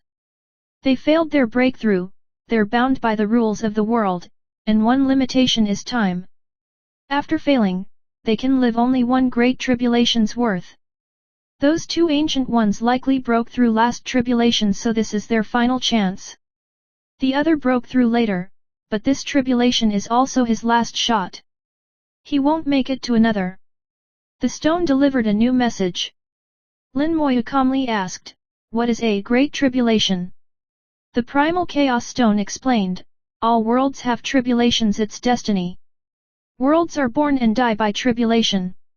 If you want details, here goes. From the moment any world is born, it faces its own great tribulation. This decides if it'll become a living or a dead world. That first catastrophe is called the initial tribulation, a life-death judgment for heaven and earth. If it's a dead world, that's it, nothing follows. It'll perish at the next tribulation, either shattered completely or left as ruins for powerful treasure hunters. But if the world survives the first tribulation, it becomes a living world, capable of nurturing myriad beings. As beings grow stronger, the world perfects itself. That leads to the second tribulation, called the World Source Tribulation, or the severance of living Dao. Countless beings will die in this tribulation, which then become the origins of various Daos. These serve as the world's foundation for future life. In this tribulation, 1 being in 10,000 survives, hardly any make it. But the world itself gets a sliver of hope, granting someone during the tribulation 1 chance to break through and become invincible. But for this world, no one seized that chance, 2 tried and failed, barely surviving for now, and their only chance left is at the next tribulation. If they succeed, they become invincible. If not, they just wait for death. There's lots like this. From what I've seen elsewhere, in their desperation, these failures might do crazy things. A few worlds were destroyed like that. Makes sense if your end is certain anyway, why not try everything, no matter how desperate? Lin Moyu asked, so, we're facing the third tribulation in this world? How many do worlds go through? The primal chaos stone said, it varies. Every tribulation weakens the world. Some only survive 3, if no invincible emerges, the world decays and collapses. But some especially mighty worlds withstand many tribulations. I saw one last through 9, but not even then did an invincible arise, so it finally shattered. Lin Moyu asked, how about our world? The Primal Chaos Stone replied, this world isn't that strong, at most it can handle 4. But if those 2 old guys can't break through and go wild, this tribulation could wipe the world out early. And they're very likely to go wild. Just prepare, I've seen it many times, Master. The Primal Chaos Stone for once showed concern. Lin Moyu feigned being flattered. Thanks. Say, I've seen a vision of someone swinging the Calamity Scepter at another, which split off the 5 jewels. Did you know about this? This unresolved question always bugged Lin Moyu. The Primal Chaos Stone claimed to have drifted through the Forbidden Life Zones, but Calamity Supreme's memory showed him smashing Dao with a complete scepter that seemed contradictory. The Primal Chaos Stone replied, of course. I split on my own. Why? Lin Moyu was confused. Why separate the 5 jewels from the scepter deliberately? The Primal Chaos Stone explained, when I came here from a forbidden zone, this world had just survived its 2nd tribulation and was still weak. To adapt, I suppressed my power as much as possible, but no matter what, I was still too strong. I tried and tried for ages, but it didn't work. In the end, I could only go dormant, hoping time would polish my edge. But then someone found me and started using me to bash people. I woke up, all my effort wasted. I got angry, and the world started rejecting me because I was still too strong. So I had to split myself up, waiting for a day when I'd be reunited again. So that's the story. The scepter wasn't shattered by Dao, it was the Primal Chaos Stone's own decision. Finally, an old confusion was resolved. At the scepter's level, Dao couldn't possibly break it, so how could he have smashed it apart? Lin Moyu asked, weren't you afraid of being separated forever? The Primal Chaos Stone was confident, no. The pieces are tied by karma. No matter how long they're apart, they'll always reunite. That's fate unchangeable. Lin Moyu believed him. So back then, if you'd wanted, you could have smashed that guy to death. The Primal Chaos Stone replied emphatically, no. Not possible. Chapter 4575, Chapter 4575, Find a dangerous place and die happily. Chapter 4575, Find a dangerous place and die happily. The Primal Chaos Stone explained why it was impossible to smash someone to death. He was indeed very powerful. Anything in the world, be it soul or flesh, he could smash to pieces, even an invincible, as long as that person stood still and let him strike. However, invincibles would run, and without a master controlling him, he simply couldn't kill one. The same was true for those who failed at breakthrough. Although they were restricted by the world's laws, they could also merge with them, so without a master, he just couldn't do it. Calamity Supreme was not really his master, just a user. The difference was immense. Lin Moyu asked, did you injure him at the time? The Primal Chaos Stone replied, yes, because he underestimated me. But the injury wasn't serious. Lin Moyu found this strange. From what I know, he was badly hurt. The stone disagreed. No, it wasn't serious. He was most likely pretending. At the time, I sensed another guy lurking behind, waiting to make a move. Lin Moyu suddenly understood the Dao wasn't really badly injured, at least not as badly as Calamity Supreme thought. The so-called grievous injury Calamity Supreme saw was just acting. There was another hunter behind the Dao. That hunter wanted to kill, the Dao wanted to counter-kill, and so Calamity Supreme got the wrong impression. None of them expected Calamity Supreme to have a fallback. While he appeared to have been killed by the Dao, he survived and completed a breakthrough. Now it all made sense. None of them were easy to deal with, everyone was scheming. But who exactly was the one hiding all the time, and during the Great World Source Tribulation, who besides the world-shading beast survived that step? Whoever they are, none of the three can survive the fourth tribulation, making this coming tribulation their last chance. Lin Moyu asked, when the Great Tribulation starts, will all living beings in the world die? The stone replied, that depends. If an invincible appears, the tribulation can be dispelled and the living can be saved. If not, nearly all will die, very few will survive. In most cases, invincibles emerge late in the tribulation, when nearly everybody else has died. There are hardly any left alive. He'd seen it too often to care. Life and death meant nothing to him. Lin Moyu wasn't that detached. If I move people into a world of my own during the tribulation, can they escape it? The stone said, of course. That's a great method.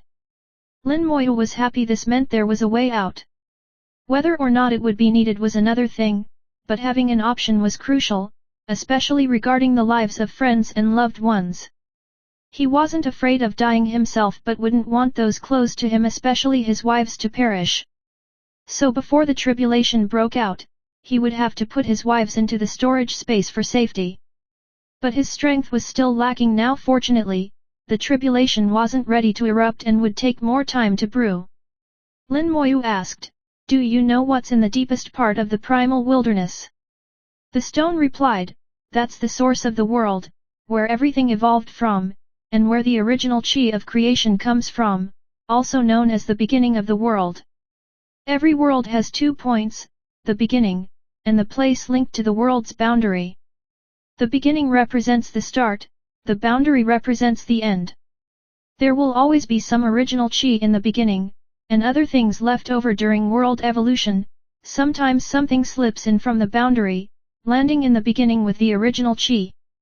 As they evolve without being shaped by world rules, all sorts of strange things form. Over the ages, the beginning becomes ever more chaotic. What's really in there, you'll only know if you go in. Lin Moyu continued, from what I know, the last guy who failed his breakthrough only found his chance by venturing to the deepest wilderness. What do you think? The primal chaos stone said, what do I think? I've seen that plenty many go to the world's beginning for a chance, and a few really do break through after, though most just die. If he managed to get something and even make a half step forward after failing, that's already outstanding. There are no rules in the beginning, anything can happen, luck and doom coexist. He looked at Lin Moyu. Master, do you want to try your luck in there? Lin Moyu said, yes, I want to seek my own opportunity. The stone seemed surprised, is there something wrong, Master? With your resources, there's no need, just keep cultivating and you'll naturally reach the peak. The tribulation isn't coming just yet, you have plenty of time to reach Supreme, then compete with those two for supremacy. Lin Moyu shook his head. No, that's not what I want. It's not enough for me. The primal chaos stone hesitated. But even you might face mortal danger there. Lin Moyu replied, that's exactly why I want to go and risk death. Hey? Suddenly, Lin Moyu realized the stone knew nothing about his rebirth talent. No wonder, he'd been napping the whole time. Lin Moyu explained, and the stone frowned, amazed, Master's talent is truly miraculous. A warm current shot out from the stone and swept through Lin Moyu's body. The stone cried out, it's true, his flesh and soul have both reached the chaos realm limit. Dual peak body and soul, no one has ever done it before. If Master can keep going, maybe he'll hit the limit of the world, or even surpass it. He was amazed. Lin Moyu asked, not even invincibles have accomplished this. The stone said, some invincibles have either a body or soul at the absolute limit, just one is already rare. Most invincibles have strong bodies and souls, but neither at the absolute peak. If Master can shatter the world's limit, maybe you'll be able to enter the forbidden life zones after becoming invincible. Yes. Master is right, those zones really aren't strictly off limits. The only trick is surviving the crushing force within. If you can do that, you can go in. Master, I support your trip to the world's beginning. Go find a dangerous place and die gloriously. Chapter 4576, Chapter 4576, Jin Supreme's Bugs. Chapter 4576, Jin Supreme's Bugs. Finding a dangerous place to die gloriously, words like tigers and wolves. It was one thing for Lin Moyu to say it, but even the primal chaos stone was stating it as self-evident, even sounding eager to urge him on. It made sense, after all. This entity had roamed the forbidden life zones for countless years, had seen everything, but never seen anyone whose body and soul both reached the world's limit. Yet on Lin Moyu, not only were both at the limit, but there was even potential to surpass it. Such an interesting thing, how could the primal chaos stone not be curious? He was clearly very eager to see what would happen if someone exceeded all limits and attempted to enter the forbidden zone. Could the rules be broken? Thinking this, the primal chaos stone wasn't sleepy anymore, wishing Lin Moyu would dash into the deepest wilderness immediately. Lin Moyu guessed what the stone was thinking, but ignored him. He also wanted, in his own way, to die gloriously. But it had to be conditional, in an orderly fashion, much like dying in the womb of the world in the Western Pure Land, within a controlled, manageable range. Achieving that had always been difficult. Antares once helped, but now, in the primal chaos wilderness, the only possible help would be those three beings. Even a supreme like 707 couldn't easily kill him in a way he wanted, couldn't satisfy his requirements. Those three? No way, they were truly courting death themselves. The last space-time tunnel in the world's boundary led to a remnant world that was overtly dangerous, possibly useful, but the cause-seeking ring would fail there, making things less manageable, so it wasn't the first choice.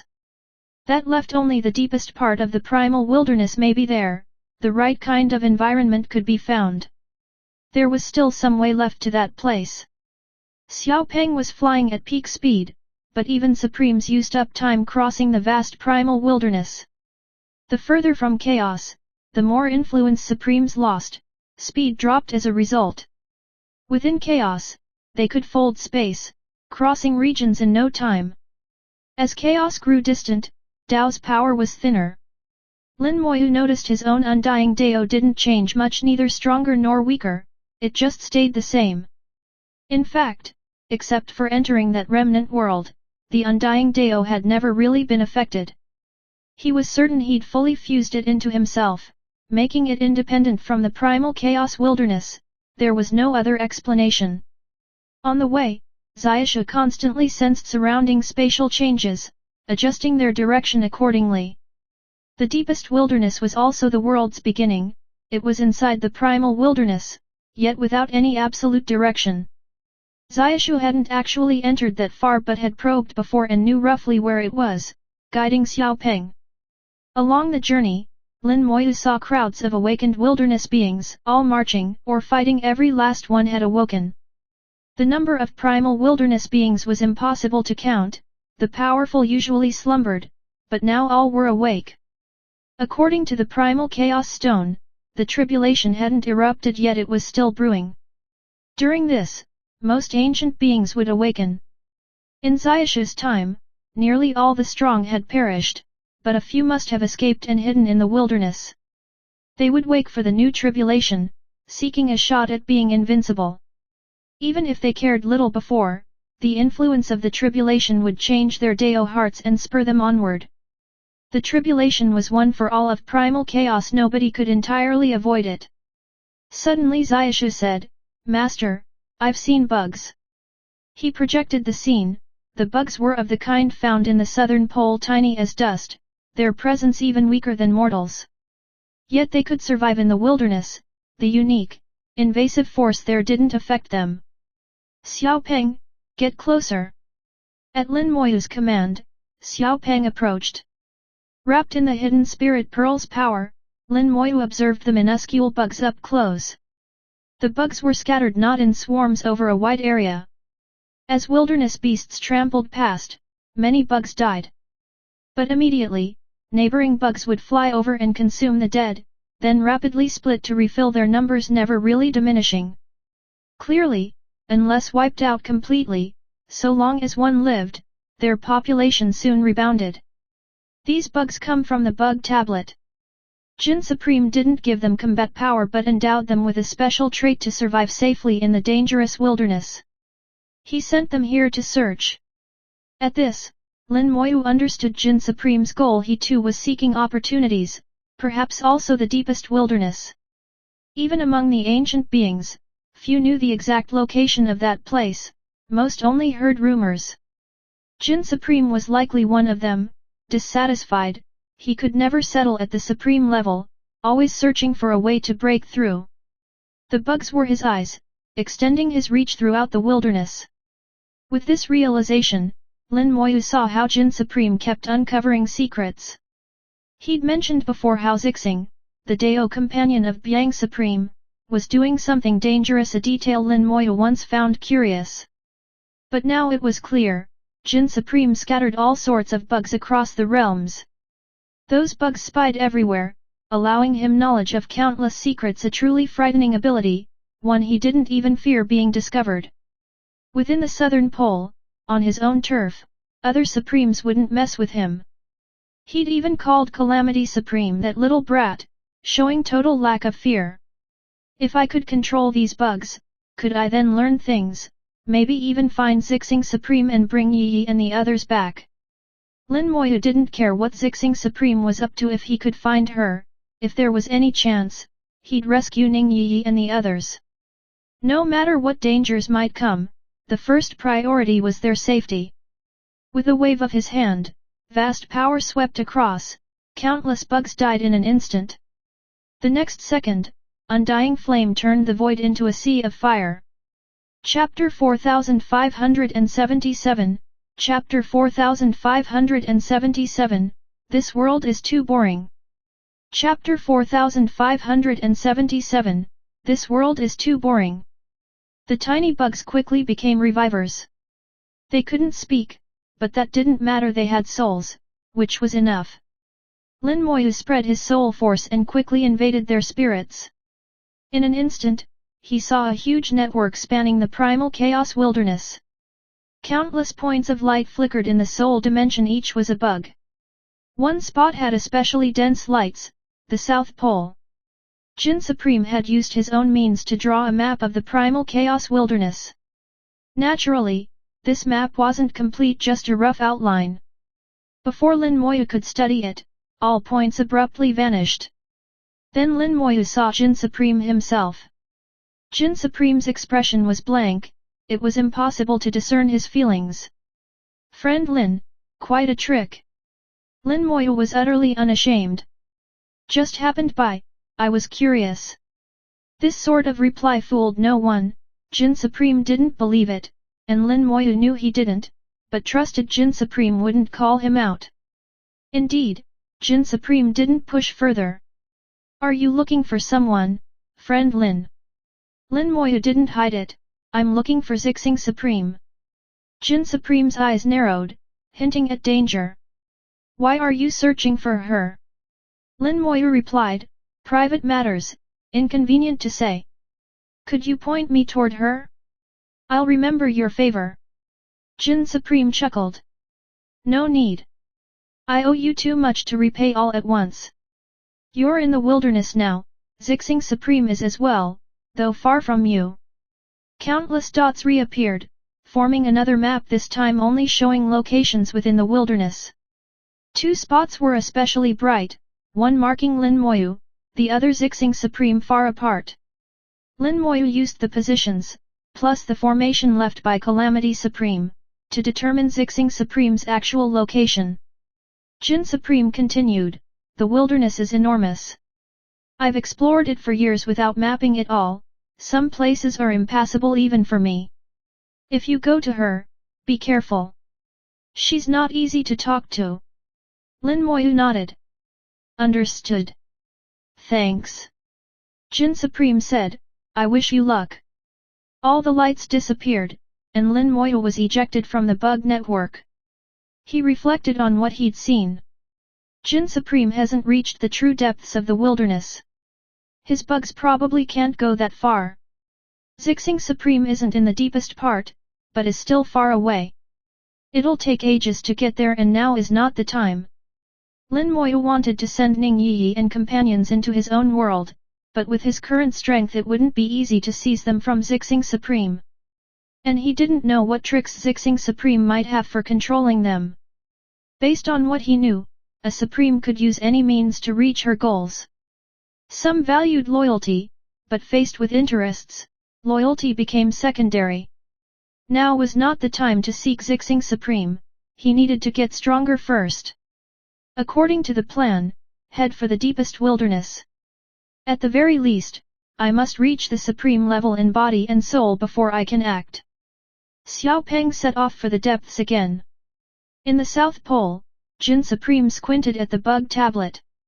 Another mess is brewing. Wonder if I'll get an opening this time. He's probably headed for the true depths.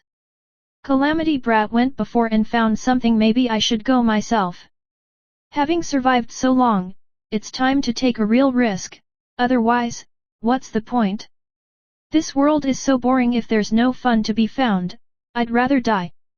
His eyes exuded madness, like he might destroy all creation. Xiao Peng flew for decades, covering staggering distance, finally entering the true wilderness's depths, far from the chaos itself. The Dao force of chaos was now faint. In this place, even chaos-level powers lost much of their fighting ability. Barely half remained. Top perfectionists could muster only about 60% or 70% here. Supremes were somewhat less affected, but still much weaker than inside chaos. The wilderness's depths were just a term, they weren't at the absolute end yet. Entering the deepest zone would likely decrease even supreme battle power by half. So Supremes rarely ventured inside, they feared it greatly. Lin Moyu paused for a day here, letting Xiao Peng, Xiaoshu, and Chaos Child get used to it. Their powers suffered too, even Xiao Peng's speed was much reduced. The hidden spirit pearl weakened, the concealment still worked, but not as well. This was almost a blind spot for Dao, trying to scan from chaos would be extremely difficult. Maybe only Calamity Supreme, being in the wilderness, could investigate here, but he didn't probe as much as Dao, perhaps fearing Dao's notice. After a day of acclimating, Xiao Peng pressed forward. The true wilderness's depths beckoned. After several more years, Xiao Peng slowed further. As the Dao force died completely, he became little faster than an ordinary chaos great. The hidden spirit pearl's effect all but vanished. Suddenly, Lin Moyu beheld a vast, pitch-black pit. It was like a tear in the world, slowly turning in the void. It absorbed all light, Dao, and soul power. Nothing inside could be seen. At first sight, Lin Moyu's soul felt no alarm, but instinctively he sensed deadly danger. This is the deepest wilderness, the world's true beginning, the source of everything. He muttered quietly, remembering what dangers might lie ahead. According to the primal chaos stone, within lay leftover primordial chi and some original treasures from across the world's boundary. Those treasures merged with primordial chi, producing all sorts of bizarre things. Not bound by chaos rules, these made the deepest wilderness wild and unpredictable. And there might be more, too. Only by going in could one find out. Xiaoshu whispered, "Master, I feel that my time-space power won't work inside." Chaos Child added, "I only ever heard how dangerous it was. Didn't expect I'd actually come." Lin Moyu chuckled, "Don't worry. Calamity Supreme survived here and found a chance we might do the same." Xiaoshu wondered, "I'm curious what chance he got. Why did he dare to break through?" Lin Moyu shook his head. "Who knows? Maybe the answer is inside. Let's go." He put Xiao Peng away into the Calamity boat. Xiao Peng wasn't needed here. He planned to use the boat for the advance. If danger came, at least the boat could help resist it. Chapter 4578, Chapter 4578, Greed. Chapter 4578, Greed. The ferry of Tribulation slowly flew into the deepest part of the primal wilderness. At the instant it broke through the boundary, it suddenly shook violently. In a flash, it was assaulted by a massive barrage of attacks from all directions. striking the vessel and causing its fierce shuddering to not let up. Without the support of the Grand Dao, the ferry could only rely on itself. Fortunately, it was made of primordial materials and was sturdy enough to withstand it. Sensing the situation outside the vessel, Lin Moyu grew solemn. These attacks didn't seem strong, roughly at the level of a perfected Chaos Realm, but carried extreme invasiveness. A perfected Chaos Realm expert would face trouble here, with no Dao's protection, just depending on their own defenses, they might not survive these attacks. A Supreme, though, wouldn't be threatened, their flesh and soul were perfectly strong and could block this level of assault. If a Chaos Realm practitioner wanted to enter, they'd need a treasure on the level of the ferry. Such treasures were extremely rare, so the Primal Wilderness's deepest region was rightfully called a forbidden zone for Chaos Realm experts. Even if a Supreme tried to bring in Chaos Realm followers, odds were they'd still die inside. For Lin Moyu, though, with body and soul at such strength, defending against these assaults wasn't difficult. Yet this was not the place he sought. It was too weak, lacking the necessary standards. In the core of the Primal Wilderness, the concept of time and space vanished. Even Xiaoshu couldn't sense spatial changes, nor the passage of time, not even whether the ferry kept moving or stood still. Lin Moyu felt the same, everything here was in total chaos. He could only rely on the Primal Chaos Stone for guidance. In response to Lin Moyu's query, the stone said, "Don't worry, we're still moving forward, the direction is right. At this rate, it'll only take another year or two to get through the barrier and enter the interior." Lately, the stone hadn't been dozing. Perched atop the Calamity Scepter, he eyed the surroundings with growing excitement. He could see everything outside, neither Lin Moyu's soul world nor the ferry blocked his view. Lin Moyu felt a bit of relief. "You've never seen the inside of the world's origin before?" "Of course not," said the stone. "You have to go inside to see, even I can't observe it from outside." "How did you learn all that then?" asked Lin Moyu. "I heard it from others. Lots of people in different worlds have ventured into the origin, and their tales got around. I was just listening. Each world's origin is different, though.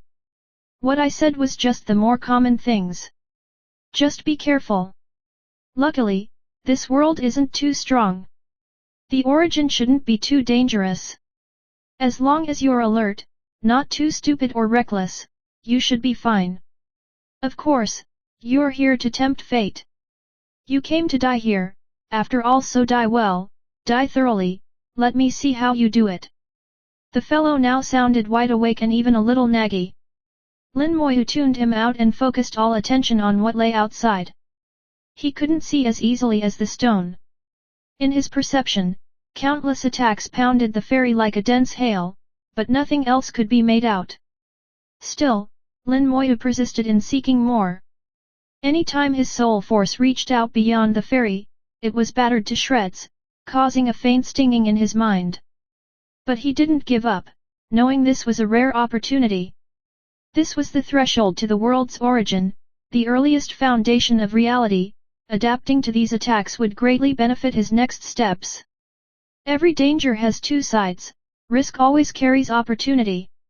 Attempt after attempt, Lin Moyu didn't know how many times he'd tried, his soul force was repeatedly damaged. He found it seemed to be not quite infinite here.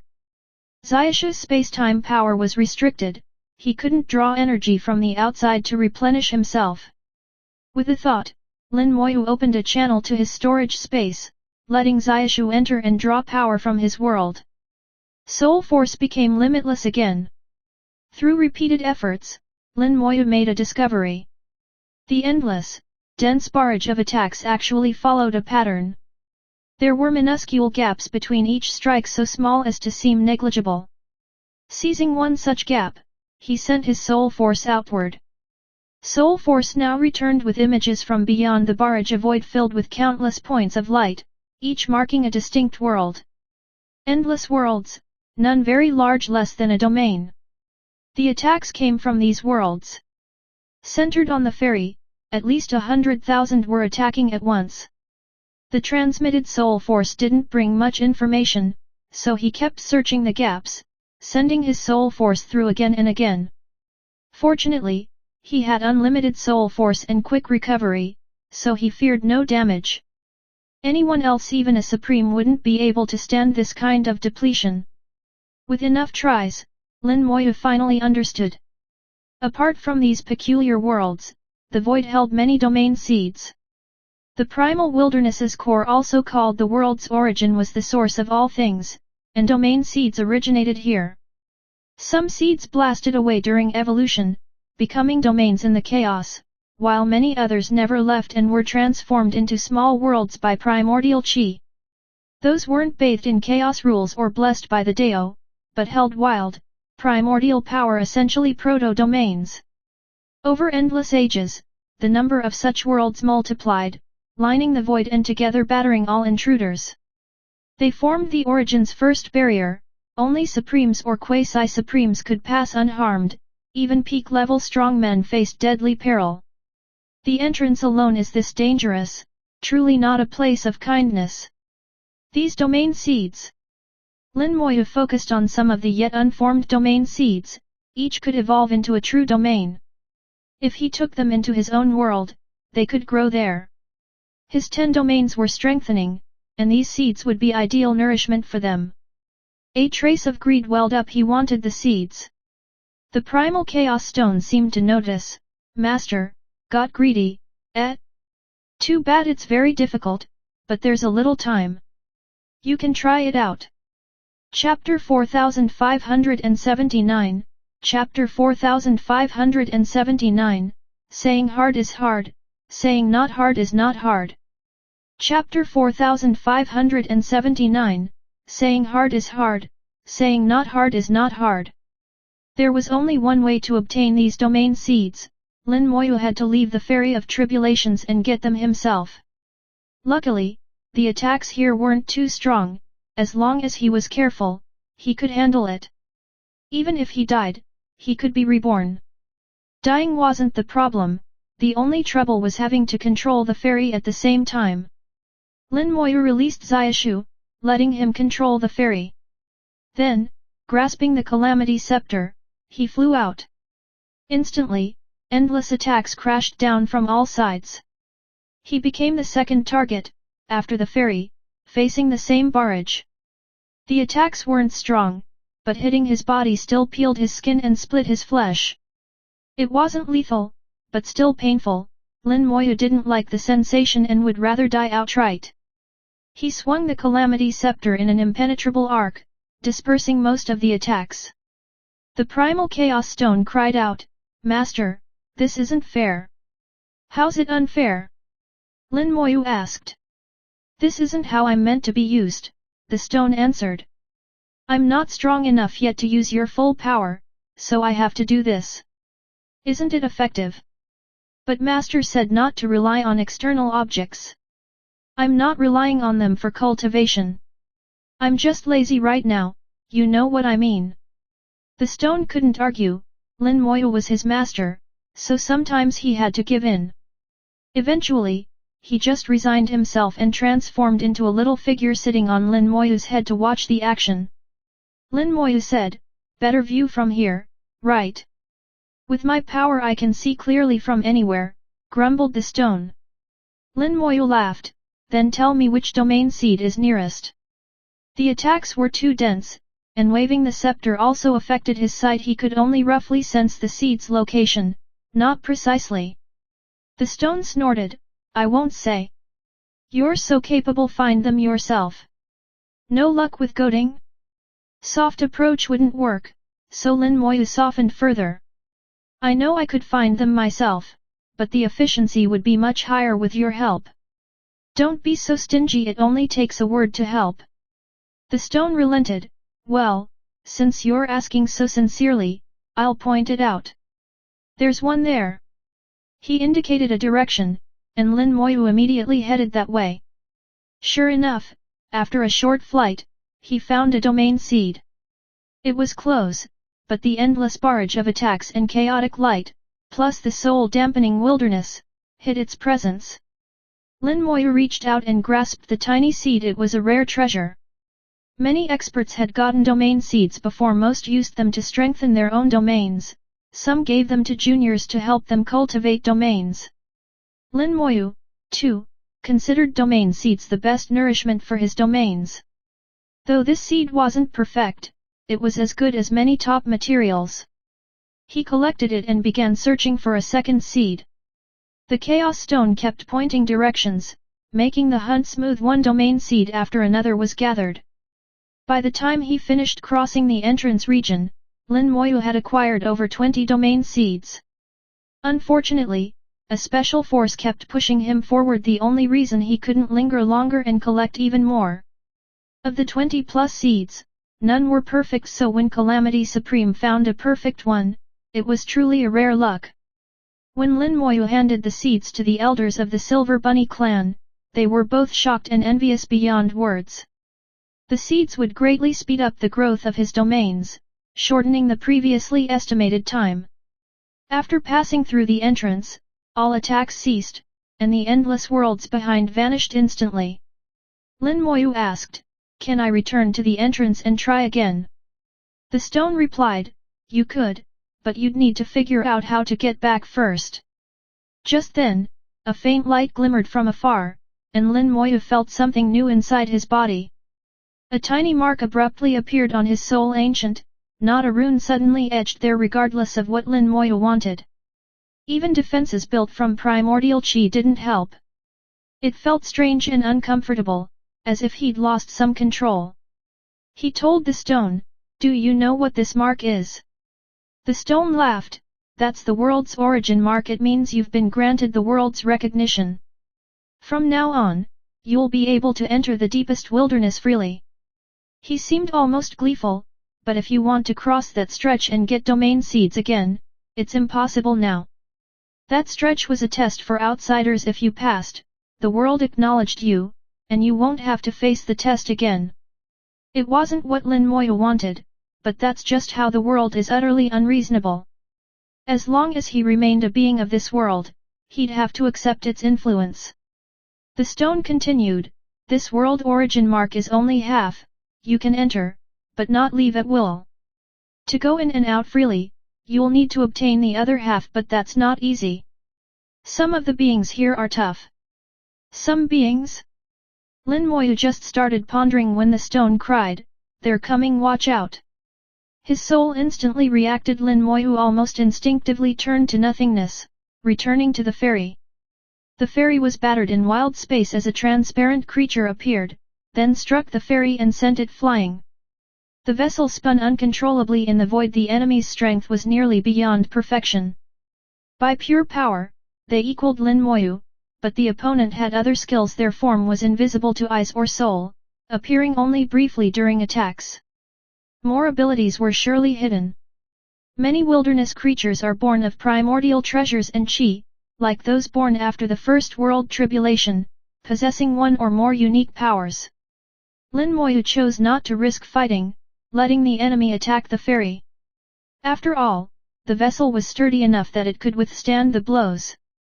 The stone laughed, "Master, why are you acting cowardly? Go fight." Lin Moyu retorted, "How about I smash them with you?" The stone shouted, "Sure, if you can hit them." Lin Moyu frowned, "Can't be smashed." The stone replied, "Saying it's hard, it's hard. Saying it's not hard, it's not hard. You can try." Chapter 4580, Chapter 4580, The Shameless Primal Chaos Stone. Chapter 4580, The Shameless Primal Chaos Stone. The Primal Chaos Stone seemed quite confident, convinced that Lin Moyu wouldn't be able to hit the opponent. Lin Moyu didn't act on impulse, since the stone was so certain. He felt there must be a reason. Carefully observing, Lin Moyu saw that except for the moment of attack, the enemy's form was invisible. At first glance, it seemed similar to the hidden spirit pearl, concealing his body, but further inspection showed it wasn't mere invisibility, it was true phasing. Not only that, but the creature appeared to use the power of time and space. If they were in chaos, Xiaxia could use space-time powers to counter them, but here, Xiaoshu's power was restricted to less than a tenth, unable to affect space-time. Moreover, in this place both time and space were chaotic, nothing like chaos. Even in peak condition, Xiaoshu would need considerable time to adapt.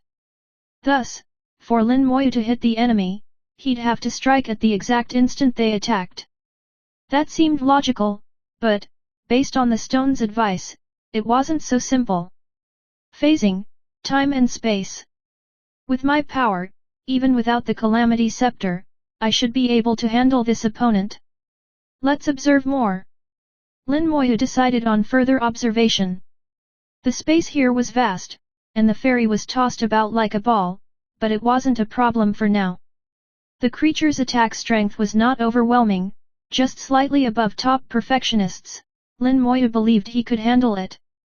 If possible, it would be best not to use the Calamity Scepter, though it was his treasure, since it was still an external tool. Especially facing the primal chaos stone, its smug attitude made Lin Moyu want to punch it. After watching for a while, Lin Moyu didn't come up with a solution. He quickly shifted focus, thinking from the origin of the deepest wilderness. This was the origin of worlds, the root of this realm, yet its laws differed greatly, almost an alternate world. Different worlds, different daos, entirely different rules. Yet there was a commonality, strength of the body and soul. These two powers belong to cultivators themselves, not to external objects.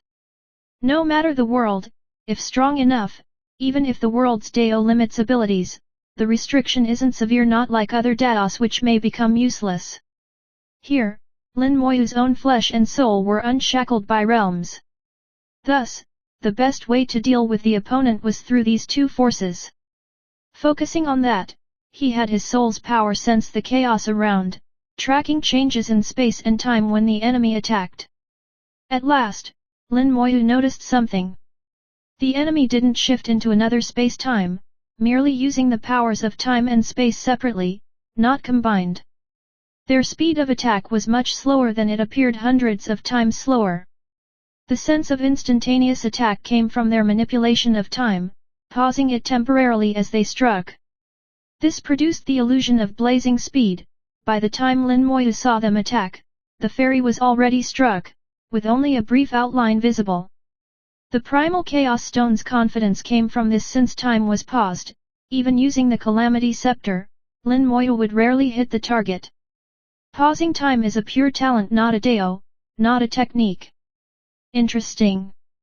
Having understood, Lin Moyu readied his soul's power, condensing a soul avatar nearly equal to 90% his total power. Others would be exhausted doing this, but Lin Moyu could recover instantly by dying and reviving. The soul avatar left the fairy just as the enemy attacked again, revealing a faint silhouette. The avatar felt a unique pressure as time stopped everywhere. This was effective against the physical body, but its impact on Lin Moyu's soul was sharply reduced. With his soul at the peak of the chaos realm, almost supreme, the time stop only delayed him for a fraction of a second before he broke free. The soul avatar punched toward the silhouette, unleashing an immense soul assault. Simultaneously, Lin Moyu's soul held two images, one from the perspective of the soul avatar with normal time flow, and the other seen from the fairy, a static snapshot of the attack's beginning. The two perspectives were disorienting, one moving, the other still. Really interesting, Lin Moyu laughed, a novel, exciting feeling. In the moving perspective, Lin Moyu finally saw the enemy clearly, a round creature, soft as a bubble, fragile looking. The avatar's fist sent it flying, dodging its attack on the fairy this time. As it tumbled, thousands of eyes surfaced on its body, radiating shock.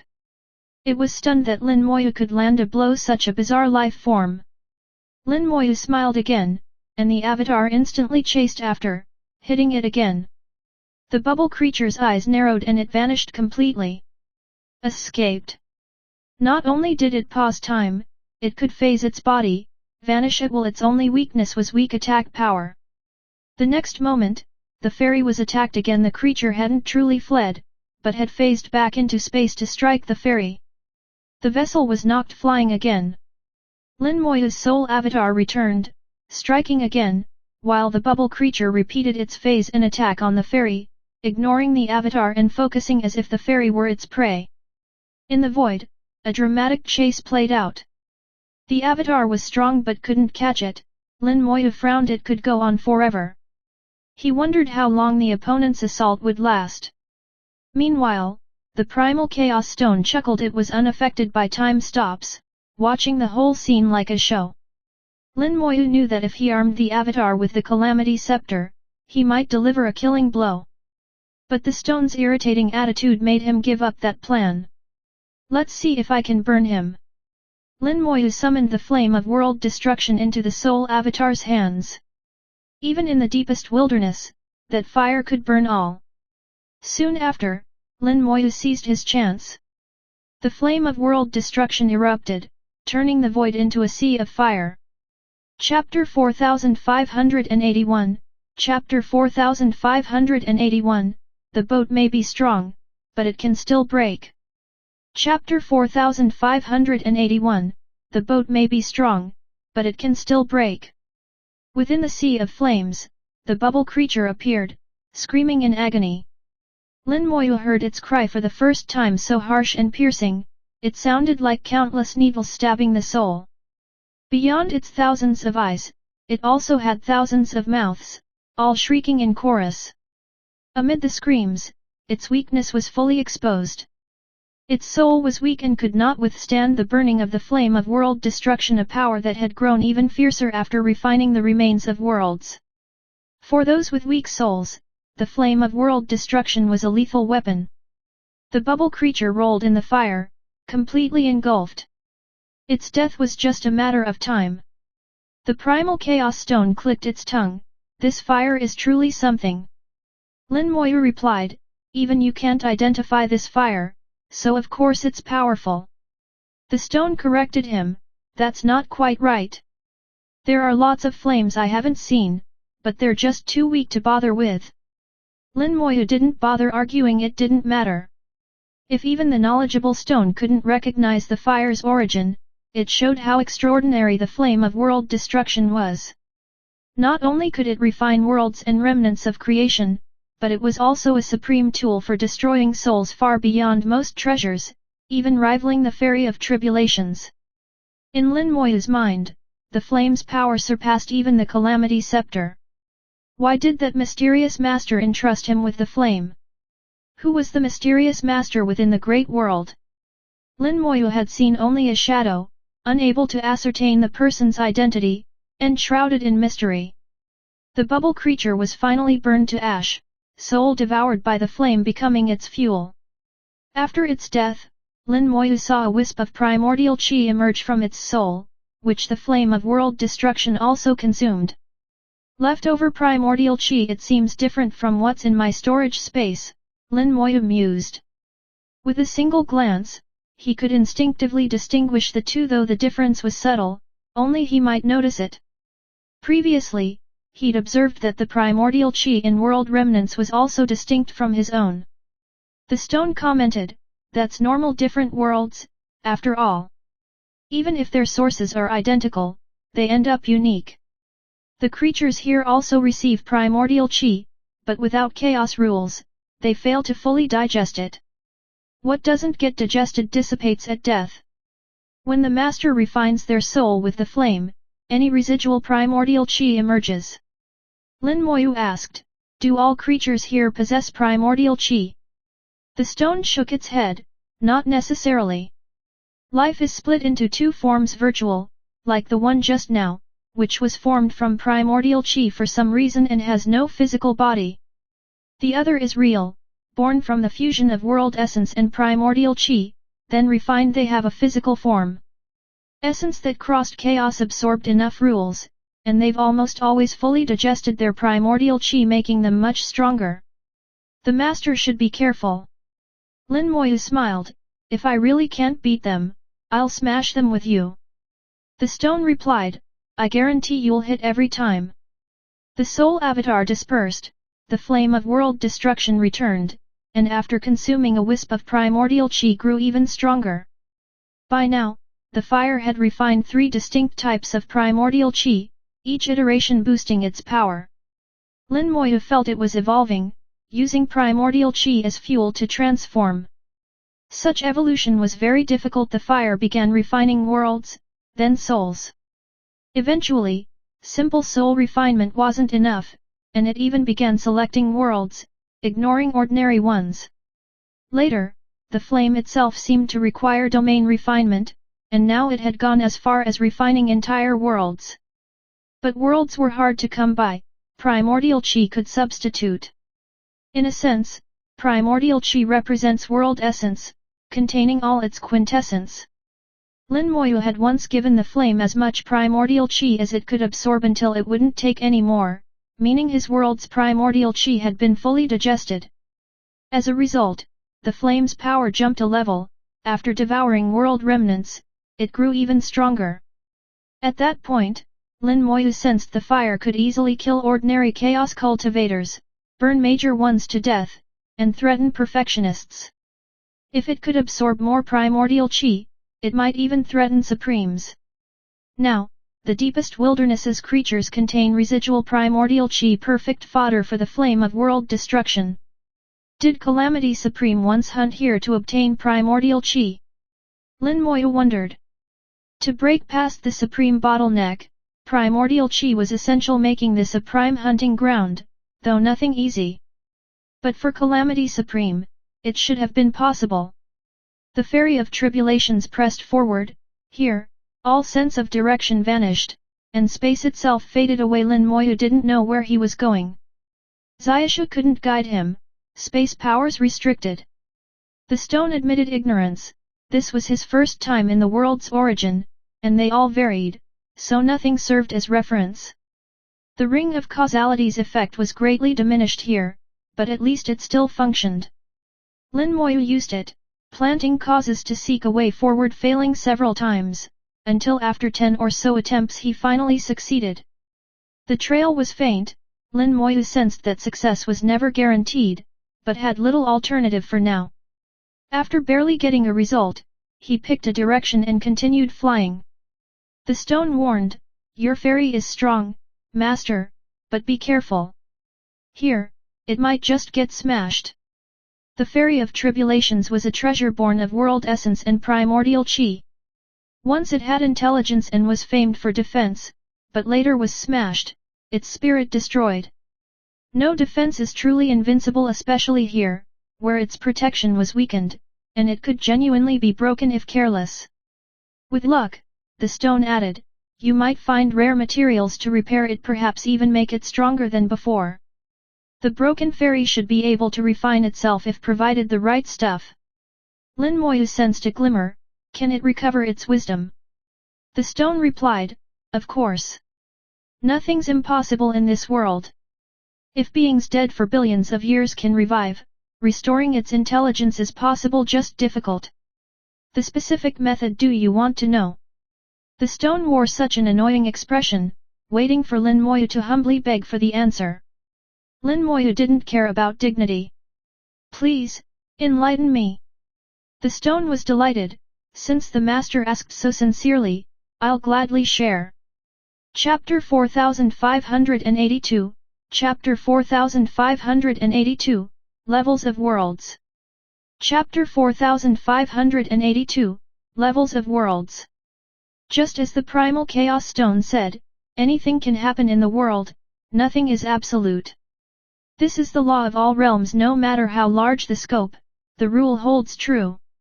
If the Fairy of Tribulations is to cultivate, it needs Guhuang Gold, as Xiaoshu and Chaos Child previously mentioned. The fairy is made from world source materials, with a piece of Guhuang Gold fused during its birth, making it extremely sturdy.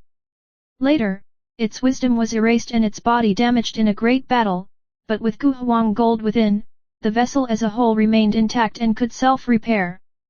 If it acquires another piece of Guhuang Gold, the fairy can be restored to peak state. Guhuang Gold is incredibly rare, almost impossible to find even in the depths of Guhuang. However, their journey now brought them to the deepest region here. The chance of obtaining Guhuang Gold is much greater, but there's a problem, it may have already grown into a life form. Because of Guhuang Gold's properties, any life it breeds naturally has terrifying defense. Even Supremes would struggle to break it. Fortunately, Lin Moyu need not worry, the flame of world destruction is a nemesis for such beings. As long as their soul isn't strong enough, the flame can kill them.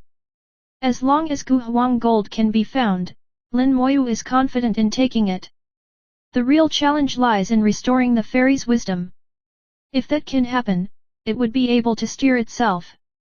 Yet, to restore that wisdom requires something far rarer than Guhuang Gold, the Stone of Pure Time. The Stone of Pure Time can make time flow backward within a certain range, not just as a vision of the past, but truly reverting time to before. Such reversal is permanent as long as the user's power suffices, returning a thing to the earliest era of creation. Lin Moyu was surprised by the existence of such a heaven-defying item.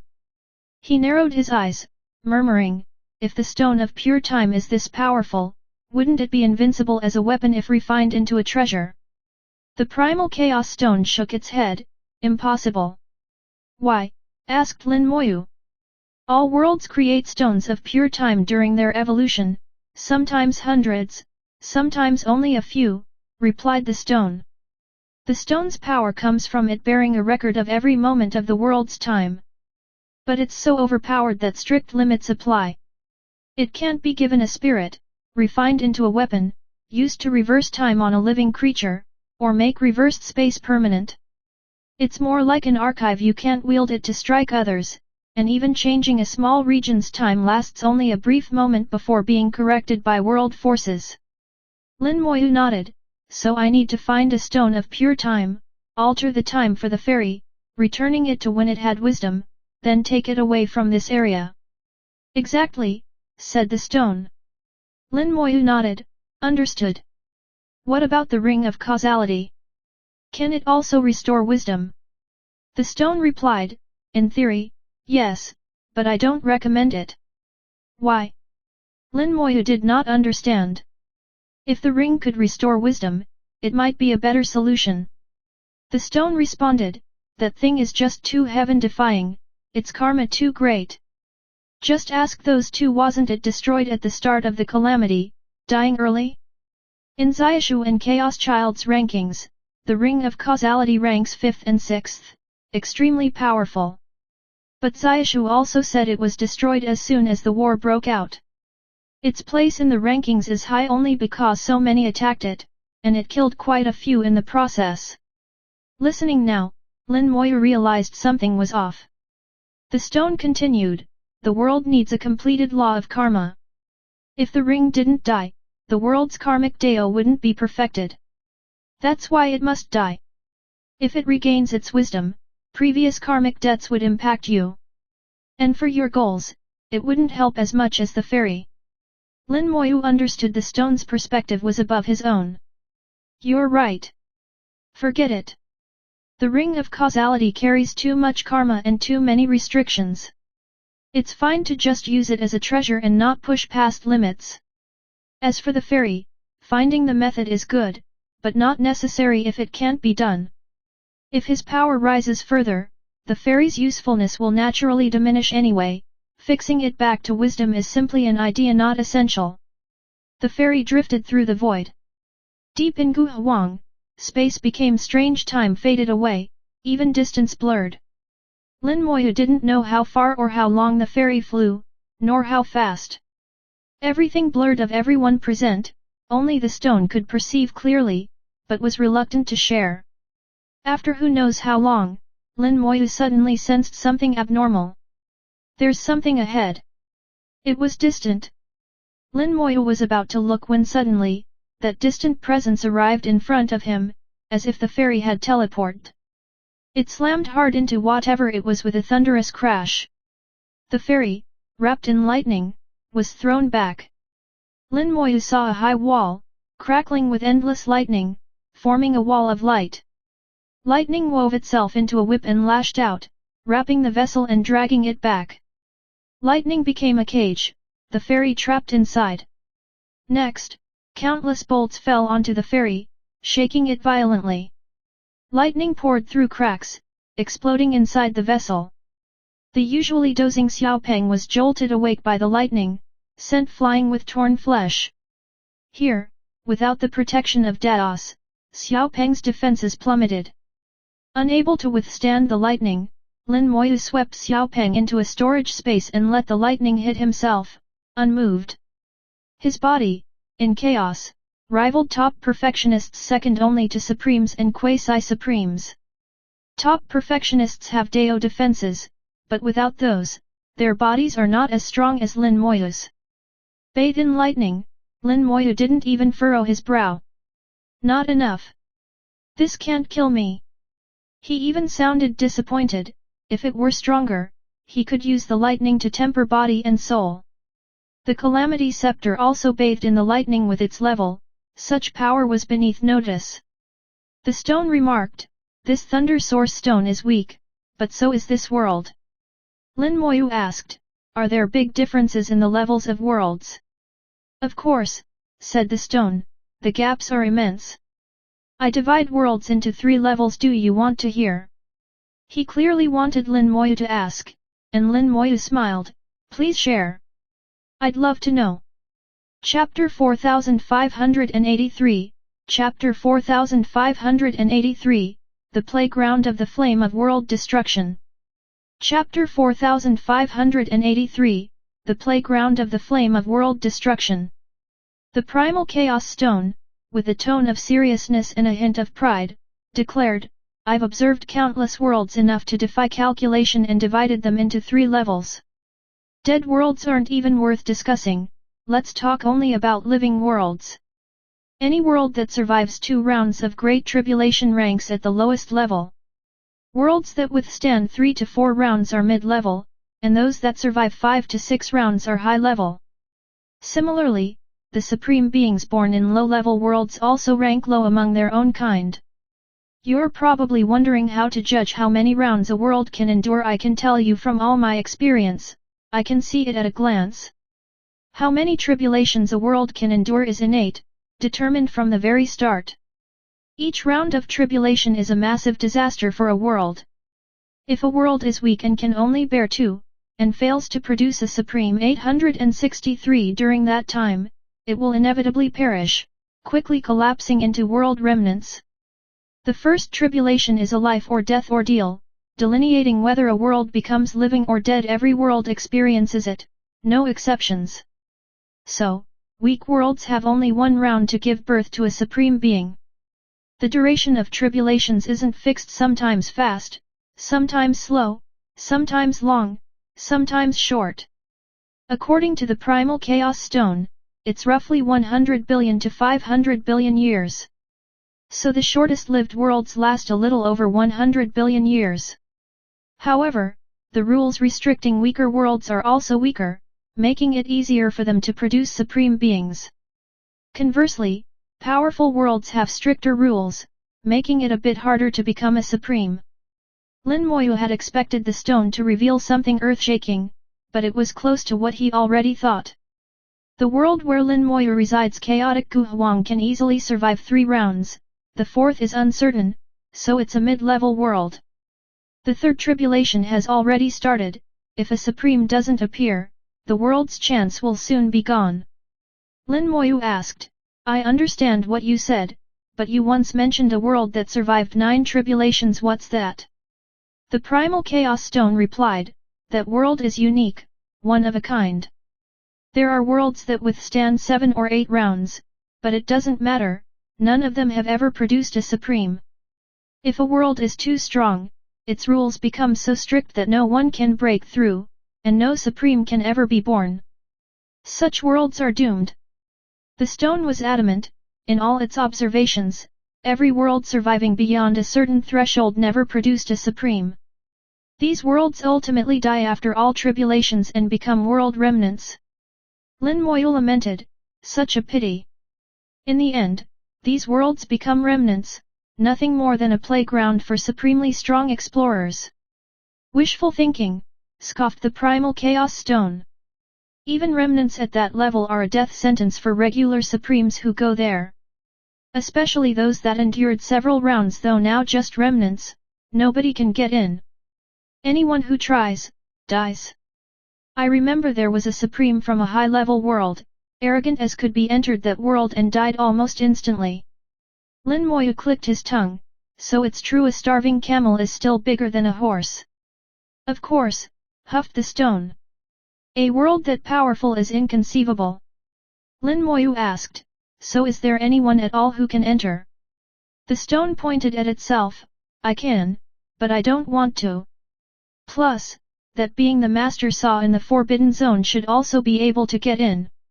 If someday the master enters the Forbidden Zone, maybe then you can too. With all worlds now extinct, nobody knows how many remnants lie within the Forbidden Zone. All the passages there have been destroyed, but if the master manages to enter, those remnants could become a personal garden. To enter alive requires unimaginable strength. By then, one would be far beyond Supreme, and shattered worlds probably wouldn't have much to offer. Lin Moyu switched topics, that's all a bit far off, let's examine this lightning wall. He bathed in lightning, though it didn't harm him, it trapped the fairy of tribulations. The primal chaos stone said, this is a thunder source stone, a world source mineral that, after formation, developed some awareness though not much. Born in a wall of the world, it fell here and was fused with primordial chi, lacking chaos rules, so it never grew fully sentient. Ordinarily, it stays here unmoving, drifting with the currents, waking only to attack life passing nearby. Its attack isn't weak, any chaos-level creature entering here dies without question. The deepest part of Guhuang is a forbidden zone for chaos creatures for good reason. Lin Moyu didn't summon a soul avatar, having faced the bubble creature, he was less wary of such beings now. In fact, they might be opportunities. He sensed the flame of world destruction could evolve further here. He flew out of the fairy facing the lightning directly, and though countless thunderbolts tried to destroy him, his body shrugged off the pain. Before him was a boundless wall of lightning, stretching into the void. Unfazed, Lin Moyu pressed a hand to the wall. The flame of world destruction appeared, ignoring the lightning, spreading instantly to cover the wall. The flame seemed to have eyes. Instantly it found the thunder source stone's core and its hidden awareness. Once awareness forms, a soul exists no matter how intelligent. If there's a soul, the flame has a target. Penetrating to the core, it began burning the soul. Lightning attacks on Lin Moyu became chaotic. He faintly heard screaming, muffled by thunder, but saw from the lightning's change that the flame was at work. Gradually, the lightning weakened until it finally vanished. In less than an hour, something lethal to all chaos-level beings was burned away by the flame of world destruction. No matter the soul's weakness, this proved the fire's power. Lin Moyu saw the thunder source stone, enveloped in fire, while a remnant strand of primordial chi was devoured without mercy. All that was left was a chunk of source mineral. Chapter 4584, Chapter 4584, The Ultimate in Illusion. Chapter 4584, The Ultimate in Illusion. At the deepest part of Guhuang, at the origin of the world, this was truly the paradise of the flame of world destruction. After devouring the remaining primordial chi from the thunder source stone, the flame grew even stronger, returning to Lin Moyu's hand before vanishing without a trace. Lin Moyu sensed happiness from the flame, an emotion that startled him for a moment. It seemed the flame of world destruction possessed basic sentience for some time but hadn't shown it much until now. This time, perhaps due to being overly joyful, it actually displayed some simple feelings. Lin Moyu understood the flame's meaning. It was saying it still wanted to eat, it wasn't full yet. This made Lin Moyu a bit amused and speechless, since he once focused so much on restoring the intelligence of the fairy and the ring of causality. Now he realized that giving the flame of world destruction greater sentience might prove his greatest advantage. He tossed the thunder source stone into storage. Such world source material, if used to nurture a domain, would make his domain tremendously powerful. Unfortunately, this thunder source stone already carried the imprint of chaotic Guhuang, and so couldn't generate a living world for him. If he wanted a living world, he'd eventually have to target the wall of the world itself. Within that wall, All kinds of world source treasures with different shapes and attributes exerted an enormous pull. The lightning faded and the void returned to calm as the fairy once again moved onward. The primal chaos stone chuckled, Thunder Source Stone isn't prized among world source treasures, and creatures it nurtures aren't all that strong, either. If you go deeper, you may encounter some unpleasant things, so be careful. Lin Moyu retorted, that's not what you said before. I came here to seek death, and you even urged me to hurry. So why warn me now? He shifted his tone and asked calmly, did you sense something? The primal chaos stone didn't conceal it, indeed, I've noticed something. An odd object entered the world's origin and evolved some extremely bizarre things. Master, you did come seeking death, but if things go wrong, you might not die, you might just be trapped forever. Lin Moyu wasn't worried, with you here, I don't have to worry about that. The stone responded, if you always think that way, it won't end well. Lin Moyu shook his head, of course I won't, but you are my reassurance. This comment seemed to please the stone, who even smiled a rare smile, those are nice words, I like hearing the master say them. Lin Moyu shook his head, repeating it isn't interesting. Now, what's that strange thing you sensed? Indeed, the Calamity Scepter was his main assurance, but so was the flame of world destruction, especially here, where it might even outdo the scepter. Currently, the flame still wasn't as strong as the scepter, but it had unlimited potential. If he ever made it into the life forbidden zone, all those broken world remnants would be its perfect nourishment. Just how strong the flame might grow, no one could say. The primal chaos stone explained, worlds are split into yin-yang, reality/unreality. Yin and illusion are paired, yang and reality resonate. World source treasures are the same. Suppose there was a world source treasure of pure illusion, extremely yin, appearing here and absorbing primordial qi, but never fully maturing, what would it become? What would that be? It would be the peak of unreality, the pinnacle of yin. Lin Moyu pondered a moment, feeling a chill. If that were true, something truly incredible and frightening would result. Once any trait reaches its peak, it's bound to become bizarre. Some kinds of bizarre are awe-inspiring, others terrifying. Suddenly, he felt a bad premonition. Warnings surged from his soul, a great danger was coming. A howling wind seemed to rise, the fairy was instantly ripped apart, unable to resist. His vision filled with countless illusions. To his shock, Lin Moyu recognized all as demons from the small world's beings he'd already destroyed. How could they still emerge here? A dragon's roar came, the dragon race emerged, with Lillian and the Dragon Emperor leading the demon dragon's armies charging at him. Cold winds stirred behind, looking back, Lin Moyu saw Antares, spewing dragon breath, eyes full of killing intent. Is this an illusion? Lin Moyu closed his eyes, sent out his soul's strength as vast palms sweeping everything away, driving all phantoms to dispersal. Opening his eyes, everything was clear again.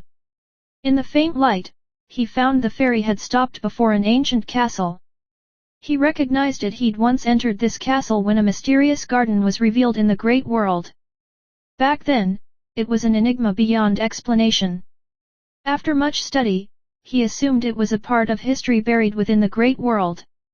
With growing knowledge later, he guessed the mysterious garden may have resulted from worlds colliding. At one time, the great world devoured many others in the sea of boundaries, a piece of history he'd never fully traced since entering the source continent. He never thought it would appear again. The figures from those worlds, including Antares, were illusions, but this castle was real. The primal chaos stone said, the peak of illusion is reality, that castle is the ultimate in illusion, the start of what's real. It exists in the deepest part of your memory, a mystery you've never solved clearly, you went through much there. Want to try again? Maybe you can solve the riddle now. Lin Moyu shook his head, no interest. I am who I am, my journey has nothing to do with anyone else's. As he spoke, he exited the ferry and punched the castle. He unleashed over 90% of his strength. His fist formed a giant phantom in the void and enveloped the castle. The punch tore down most of the castle. Alarms blared, formations appeared everywhere, and a black shadow streaked out in armor, sword pointed at Lin Moyu, shouting something. Soldiers followed, forming up in the air. A skeleton throne ascended, flames blazing atop it, and a person sat, looking down at Lin Moyu. Lin Moyu, you would attack me? A heavy voice rocked Lin Moyu's spirit. It was that mysterious master. Ultimate illusion must become reality, shocking that even such a phantom depicted the mysterious master. Lin Moyu stopped short and thought, if you really are what you claim, then this illusion must now break. Chapter 4585, Chapter 4585, It can't be him. Chapter 4585, It can't be him. The flame of world destruction, given by the mysterious master, is something even the Supremes couldn't command. Lin Moyu has speculated about the master's identity. If he's right, it should be the Calamity Supreme. That Supreme acquired the flame of world destruction from somewhere, realized its extraordinary nature but couldn't wield it, so worked it into a grand plan and entrusted it to Lin Moyu. Now, the Calamity Supreme has already taken that step forward. Though not wholly successful, he's at least surpassed other Supremes. He took that step deep within Gu Huang, perhaps he is still nearby. If someone creates his illusion under the laws of heaven and earth, the Calamity Supreme could sense it.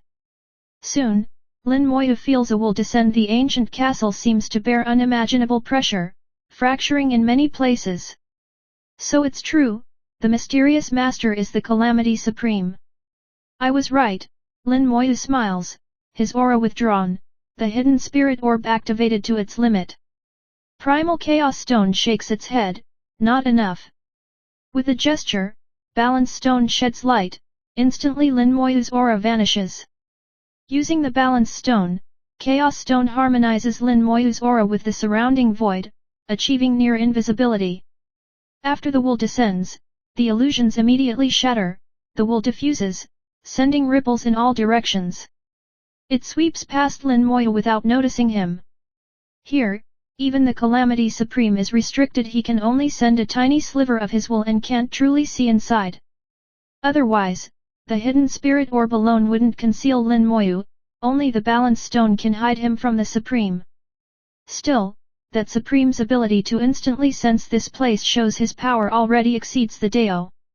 This confirms for Lin Moyu that the mysterious master in the great world is the Calamity Supreme. No matter where the flame originated, the Supreme ultimately put it in Lin Moyu's hands. Maybe there's an unknown reason only the Calamity Supreme knows. With the illusion shattered, a mirror appears. It's not an illusion, but truly real.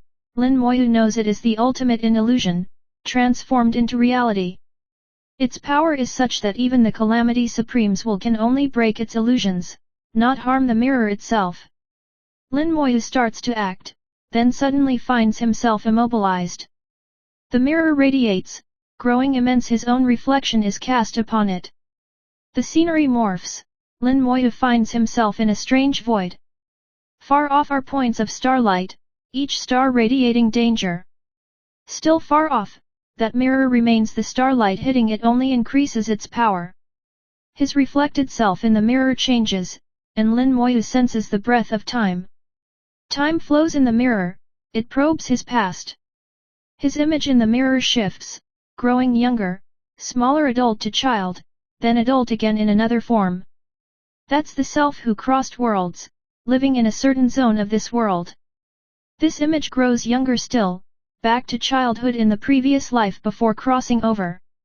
Lin Moyu doesn't realize his physical form is changing with the mirror, even his powers become unstable, sometimes strong, sometimes weak. At that moment, Lin Moyu can't move, the mirror locks onto him, and his soul and memory transform with it. When the mirror displays the previous lifetime's form, Lin Moyu's memory reverts there too. If the illusion ended there, Lin Moyu's memory might be trapped forever. But the mirror is limited, it can't end whenever it likes. Lin Moyu's soul struggles, resisting. Deep within his soul a voice shouted, "Not so easy to kill me." Outside, the primal chaos stone watches quietly. Everything in the mirror visible to him. The soul gem in the Calamity Scepter glows, ready to intervene. But the primal chaos stone doesn't act.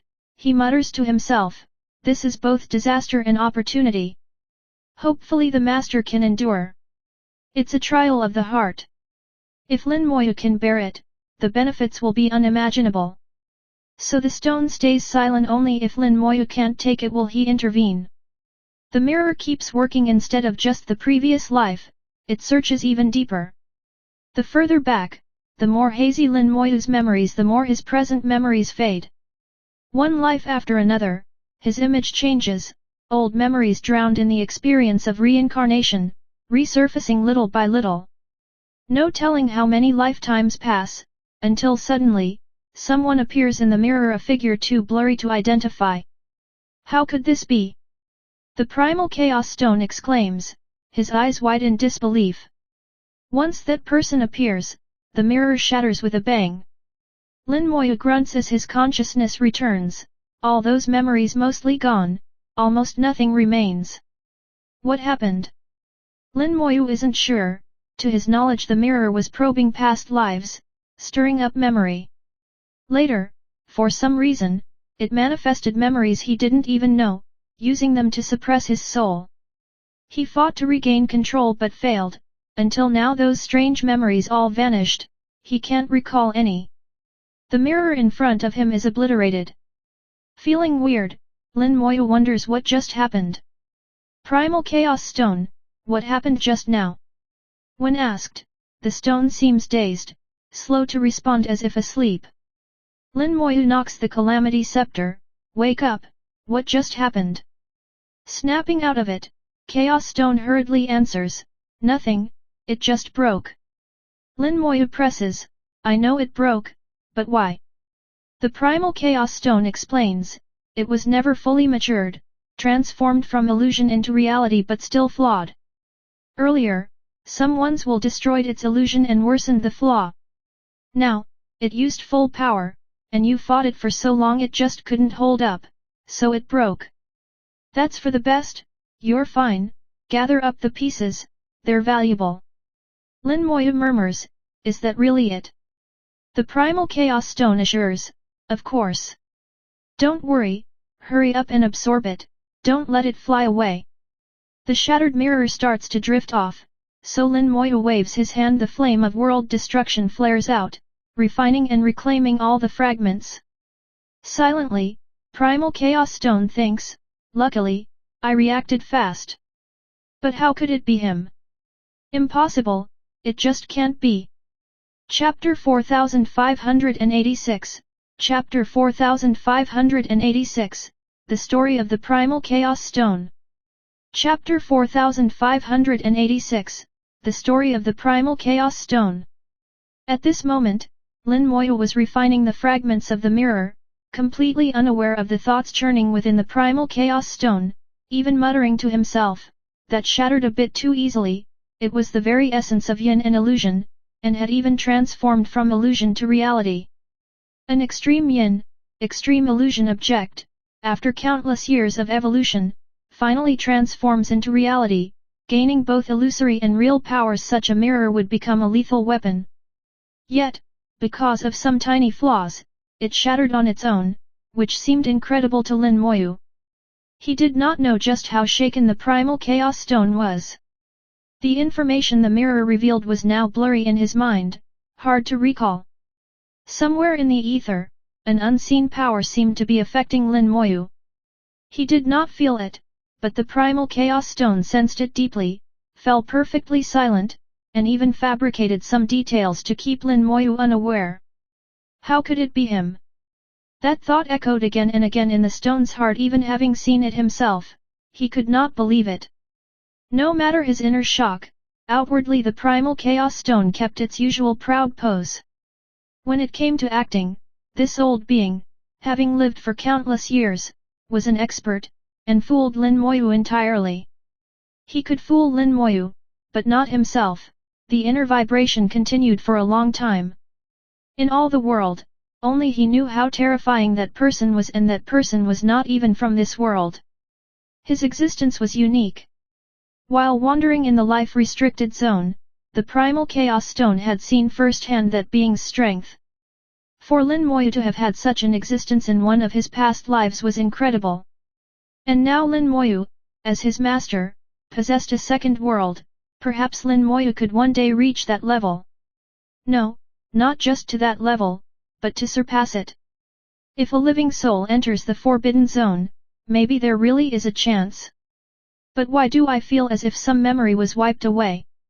That can't be right, maybe I was mistaken. Anyway, maybe I'll witness a miracle this time. His mood changed from shock to excitement, when suddenly Lin Moyu said, "How could that thing shatter so easily?" It felt harder to deal with than even a supreme. No matter how much he thought about it, Lin Moyu couldn't make sense of it. The primal chaos stone snorted in pride, keeping up appearances, nothing puzzling about it. Everything in the world is determined, strength and weakness, perfection and flaw, often separated by the thinnest of lines. Some small problems, at the right time, become deadly. That's why foundations must be strong. Only with the most solid base can you reach the top, or you'll fall at any time. He sounded like a senior passing down wisdom. Lin Moyu knew all this, but it wasn't the answer he wanted. The primal chaos stone continued, "Let me tell you a story." Lin Moyu smiled, "Please do." The stone had seen too much, was rarely willing to speak of old times, so when he offered a story, Lin Moyu was happy to listen. The stone coughed lightly, his voice lowering as if setting a scene. In the life-restricted zone, there are countless worlds, with new ones being born all the time. Most can't survive their first great calamity and never become living worlds. There was once a world called Breaking Blue born strong. It could have survived 6 rounds of catastrophe, maybe 7 with good luck. You know, worlds capable of enduring 7 rounds are not unknown, but their laws are too strong. None has ever produced a supreme being. But that world, already extremely powerful, actually gave birth to a supreme. That in itself isn't unusual. Other high-level worlds have produced supremes. But the truly bizarre part is this: Breaking Blue produced a supreme during its very first catastrophe. The first catastrophe, the test of life or death, before life is even born, yet Breaking Blue already had a supreme. Lin Moyu raised his eyebrows. An outsider? The stone replied, "Exactly. Occasionally, worlds form links, very secretly and very briefly, most last an instant. It just so happened that during Breaking Blue's first calamity, it connected with another world for much longer than usual. A living being entered from the other side, began absorbing primordial qi, and refining world source treasures from the wall. He alone claimed over half of Breaking Blue's primordial qi. By the end of the first disaster, he'd become a supreme and fully refined the world." Lin Moyu was stunned. Such a thing could actually happen. The stone replied, "It only happened once, ever. But it shows that nothing is impossible. There are only unheard of things, never impossible ones." Lin Moyu nodded. "What happened next?" The stone went on. "It got even more outrageous. After refining Breaking Blue, he didn't let it produce new life. He spent half a catastrophe's time gathering every shred of its power. Breaking Blue was a 6-round world. At its limit, the amount of energy he absorbed blew the mind. Then, he entered the world wall, traveled to other realms, refining world remnants along the way, becoming stronger and stronger. He clashed with countless supremes, every one of them lost to him. And not just that, he counterattacked into those beings' home worlds and refined them, too." The primal chaos stone's voice dropped low. He was teaching Lin Moyu that a true strongman needs no justification, he does whatever he wants. Strength is the only real truth. This never changes. Lin Moyu replied. His actions were extreme, but there must have been a reason, a purpose. "Of course," said the stone, "but nobody knows what it was. All the Supremes kept their distance, some even teamed up to kill him, but were destroyed instead." He stood proud and alone, Karma dared not approach him. Beneath his feet were countless world remnants, endless lives destroyed. He refined world after world, 999 of them. By then, he'd reached a limit. So he leapt. Chapter 4587, Chapter 4587, The Breaking Blue Emperor. Chapter 4587, The Breaking Blue Emperor. Lin Moyu could imagine how lonely such an existence must be, standing alone at the very summit of the world, without a single companion. While refining worlds, he also sought opponents, someone who existed only for battle. The Primal Chaos Stone said. He leapt forward, without hesitation, rushing out of the world and into the life-restricted zone. Lin Moyu noticed the story had paused. And then, he asked. The stone shook his head, there was no then. As soon as he entered the life-restricted zone, he lasted only 10 breaths before being utterly annihilated, his body and soul dispersed. Lin Moyu frowned, even a being that strong could last only 10 breaths. The stone replied, that's why I call that place the life-restricted zone. No living being can enter, not even him. No wonder I got so worked up when you said you'd seen someone in the life-restricted zone.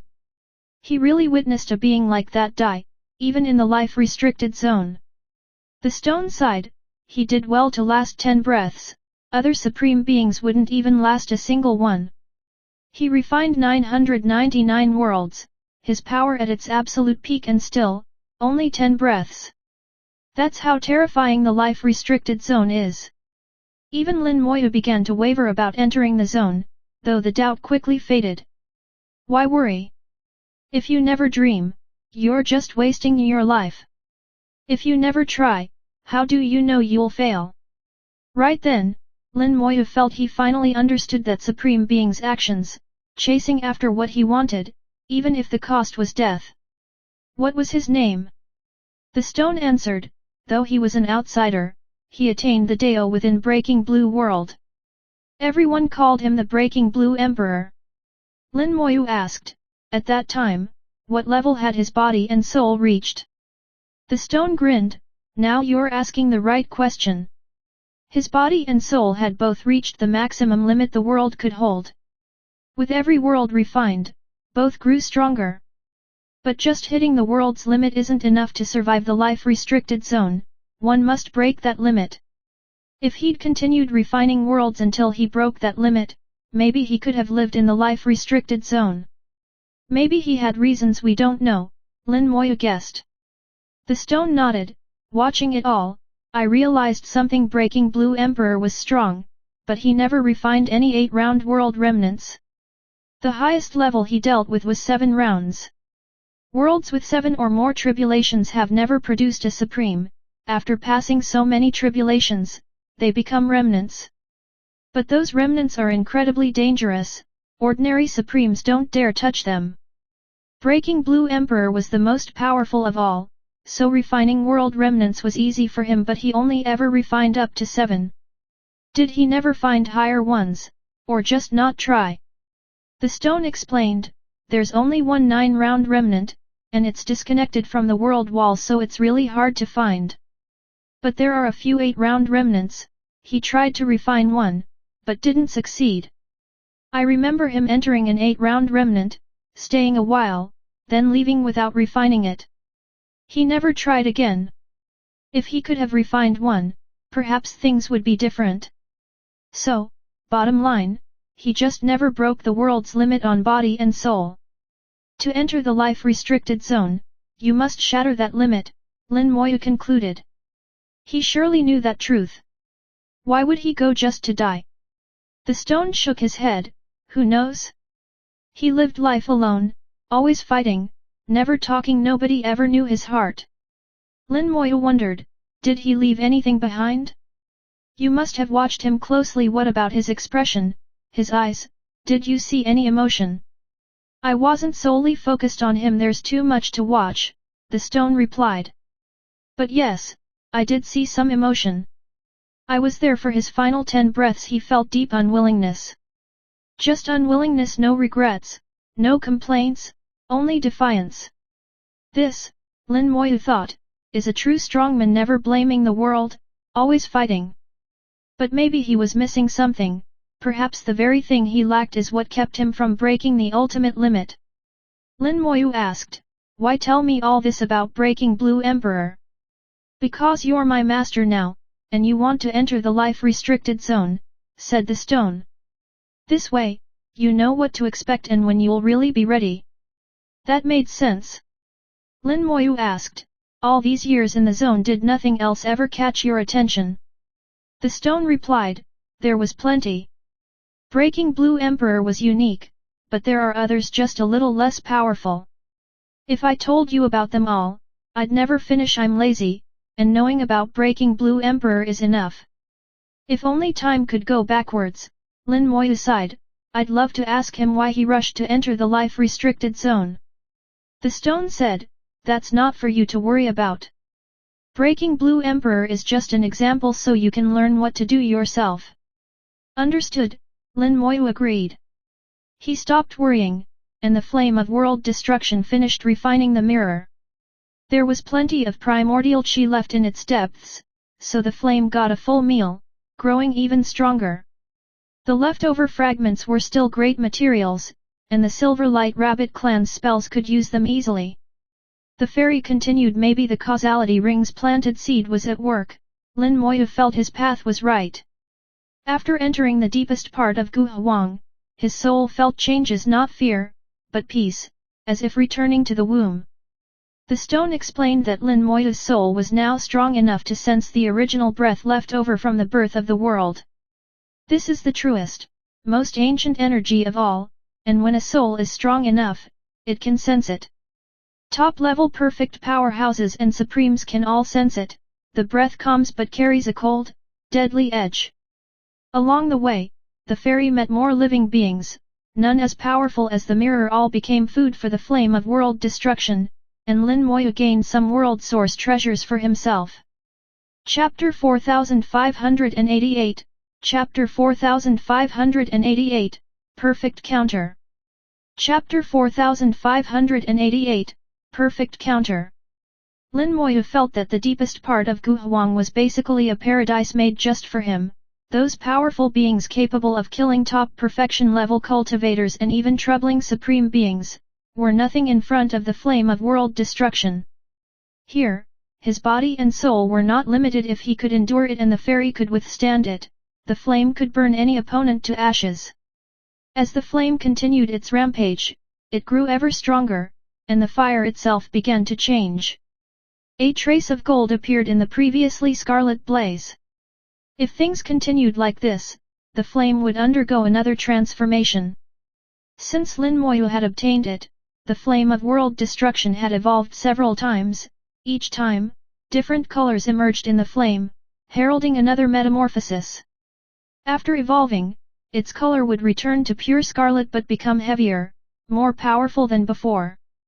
When fire possesses that kind of gravity, just its sight is enough to inspire fear.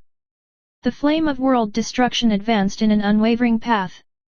Lin Moyu had no idea how long he'd been flying. He'd lost track of time, only knowing he'd spent a long stretch here. At times, he was restless, unable to bear the solitude. Suddenly, Lin Moyu began to understand Primal Chaos Stone, who wandered alone in the life-restricted zone for countless years. That place was even quieter. Though the stone could witness and hear things from other worlds, time wore on and even he would struggle, perhaps going mad. Waves of impatience rose, unstoppable. At first, Lin Moyu was uncomfortable, but then began to see it as a test of his own inner Dao, gradually adapting and growing. One day, the fairy trembled. This vibration had never happened before. It had long lost its sentience. Such a change could only mean one thing. Lin Moyu slowly opened his eyes, the light in them sharp. Waking from inner training, he murmured, "Ancient wilderness gold." Only ancient wilderness gold could resonate with the fairy and cause such strange phenomena. The fairy was glowing here. It was now fully outside the chaos, its hidden spirit orb's effect nearly gone. In the pitch-black void, the fairy shone as the brightest star. As its brightness grew, a distant light sparkled suddenly too. The two resonated, sharing the same source, like kin sharing a telepathic bond. Finally found it. Lin Moyu was pleased a piece of ancient wilderness gold would restore the ferry to its original state. The sapling piloting the ferry warned, "Master, that ancient wilderness gold ahead is no ordinary one. Be careful." Lin Moyu didn't need the warning, he could sense it. The ferry wanted the gold, and the gold desired the ferry. Boom! An explosive sound, ferry shook violently. The sapling shouted, "Master, the ferry is out of control." Before it finished, the ferry was racing toward the ancient wilderness gold, whose awesome power gripped the vessel, dragging it closer. The gold was hurried, it was time. Lin Moyu headed that way too, so he didn't resist.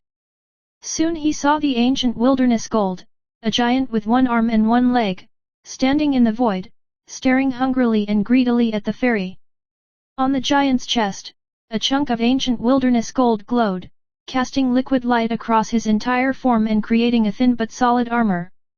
Evidently he wants the gold from the ferry to repair himself. Did he fight someone? Was he beaten until his limbs broke? How interesting. Ancient wilderness gold was incredibly tough. To smash a giant's limbs, even supreme beings would struggle. Primal Chaos Stone interjected, "Master, that's not right, he wasn't wounded, he was born that way." Born that way? Lin Moyu was surprised. The creature lacked wisdom, but it wouldn't evolve with broken limbs. The stone explained, "I don't know exactly why, but from the very start he was like that. To recover, he must get another piece of ancient wilderness gold." Could a supreme shatter ancient wilderness gold? Lin Moyu asked. The stone replied, "Depends how strong the supreme is. Weak ones can't, but strong ones can with enough time." By now, the giant built from ancient wilderness gold roared in silence, its suction rate surged, the ferry shook uncontrollably. Inside, Lin Moyu saw gold light emerge, hinting that something within might break free. He realized with alarm that the giant was trying to violently extract the gold from the ferry. If the ferry lost its gold, it would immediately collapse. Lin Moyu wouldn't allow that. He waved his hand, the ferry disappeared into storage, as Lin Moyu confronted the giant directly. With the ferry gone, the giant roared enraged, shocking Lin Moyu's soul. Outside his soul world, the giant's shadow appeared. Normally it should have entered his soul world, but that space was protected by primordial qi, it couldn't invade. The giant outside his soul world was wild, attacking fiercely, but no matter how it tried, it couldn't break through primordial qi. Never expected ancient wilderness gold to be good at soul attacks, Lin Moyu mused. This was a surprise. Primal Chaos Stone wasn't shocked. Ancient wilderness gold is a rare treasure, famous for its defense against both body and soul. It can attack souls too, no wonder. Lin Moyu grinned, he understood now. He sensed the giant's defense was incredibly tough, he couldn't break it, but it didn't matter. He waved again, the flame of world destruction surged out, forming countless fire dragons in the void, then erupted into a sea of flame. The giant didn't realize the danger until it was too late. Lin Moyu mused, "Let's see which is stronger, your soul or my flame." All along, the flame had grown stronger, the gold within it blazing. For these beings from Guwang's deepest layers, it was their natural nemesis. Soon, the flame enveloped the giant, infiltrating its body. The giant didn't even sense the threat or understand risk at all. Lin Moyu could only rely on flame of world destruction. It quickly spread over ancient wilderness gold.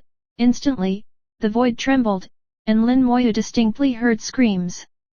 Outside his soul world, the giant clutched its head in agony, suffering horribly.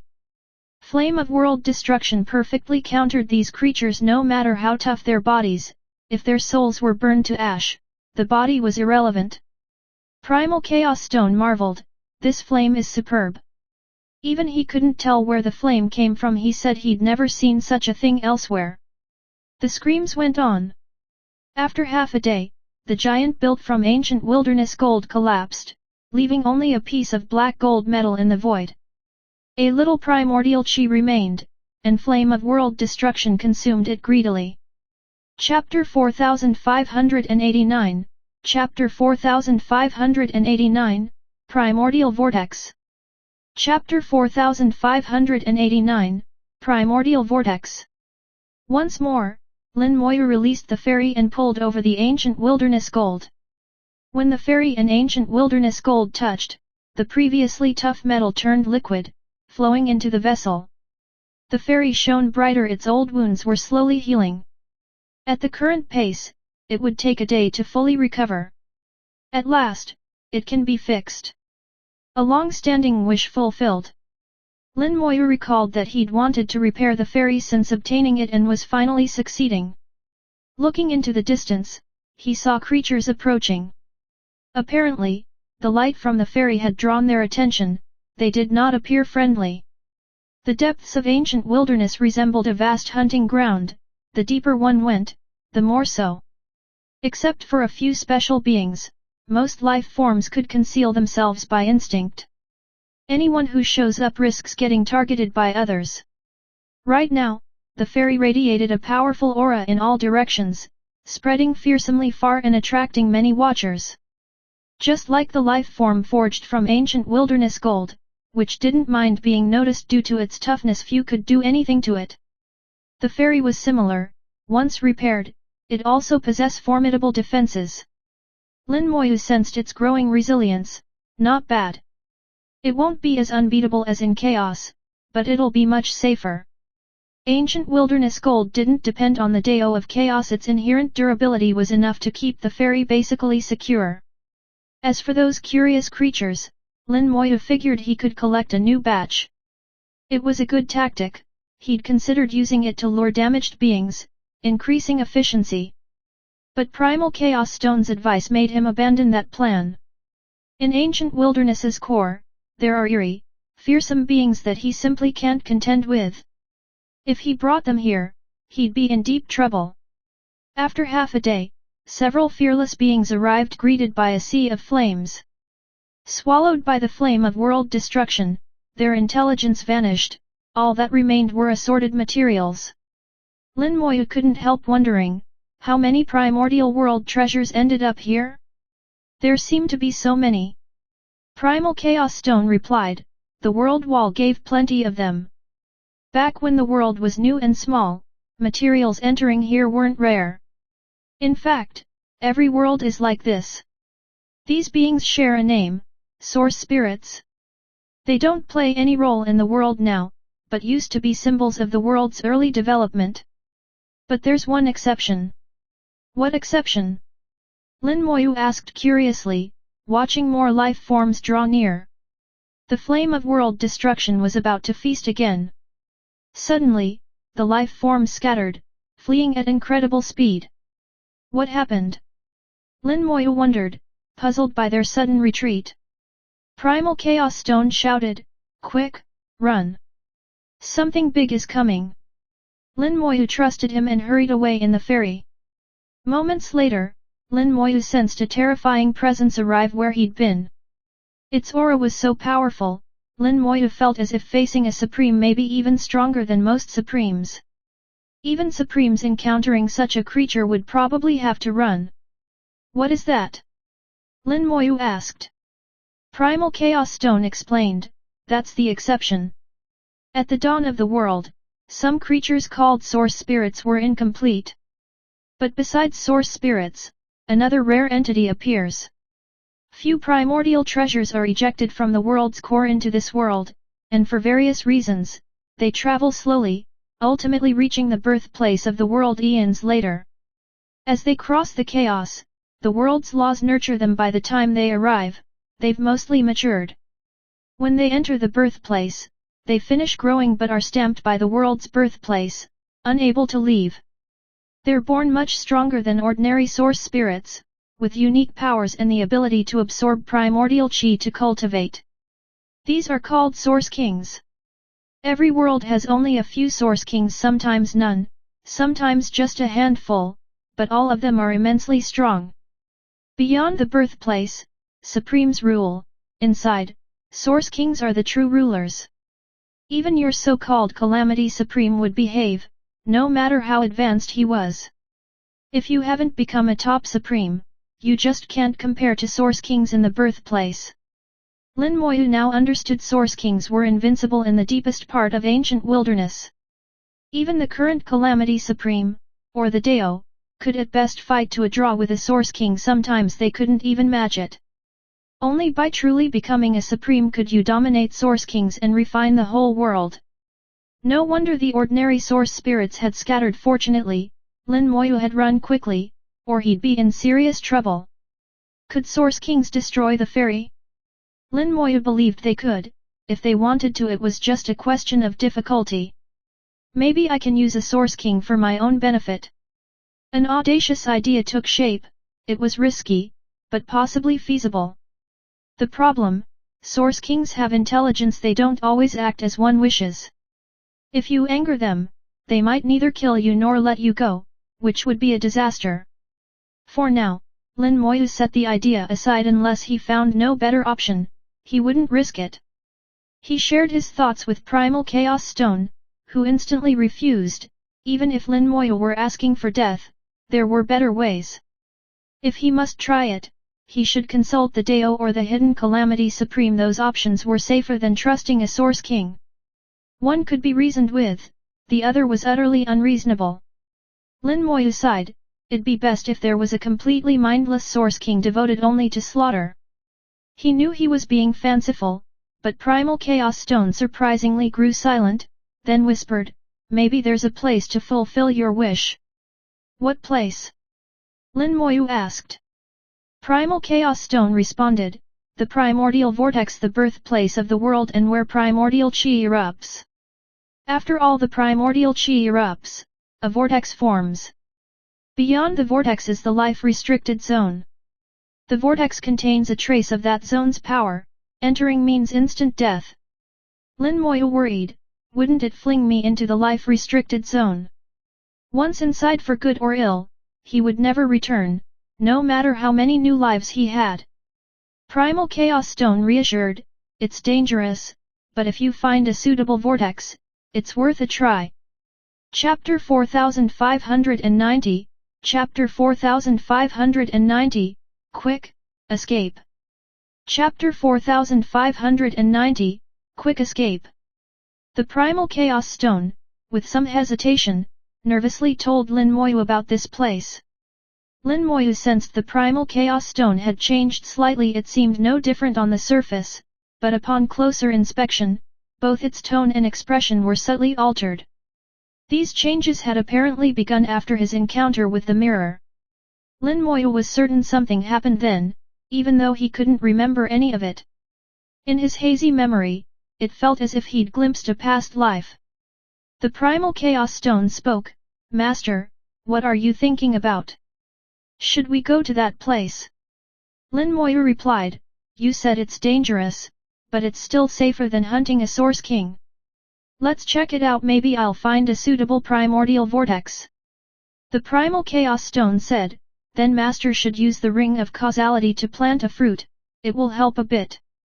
The Ring of Causality was greatly suppressed, its effect less than 1% of what it was in chaos, but it was better than nothing.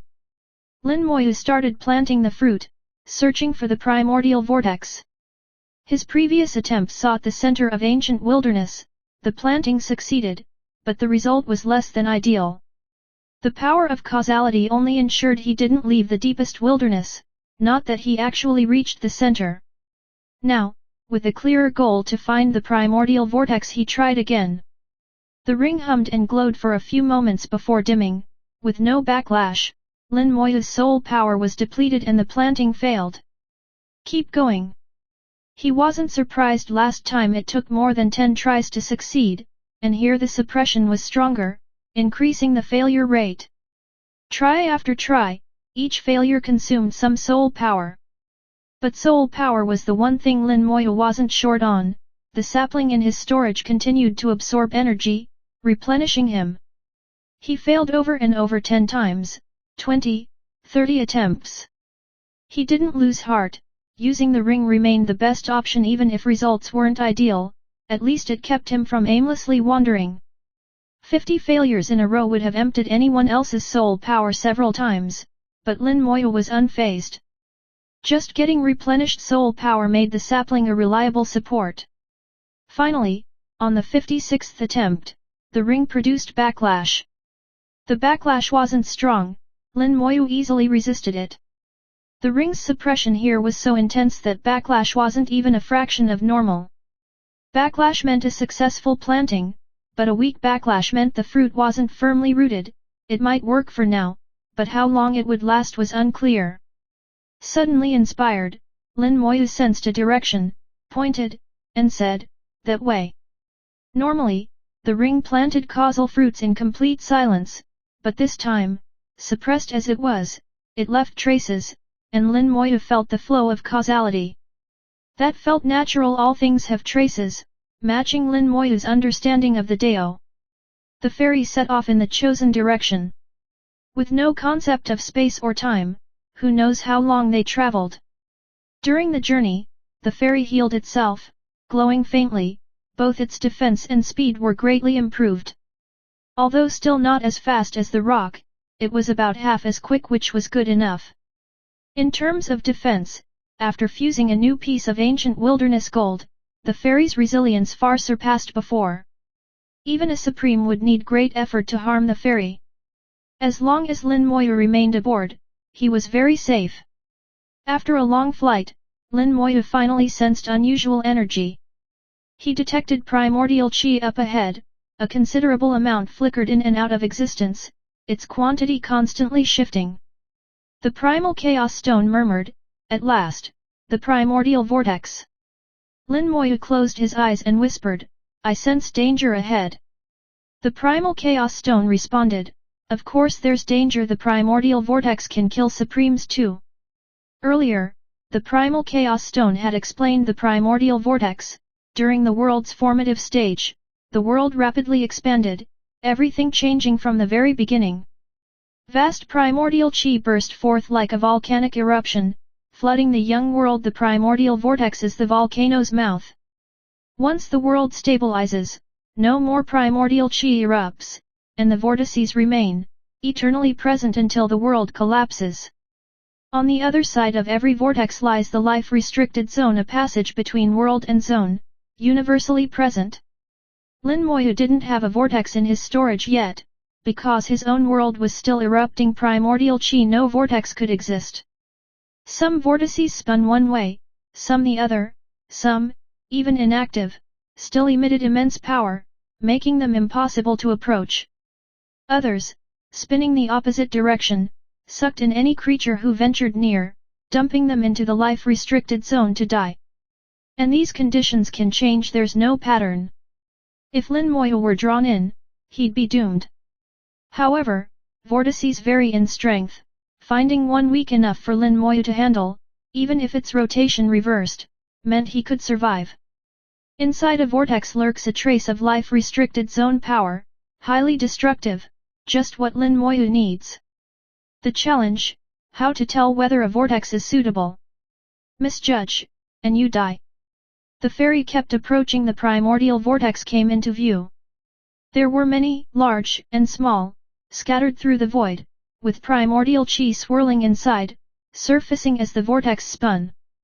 The number was astonishing. There must be millions of vortices in the void, clustered like stars. The primal chaos stone said, "These are the most common type. In some worlds, there's only one vortex, a giant so dangerous even supremes wouldn't dare go near. Master, be careful, ignore the huge ones, they're much too dangerous, aim for tiny vortices, testing them one by one." It sounded simple, but was much easier said than done. As the fairy approached, invisible suction seized it, dragging it toward a vortex. The primal chaos stone shouted, "Run! Don't let it pull you in!" Chapter 4591, Chapter 4591, Adventurous Traverse. Chapter 4591, Adventurous Traverse. The primal chaos stone called out frantically. If the fairy was sucked in, it would be doomed, and Lin Moyu too, not a chance of survival. The primal chaos stone would wind up lost in the life-restricted zone, not knowing how many years it might take to re-enter the world. Lin Moyu poured all his soul power into the ferry, steering it against the suction and flying in the opposite direction. He saw a primordial vortex ahead. It wasn't one of the larger ones, yet it had just switched directions from pushing to pulling, and the ferry happened to be right in its path. Fortunately, the vortex's suction wasn't too strong, and, with full force, Lin Moyu managed to break free. The primal chaos stone breathed a sigh of relief. Thank goodness, when a primordial vortex changes direction, whether it's pulling or pushing, the power erupts all at once. If you survive the initial outburst, its power usually stabilizes for a while. What you must watch out for is the explosive force when the vortex turns. It might suck us in, or fling us away to be caught by another vortex. We were lucky this time with enough distance. If closer, escaping might not be possible. The warning was solemn and serious. I understand. Lin Moyu surveyed the primordial vortices, scattered like devouring beasts with gaping maws. A single mistake could be deadly. Both push and pull must be guarded against. There could be no relaxation. The ferry changed course repeatedly, always keeping a good distance from each vortex. Gradually, Lin Moyu entered among them, cautiously steering and looking for a suitable vortex for himself. The vortexes varied hugely in strength, the weakest and strongest differing by tens of thousands of times. Just as the primal chaos stone advised, he ignored the powerful vortices and focused only on the weaker ones. The ferry slowed amid the looming vortices, and Lin Moyu started noticing patterns. Every vortex, whether pushing or pulling, could only exert force in a straight line. Each one was oriented differently. Its power never curved or spread out, just concentrating in a single direction. This made their otherwise invisible forces traceable. Lin Moyu mapped out this interwoven force web in his mind. The ferry moved carefully through the mesh.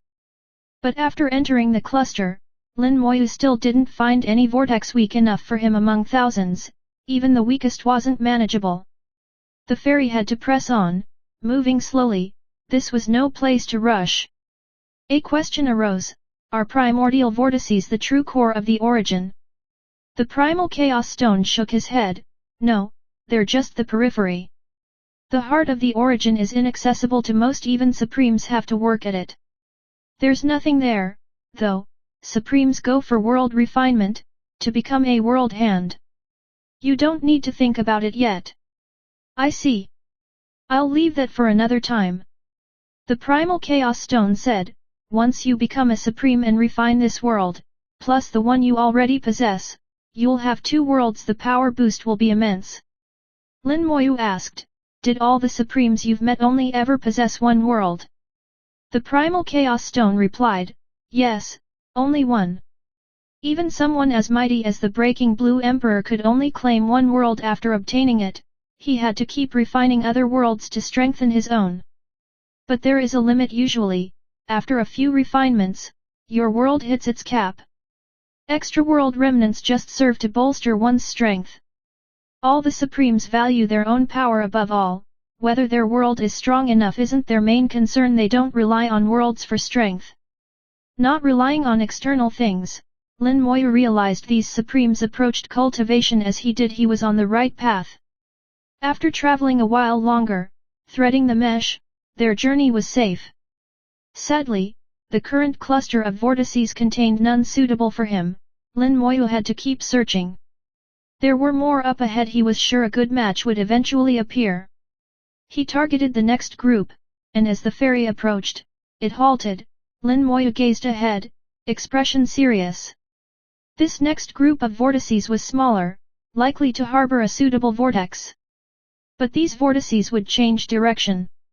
Earlier vortices always faced one fixed way. Only push or pull varied, and calculating their path made traversing easy. Now, though, these vortices constantly shifted orientation, their rotation and push/pull changing unpredictably. Lin Moyu observed silently, memorizing all vortices within sight, forming a 3-dimensional mental map. He tracked the shifting angles, looking for patterns. Finding that pattern would let him slip through safely, whether push or pull wouldn't matter. He multitasked, monitoring thousands of vortices and their rotational shifts. The mesh emerged in his mind, and he found a safe course. It wasn't a hard task for Lin Moyu. The real challenge lay beyond what was visible. Once inside the mesh, he couldn't stop and had to keep moving. There were more vortices within, out of sight, visible only once inside. Their shifting directions were unknown for now. These hidden changes were dangerous. Seeing and recalculating in real time was vital to finding a safe way through. The process was risky, and Lin Moyu knew success wasn't assured. If it proved impossible, he'd just try a different cluster and hope for more stable ones. As Lin Moyu tracked the vortices, the primal chaos stone was also watching. But instead of gauging paths, it peered directly at the vortex interiors. "I see a vortex that might be just right for you," it suddenly said. Lin Moyu, ready to move elsewhere, asked, "Are you sure?" "Not certain. 80%, maybe." 80% was worth a try. "Then let's check it out." The fairy glided into the vortex cluster, Lin Moyu skillfully steering through the mesh. Chapter 4592, Chapter 4592, it begins.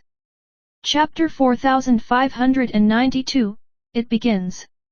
Tens of thousands of primordial vortices kept changing direction, their forces moving in straight lines, either pulling or pushing, endlessly colliding and forming a constantly shifting web. Lin Moyu calculated the gaps in this web, maneuvering the fairy through them. He ignored the direction of the vortex forces and avoided direct contact, his safest and best method.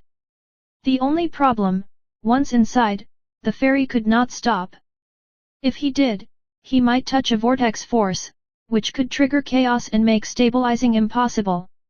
As he ventured deeper, he saw smaller vortices among the cluster and frantically ran simulations in his mind to map their force pathways. He left the job of picking a suitable vortex to the Primal Chaos Stone. Before, the Primal Chaos Stone would have refused, but now it was much more cooperative and actively helped Lin Moyu observe the vortices. Vortices within sight were incorporated into the web, and the fairy's speed slowed further, gliding through at a controlled, safe pace. Suddenly, the Primal Chaos Stone pointed and said, "That one." Lin Moyu saw the indicated vortex tiny, with a diameter of barely 10 meters, by far the smallest he'd encountered. The largest vortex he'd seen before was over 100,000 miles across. What a difference! The bigger the vortex, the stronger its force. A vortex with a diameter of 100,000 miles was dangerous enough that even a Supreme wouldn't dare touch it. At his current power, entering its force range meant certain death and zero chance of escape. The small, 10-meter vortex ahead had manageable pull and push. Lin Moyu reckoned he could withstand it. As long as he kept stable inside and touched the life-restricted zone's energy, he'd die in an instant. Guided through the mesh of countless vortices, the fairy brought Lin Moyu to the one the Primal Chaos Stone had identified. Stowing the fairy, Lin Moyu hovered at the vortex's edge, flying slowly along its shifting direction, sensing the nearby power. The force inside wasn't strong. He extended his hand into the range for a direct feel. The vortex happened to be pulling now, but he could easily resist. He could even fight against it when the vortex switched from pull to push. That problem solved, another remained. When he died and his body was shattered, he'd lose control for a fraction of a second. Less than a tenth of a second, but for the primordial vortex, that was an eternity.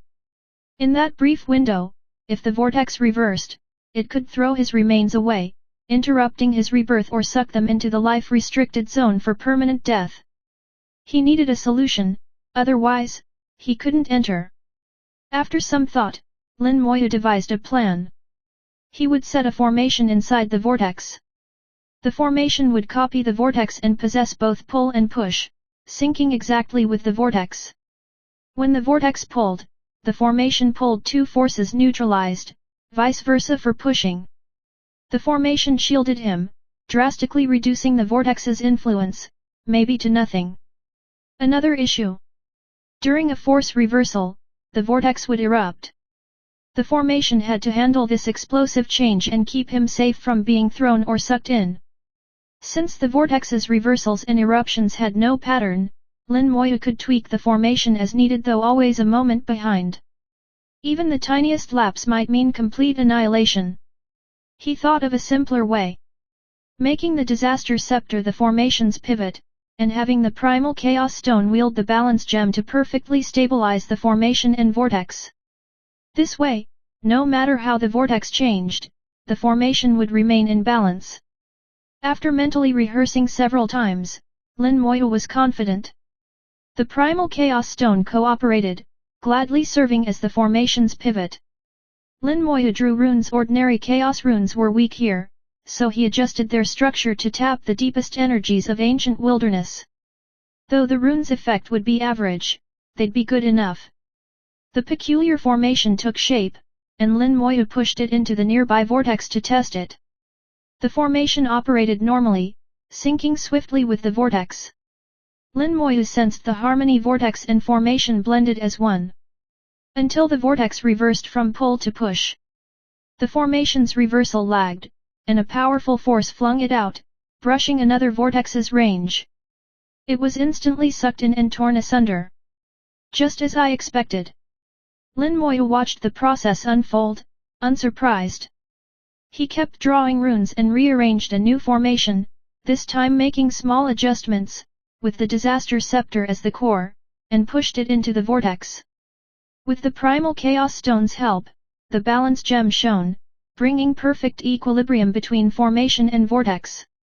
Now, the two were essentially one. Without watching closely, it was impossible to distinguish the formation. The result exceeded expectations. Lin Moyu was now 99% sure he could die inside safely. The primal chaos stone's voice echoed from the formation, "Master, please come in and perish." Lin Moyu chuckled and flew inside, passing through the formation into the vortex's depths. He felt the formation's strength envelop him like a giant hand, giving a sense of security. Vortex power vanished. Neither push nor pull affected him. Vortex and formation balanced around him, meeting at his center. Inside, he was free to move as though in a garden. He dove straight in, reaching the end. Now only a step from the life-restricted zone, one more and he'd be inside. Here, a thin mist lingered, the zone's energy distinctive, lethal to all living things. It obscured vision, preventing any glimpse into the life-restricted zone. It begins. Lin Moyu murmured and glided into the mist. Chapter 4593, Chapter 4593, The Life-Restricted Zone Needs a New Name.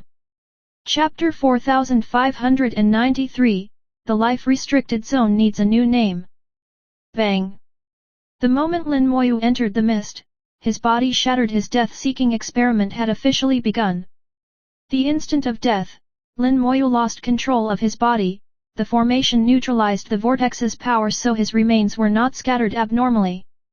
With a flicker of purple light, the fragments reassembled, and Lin Moyu began to be reborn. This rebirth process took about a second, but halfway through, as Lin Moyu was only half reformed, he was shattered again. The life-restricted zone does not allow any living being to exist. As soon as rebirth reached halfway, Lin Moyu was already considered alive and was simply erased. This is the rule of the life-restricted zone. It is harsher on living beings than it is on objects. Heavenly origin treasures, for instance, can linger in the zone for several breaths. Something like the primal chaos stone can stay indefinitely. But even someone as powerful as Breaking Blue Emperor could only last 10 breaths. With Lin Moyu's current 663 level, he couldn't last even a tenth of a breath. He died and lived halfway and died again, spinning in endless cycles. The primal chaos stone watched in awe. This kind of ability, truly unheard of. It had witnessed countless worlds and had never seen anything like it. Many beings possess rebirth abilities. Nearly every world has a few freaks who can come back to life. Some powerful ones can be reborn from a single drop of blood even with their bodies destroyed. It's fine. But without exception, if their soul is obliterated, they die.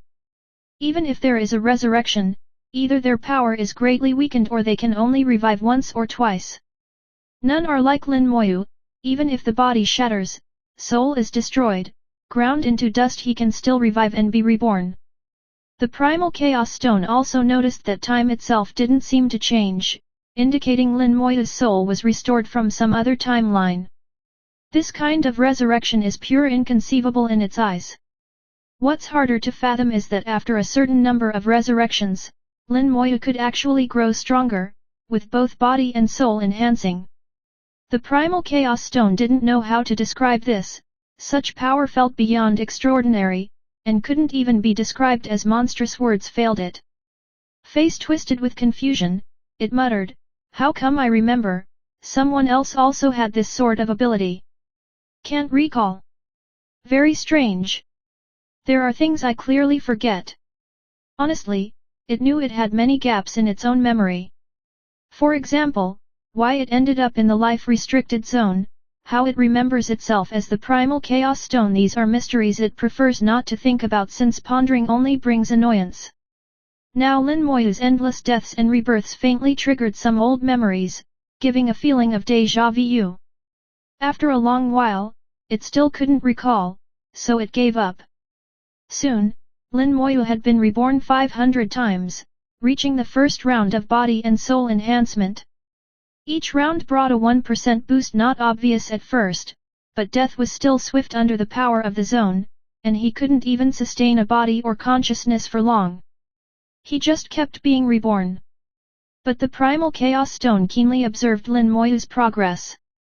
He really is getting stronger. Only a tiny bit, but if this continues, it's hard to imagine. But dying so much doesn't master get psychological trauma? Most after one death get afraid, but he looks like he treats death like drinking water or eating. 500 rebirths was only the beginning. With each 100 deaths, body and soul gained another %, compounding like interest, growing more impressive with every cycle. After Lin Moyu's breakthrough to the perfected chaos realm, his resurrection reserves had grown immensely. Now he could die and revive 100,000 times. So much potential for experiments. Death continued, rebirths flashed with purple light, full of vitality, a stark contrast to the dead silence of the life-restricted zone. As the deaths piled up, every 100 brought another burst of strength, enhancing both body and soul. After dying more than 1,000 times, his strength rose by 10%. The primal chaos stone's expression grew strange. Why is this happening? It couldn't understand. Lin Moyu's body and soul had already reached the chaos realm's limit. By all logic, he should be able to make one more breakthrough, stepping into the sovereign, Grand Lord, realm, and then toward the Supreme realm. That was the primal chaos stone's original assessment. Having seen countless worlds and strong ones, it had never misjudged. But what was happening now turned all those notions upside down. The evidence was plain, it had miscalculated. Watching a bit longer, it suddenly had an epiphany and exclaimed excitedly, "So that's it. I wasn't wrong at all. It's just the environment that's different, that's why this happens." Relief washed over it. It wasn't mistaken. The environment, not itself, was the cause. Also, Lin Moyu's situation now provided answers to questions it never solved before.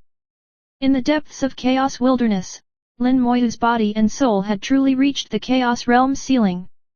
One more step and he'd be at Sovereign. Then, with another leap, he would reach Sovereign's limit, and finally Supreme. That was what the Primal Chaos Stone thought. In all its experience, nobody had ever surpassed these limits. Yet Lin Moyu's current ordeal proved it all wrong. After some more moments, the Primal Chaos Stone realized, in the heart of Origin, at the deepest depths of wilderness, inside a primordial vortex, the rules are different. Here lies the destructive power of the life-restricted zone, the intersection of world and zone. The rules of the world do not apply here. Lin Moyu's body and soul maxed out the world's limits, but not the zone's. So here, he could keep growing stronger, gradually adapting to the zone's laws. Finally, the Primal Chaos Stone understood why Supremes perished after entering the life-restricted zone. They were only adapted to the rules within their own worlds, their bodies and souls never reached absolute limits. The life-restricted zone has a completely separate survival system. It's like a whale dominating the ocean, king of all within, yet once it leaves the sea, it's doomed. Of course, this analogy barely scratches the complexity. Things are much more intricate, but it's the best the Primal Chaos Stone could muster. Lin Moyu's body and soul were adapting to the new rules. If he returned to the world, he might not seem much stronger, limited by the world's constraints. But this also laid solid foundations for entering the life-restricted zone in the future. The Primal Chaos Stone murmured, maybe, someday, we won't call it the life-restricted zone anymore. Chapter 4594, Chapter 4594, Breakthrough. Chapter 4594, Breakthrough. By constantly being reborn using the destructive power of the life-restricted zone, Lin Moyu seemed to be gradually assimilating that power. His physical and soul strength increased, though most of this improvement only showed inside the life-restricted zone and a little at the depths of the wilderness. If he returned to chaos, the rules there would suppress him. But Lin Moyu's true goal wasn't just adapting to the life-restricted zone, he wanted a breakthrough from the very root. Adapting to the zone was a lucky side benefit, useful for future ventures. Unknowingly, Lin Moyu was laying unprecedented groundwork. No one had ever done this before. After dying 3,000 times and enhancing both body and soul by 30%, Lin Moyu's death rate slowed, and, during rebirth, his consciousness briefly returned. Even the briefest moment of consciousness let him detect his own changes. Each death gave him a split second to sense new shifts. Strange, why no breakthrough yet?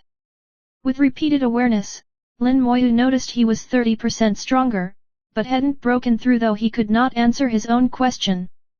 That instant of awareness was all he could manage. Anything more, like speaking or controlling his body, was very far off. Even a single thought took multiple rebirths to complete. The Primal Chaos Stone didn't know Lin Moyu's inner turmoil and just stared 30% already. This is really the limit. Now, a breakthrough must come. Only through breakthrough can you continue. Even in the life-restricted zone, with its higher limits, the current enhancement should be the ceiling. In recent hundreds of deaths and rebirths, Lin Moyu stopped growing stronger. Within his shattered remains, an invisible power was gathering, waiting for a great explosion. The Primal Chaos Stone judged accurately. Lin Moyu's body and soul really were stockpiling energy for a powerful surge, preparing to smash through the rules of heaven and earth, to break out of chaos into sovereign. The rules of heaven and earth are strict and formidable. Smashing them is no easy feat, but Lin Moyu's persistence was going to win out. No rule is unbreakable. This was the Primal Chaos Stone's conclusion, drawn from countless years. Inside and outside of heaven and earth, anything could happen. Yet Lin Moyu was unaware of his own transformation. Only his feeble sense returned occasionally, after which nothing. Rebirth continued again and again. After the 3,000th death, energy gathered, and, on the 5,000th rebirth, it burst out completely. Immense power exploded like stars, dazzling all. Every fragment glowed.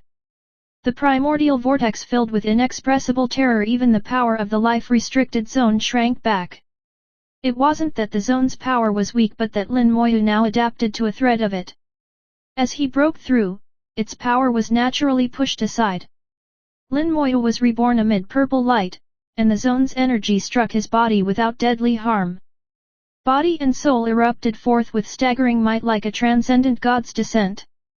In the deepest wilderness, near the core, within the vortex, a powerful cultivator ascended to double sovereign, both body and soul. This was unprecedented. Lin Moyu's aura spread fast, sensed by countless beings, but none approached.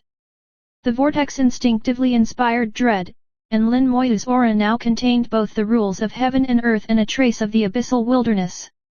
Within his strength, there even existed a remnant of the life-restricted zone. The Primal Chaos Stone marveled, it's possible the zone's power can be fused.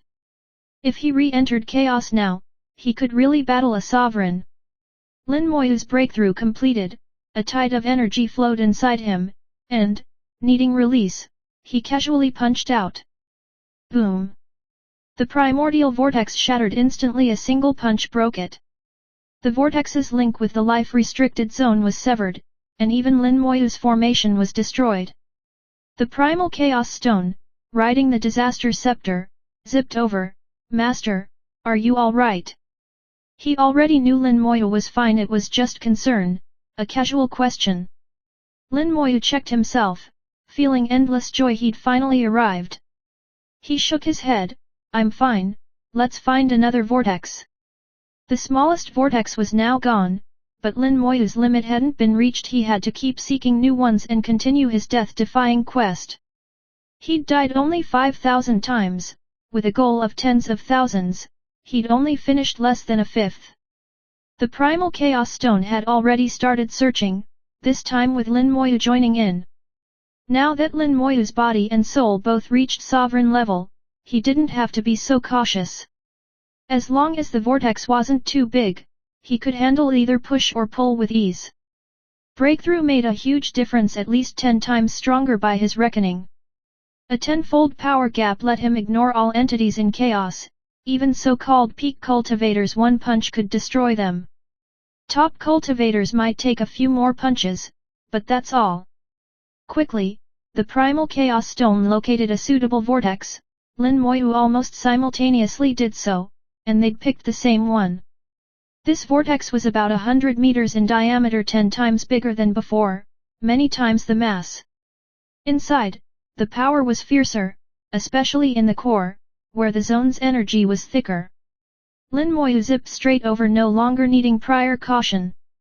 He ascended here in the ancient wilderness, body and soul now adjusted, and it felt like swimming at ease. The vortex's power pressed in, but unless it was too immense, he could cope easily. Effortlessly reaching the chosen vortex, Lin Moyu meditated briefly, then began constructing a formation to protect his fragmented self for extra safety. Once ready, the primal chaos stone conscientiously brought the disaster scepter and entered as the formation's pivot. The formation settled inside the vortex, stabilizing quickly. The balance gem gleamed, perfectly synchronizing the forces of formation and vortex. Lin Moyu flew in next, descending to the deepest part, meeting the destructive power of the zone itself. Here, the zone's energy took on a foggy form, thicker and more dangerous than the last vortex. The second death trial begins. Let's see how it goes. Hope it won't disappoint me. With no joy or sadness, Lin Moyu entered the mist, and not a tenth of a breath later, was again ground to dust. Chapter 4595, Chapter 4595, The Calamity Bound 1. Chapter 4595, The Calamity Bound 1. The primal chaos stone had seen many Supremes rush into the life-restricted zone, only to perish, their paths and bodies erased. Among these, Breaking Blue Emperor lasted 10 breaths the longest. Most Supremes lasted only 1 breath. No one less than a breath, and no one more than 10.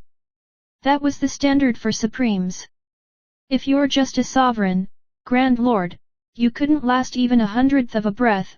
Lin Moyu surviving a 10th was already extraordinary, stronger than a Grand Lord. Yet Lin Moyu was still in the Chaos realm, his body and soul only just at sovereign, not even close to his peak. There was a grave look in the primal Chaos Stone's eyes. If that mirror didn't misread, and it really is that existence, maybe there's a chance to reach unimaginable heights in the life-restricted zone. Weird, I can't recall the identity of that existence, though I know he's in my memory. That fragment of memory was vivid. At first sight, the primal Chaos Stone sensed that unspeakable terror. But probing deeper, no specifics came. He couldn't recall even a sliver. Worse still, trying to tell Lin Moyu anything about it, he found himself unable to utter a word. The stone truly couldn't fathom what was happening. After much thought, he instead told Lin Moyu about Breaking Blue Emperor. He reasoned, only if Lin Moyu could surpass Broken Blue, to roam freely in the life-restricted zone, would the mystery be unraveled? For the primal chaos stone, there weren't many unknowns, so discovering this chasm drove him to seek answers. Now, Lin Moyu kept dying and reviving in the life-restricted zone, steadily growing stronger, starting to adjust fully to the hostile power. Things were progressing well. To fully adapt to the life-restricted zone and shatter the boundaries of heaven and earth, this is something to anticipate. As Lin Moyu's deaths mounted, he advanced stably through the sovereign tier. Suddenly, the primal chaos stone looked to the horizon, not at chaos or the wilderness, but at the entire world. Strange, the pace of the calamity is speeding up. He observed changes in the world. The pace of heavenly tribulation, great calamity, seemed to have quickened. Each round of calamity has its own process, essentially uninfluenced by external forces. This is stipulated by heaven's rules. Only a supreme, perhaps, can affect it. But now, the cycle suddenly sped up, and the primal chaos stone, after careful watching, noticed the cause was the shredded and battered Lin Moyu. Its master's power shift speeding things along. But why? He's only a sovereign, how could that upset the process? It just doesn't add up. Must investigate further. The primal chaos stone's mind flashed, the realm gem lit up, showing one scene after another of events in this world, all captured by the thought gem. The element gem began to shine, and the flow of time descended into the realm gem, making things even clearer.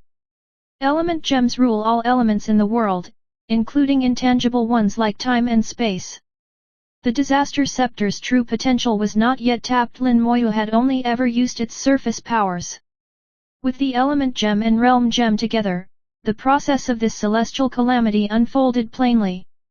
Peerlessly focused, the primal chaos stone watched. Apart from the sudden onset, everything seems normal. But why do I feel something's wrong? Where's the issue? He wondered more, then reversed the flow, realm and element gems glowing as images rewound. Time spun faster, until the previous, second round of calamity showed up. Back then, Chaos Wilderness had fully developed life, and, according to the world's rules, the second round of calamity erupted. Countless lives perished, from disaster came a new supreme. But the stone didn't care about the content of the calamity. He focused on the time gap between the second strike and the third. Light glinted in his eyes, a confident smile on his lips, found it the gap between calamities was only 30 billion years. In every world he'd ever seen, the gap between calamities was about 100 billion years, some as long as 350 billion, some as short as 90 billion, but never less. But here only 30 billion. That's odd. With the gap so short, there had to be a reason. He didn't give up hunting for the answer. He checked what happened at the start of this cycle, scrutinizing every aspect, but everything seemed normal. Not even the world's rules showed any chaos. Normally, before a tribulation there's some sign the rules shift slightly. This time, though, the world seemed fine, and then bam, the calamity spontaneously erupted.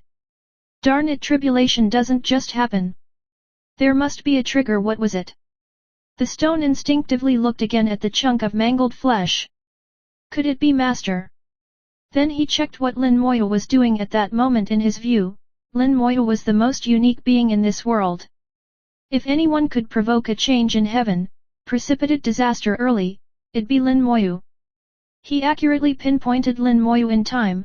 The scene showed that familiar shredded body. Lin Moyu was self-destructing in the western Pure Land. He couldn't see what was happening inside the spatial storage, so his judgment had to go by surface clues. It must have been Masters doing the last self-destruction pushed forward the calamity, and this time dying sped it up even more. Is it Master's world that's affecting this one? Ma Wang Hao. Looks that way. That means Master's the calamity bound. If he can make it through, odds of becoming a true powerhouse are high. But getting through as the calamity bound is extremely tough. Master must start preparing now. The primal chaos stone had seen many calamity bound individuals. Their ends were tragic.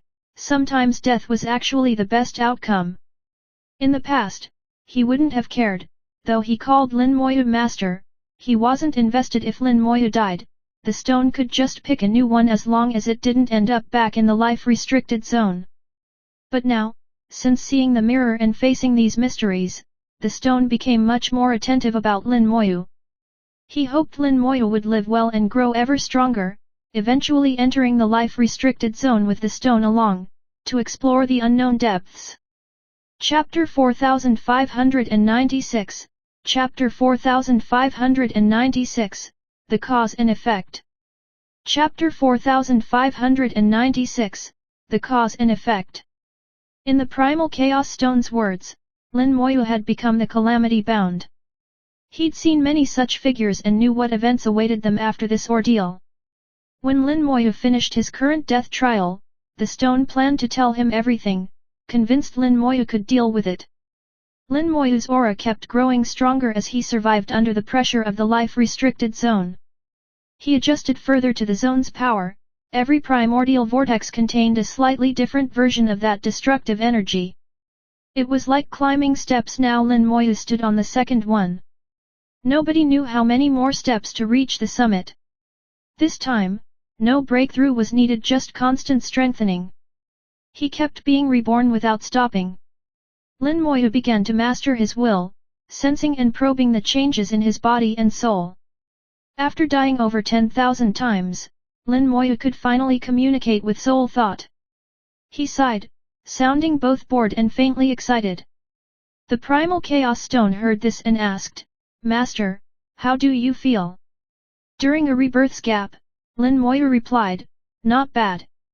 If this keeps up, in another 10,000 deaths or so, I'll fully adjust and need to find a new vortex." The stone said, "I'll search for you."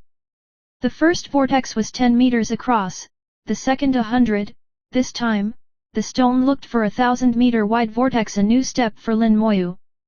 The sovereign realm is broad, there's a huge gap between entry level and peak. Lin Moyu was still far from the peak, he'd need more vortices and more rounds of death. He felt something odd, the Primal Chaos Stone's attitude had subtly changed, growing noticeably better. He sensed something must have happened to the stone to prompt this shift. An ancient, proud being doesn't change easily. As Lin Moyu adapted to the new vortex, his survival time lengthened. When he passed the 1-second mark, the life-restricted zone lost effect. The rebirth process had a rule: each death cycle couldn't exceed 1 second. Over 1 second, rebirth would be interrupted and not count as continuous. After 20,000 deaths, Lin Moyu could endure in the zone's mist for more than a second. Rebirths were interrupted, but now he could actively heal using the power of life force, extending his survival. He could also shield himself with world-burning fire to last even longer. As long as he willed it, he wouldn't die here. He'd adapted to that tear's damage, though he knew better than to think he could enter the actual life-restricted zone unscathed. The power drawn by the vortex was but a trivial trace. That small trace became mist inside the vortex. If he tried entering the life-restricted zone for real, he'd die instantly. Lin Moyu measured his power carefully. After reaching sovereign level, its scale was multiplied many times. Now he could truly clash with Supremes, and even some veteran ones might not defeat him. As for his official realm, it was still perfected chaos. He realized how much of an anomaly he'd become, a perfected chaos cultivator able to match Supremes in battle.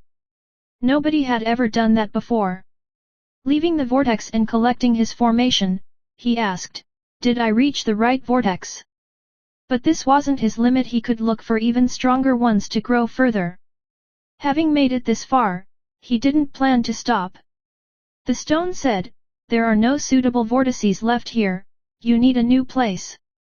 Lin Moyu nodded and flew out past the vortex cluster. There were many vortex clusters, each full of primordial vortices. If one wasn't right, just switch to another.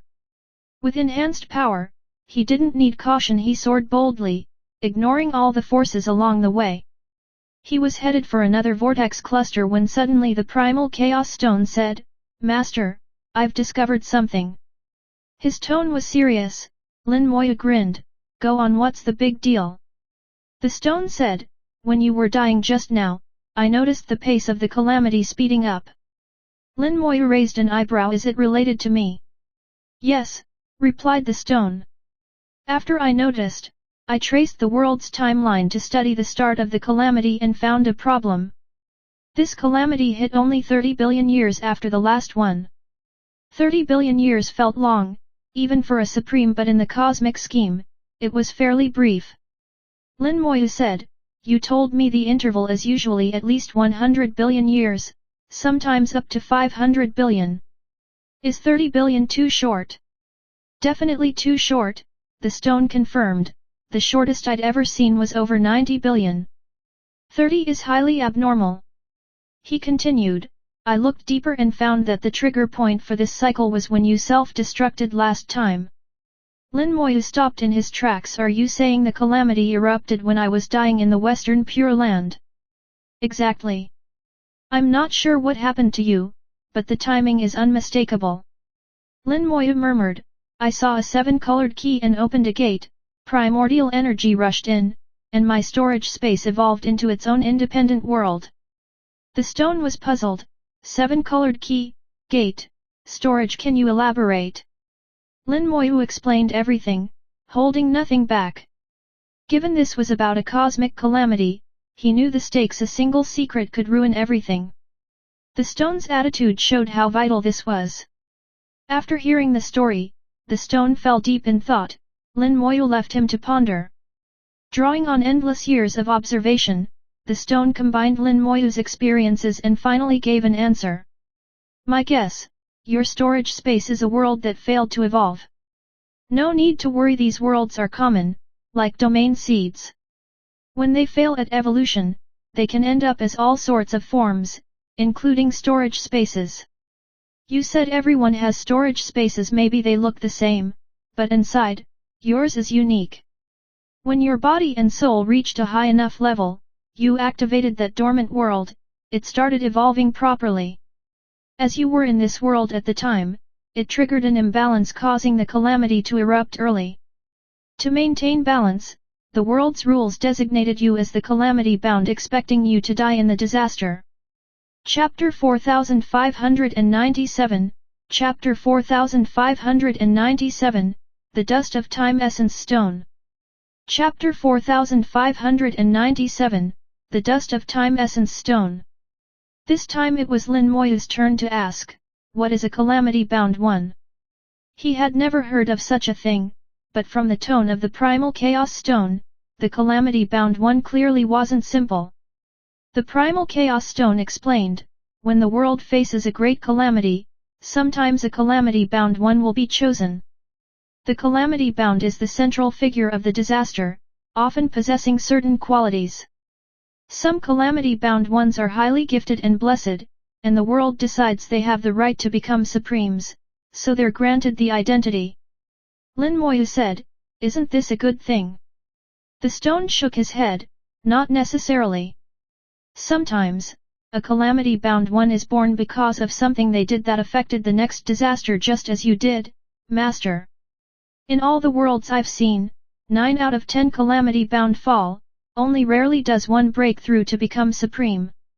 He continued, being calamity-bound is a double-edged sword. There are both advantages and drawbacks, and they tend to go through some terrible things. Their ends are often tragic. Lin Moyu's heart skipped a beat. What sort of things? The stone replied, voice tinged with mystery, all sorts: betrayal by kin, turned lovers, backstabbing brothers, and more. As the calamity-bound one, you become the center of the world and the object of countless envy. Many will be affected by world's rules, their minds changed, unknowingly seeing the calamity-bound as an enemy. It's a shift in fate. It's not just a tragic end for the calamity-bound, often their friends, too, are impacted and meet poor fates. Lin Moyu frowned, so now that I'm calamity-bound, I'll become everyone's enemy. Not necessarily, but the odds are high. You must prepare, answered the stone. Lin Moyu thought over many things, muttering, my family and friends have all been sent into my world, they're free of ties to this one, so should escape the wild's influence. Only my wives remain in this world. It looks like I'll need to hasten their relocation.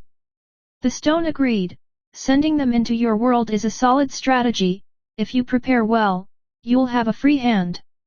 The chance of a calamity bound reaching Supreme is not low. I believe you can handle it. You sure think highly of me. Lin Moyu shook his head, knowing what lay ahead. The Dao, Disaster Sovereign, and that hidden opponent all aspire to be the Bloody Butcher. According to world's logic, they'll become his enemies in a life or death struggle.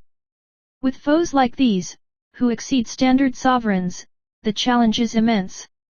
Right now, he had no other options but to face them head-on and hope to survive. In the end, power solves everything. If my fist is stronger than theirs, they can't touch me. Enemies or not, I'll destroy them all with one punch. Lin Moyu's resolve was firm. He cared little for schemes and plans, only strength mattered. He refused to be like Disaster Sovereign and plot endlessly. He had only lived a handful of years, not much time for idle schemes. He preferred direct action, see a problem, solve it. Though he respected Disaster Sovereign's planning, he wouldn't be the same. Don't take the winding path when the direct one suffices. That's his nature. Since he was now calamity bound, his next step was to quickly bring his wives into his storage world. Then he'd find Sovereign Bo Yang and investigate events in the small world, track where Meng Wen and others had gone. He still believed Meng Anwen and the rest lived since Bo Yang Sovereign spirited them away long ago. Yet after much pondering, it didn't make sense for Bo Yang Sovereign to take them. It now seemed Disaster Sovereign had possibly taken them instead. Maybe Disaster Sovereign wanted to use them for something, but why leave traces of Meng Anwen's activity in the Great World? This was something Lin Moyu needed to figure out. He resolved, when my rebirth is done, I'll ask a favor of you. The stone answered, just give the order, Master. If it's within my ability, I'll do it. His attitude was much improved. Arriving at a new cluster of primordial vortices, Lin Moyu observed carefully. This cluster's vortices were much larger than before. With just one glance, Lin Moyu spotted several potential targets. He flew in alone, setting up the formation, with the Disaster Scepter at its core. Though this was the third time, he was now quite adept. When the formation was complete, the balance gem shone, balancing the formation and vortex forces. Lin Moyu plunged in directly, launching his next trial by death. A kilometer-wide vortex brought an even greater destructive power from the life-restricted zone. Lin Moyu dove in and was instantly annihilated. The stone watched him cycle between life and death, sensing the world's subtle changes. With each 500 rebirths, when Lin Moyu's body strengthened, the stone detected the calamity accelerating again. Lin Moyu had truly become the calamity bound. The disaster he triggered sped up as his power increased. Calamity is hard to weather, especially as one chosen by it, where death seems almost certain. Yet the stone believed Lin Moyu could make it through. Not far off, the vortex's power shifted, and formless force swept across the void. Suddenly, the stone saw something drifting in the emptiness, a particle tinier than dust, but striking amidst the void. The stone instantly drew it in. Time Essence Stone. He frowned. This speck, smaller than dust, was an exceptionally rare Time Essence Stone. More precisely, it was an insignificant fragment of one. Sensing it, the stone found a faint but real aura. It meant someone had had a complete Time Essence Stone, used it for something, and after use it shattered, leaving tiny fragments behind. Even broken, a Time Essence Stone is a supreme material. No one would simply discard it. Let's see who's lucky enough to have found a Time Essence Stone. The stone activated the Element Gem and Realm Gem, using their power to trace the past. With the fragment as focus, the time trace was precise.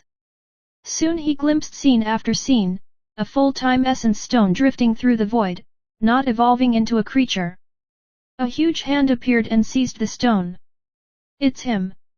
Chapter 4598, Chapter 4598, Fourth Cycle of Self-Destruction. Chapter 4598, Fourth Cycle of Self-Destruction. In the image produced by the Realm Gem's projection, a large hand appeared and firmly seized the Time Essence Stone. Earlier, the Primal Chaos Stone hadn't explained that the Time Essence Stone itself, while unable to evolve into a living being, was so powerful that at least a Grand Sovereign was required to grasp it. At the time, Lin Moyu's body and soul strength were only just beneath a Grand Sovereign, so only by activating his ascension could he grasp a Time Essence Stone.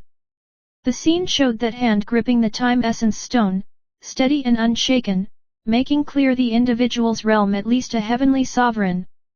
At that moment, the Primal Chaos Stone already suspected the identity. When the image revealed the person's appearance, the Primal Chaos Stone was unsurprised. Disaster Sovereign, the same Disaster Sovereign who had obtained the Time Essence Stone. The stone wasn't small, and the great hand squeezed tighter and tighter. Soon cracks appeared on it. The cracks multiplied, eventually splitting the stone into 4 or 5 pieces. A Time Essence Stone the size of a fist was forcibly broken apart. As it shattered, a few grains of dust-like fragments flew out, disappearing into the void. Disaster Sovereign clearly didn't care about these flecks, simply collecting the fractured stone and leaving contentedly. With a wave, the Primal Chaos Stone stopped the tracing. He noted Disaster Sovereign would surely use the Time Essence Stone, though nobody knew for what. He was fully aware of the world's rules. Once used, the Time Essence Stone causes time disarray. Using time powers to trace the past would clash with the stone's activation, possibly alerting Disaster Sovereign, and creating interference that blocked further viewing, so he stopped. Lin Moyu didn't want to provoke Disaster Sovereign, at least not yet. The Time Essence Stone was split into several pieces, reducing its power but greatly increasing quantity. What will he do with it? There are many possible uses for the Time Essence Stone. Disaster Sovereign certainly won't waste it, so whatever he does, it will be important. The Primal Chaos Stone recalled Lin Moyu mentioning the small world disappearing in a search of great temporal force. He'd previously assumed an old man in a green robe was responsible, but now it could just as well be Disaster Sovereign. Analysis was not the stone's strength. After a brief effort left his head aching, he simply left this problem to Lin Moyu. He stowed the grain of Time Essence dust, intending to hand it over once Lin Moyu's ordeal was completed. Amid the vortex's flickering purple light, Lin Moyu continued growing and adjusting in his cycle of rebirth, progressing from faint awareness to full bodily control. He clearly sensed himself growing stronger and grew to a deeper understanding of the life-restricted zone. He felt the barrenness and loneliness inherent in the zone, which exuded a terrifying power that destroyed anything entering, including living things. Disaster Sovereign was right in one sense. Grand Sovereigns belong to the 3rd tier, those who surpass them, the Dao, belong to the 4th, but this 4th tier remains unstable. True 4th tier power is only achieved by Supremes. If Grand Sovereigns are the peak of Tier 3, then Emperor Breaking Blue is the peak of Tier 4. To enter the life-restricted zone, one must reach the 5th tier. So far, only the Disaster Scepter and the system have entered that 5th tier. Disaster Sovereign's ability to clarify power tiers comes from having surpassed the Grand Sovereign himself, touching that level along with the Dao. Only with such mastery can one comprehend all. During Lin Moyu's rebirths, he mulled over unresolved questions, slowly clarifying the entire sequence of events. Disaster Sovereign likely learned much within the deepest wilds. He even knew of the Great Calamity. Thus, after making his breakthrough, he waited for the Calamity to arrive, his chance at becoming a Supreme. His plotting and schemes were unmatched throughout Chaos Wilds. After the second Great Calamity, no one outshone him. Reflecting, Lin Moyu saw he had fully adapted to the vortex's life-restricted zone energy. Its power now failed to kill him, so his rebirths naturally stopped. He had no idea how many rounds of rebirth he had experienced, but at the beginning, he had no consciousness at all. Now, his body and soul seemed poised to reach their next limit, the true limit of a Grand Sovereign. Sensing his rebirths, he'd endured 3 cycles. The little tree was doing its best to help him recover rebirths, so he had thousands more in reserve for another round. Find another vortex. With the thought, Lin Moyu retrieved the formation and flew off. The primal chaos stone studied him. Master, your body and soul are already close to the Grand Sovereign's limit. Lin Moyu nodded. Just about, a few thousand more deaths should do it. He didn't have the stone's ability to see the exact edge, but he could feel his own body. The limit is a fuzzy concept. Once a body and soul reach a certain level, it becomes apparent. The stone said, if I'm correct, after you reach the Grand Sovereign limit, your body and soul will keep improving, a foundation for future entry into the life-restricted zone. You can consider it early adaptation. Lin Moyu nodded. Understood, this has happened before. Let's find another vortex. I already did over there. In the deepest part of this cluster lay a vortex over 10,000 meters wide. Now that Lin Moyu had partly adapted to the life-restricted zone's force, if the power wasn't strong enough, it could no longer induce rebirth. His flesh traversed the cluster, ignoring chaotic forces. His body was stable as a boulder, unaffected by all energies. Although his body was just nearing the Grand Sovereign's limit, in this place, a Grand Sovereign would lose a fight to him. Only in Chaos Wilds itself could Grand Sovereigns employ world-level dados to combat Lin Moyu, and even then, their chances weren't great. Even Lin Moyu himself couldn't tell what his limit was. He set the formation, balanced the energies, and plunged once again into the fog formed by the life-restricted zone, instantly annihilated. The fourth cycle of self-destruction formally began. Lin Moyu grew stronger with each rebirth. The primal chaos stone, meanwhile, observed the world's subtle transformation, sensing that as Lin Moyu grew, the progress of the calamity advanced. Chaos Wilds is on the verge of its end. Chapter 4599, Chapter 4599, Grand Sovereign's Limit. Chapter 4599, Grand Sovereign's Limit. During the fourth cycle of self-destruction, just as Lin Moyu anticipated, after fewer than 5,000 deaths, his body and soul both reached the Grand Sovereign's limit. If he could advance further, he would reach the level of a Supreme. Once at that level, Lin Moyu could directly confront the Dao. Even without the Disaster Scepter, he'd be able to fight. However, his strength was just in body and soul. In the world, being strong isn't only about body and soul, there's also the Dao, and the legacy of creation itself. That final step is extremely difficult. The Grand Sovereign's limit isn't easily broken. Lin Moyu felt the force in the primordial vortex, which belonged to the life-restricted zone, was no longer sufficient to help him break the barrier. Once his body and soul hit the limit, his death times increased, and the zone's power began to noticeably diminish. Even so, as he kept undergoing rebirth, he could clearly feel his body and soul growing still stronger. Just as the primal chaos stone said, this was a foundation for entering the life-restricted zone. This wasn't about battle power but about a fundamental change, an ability to absorb and contain the zone's energies. He died several more times, and then his rebirths were again interrupted. A vortex with a 10,000-meter diameter was no longer enough. Lin Moyu realized he needed a stronger vortex, the next step on the ladder to the life-restricted zone, a step he was now climbing faster and faster.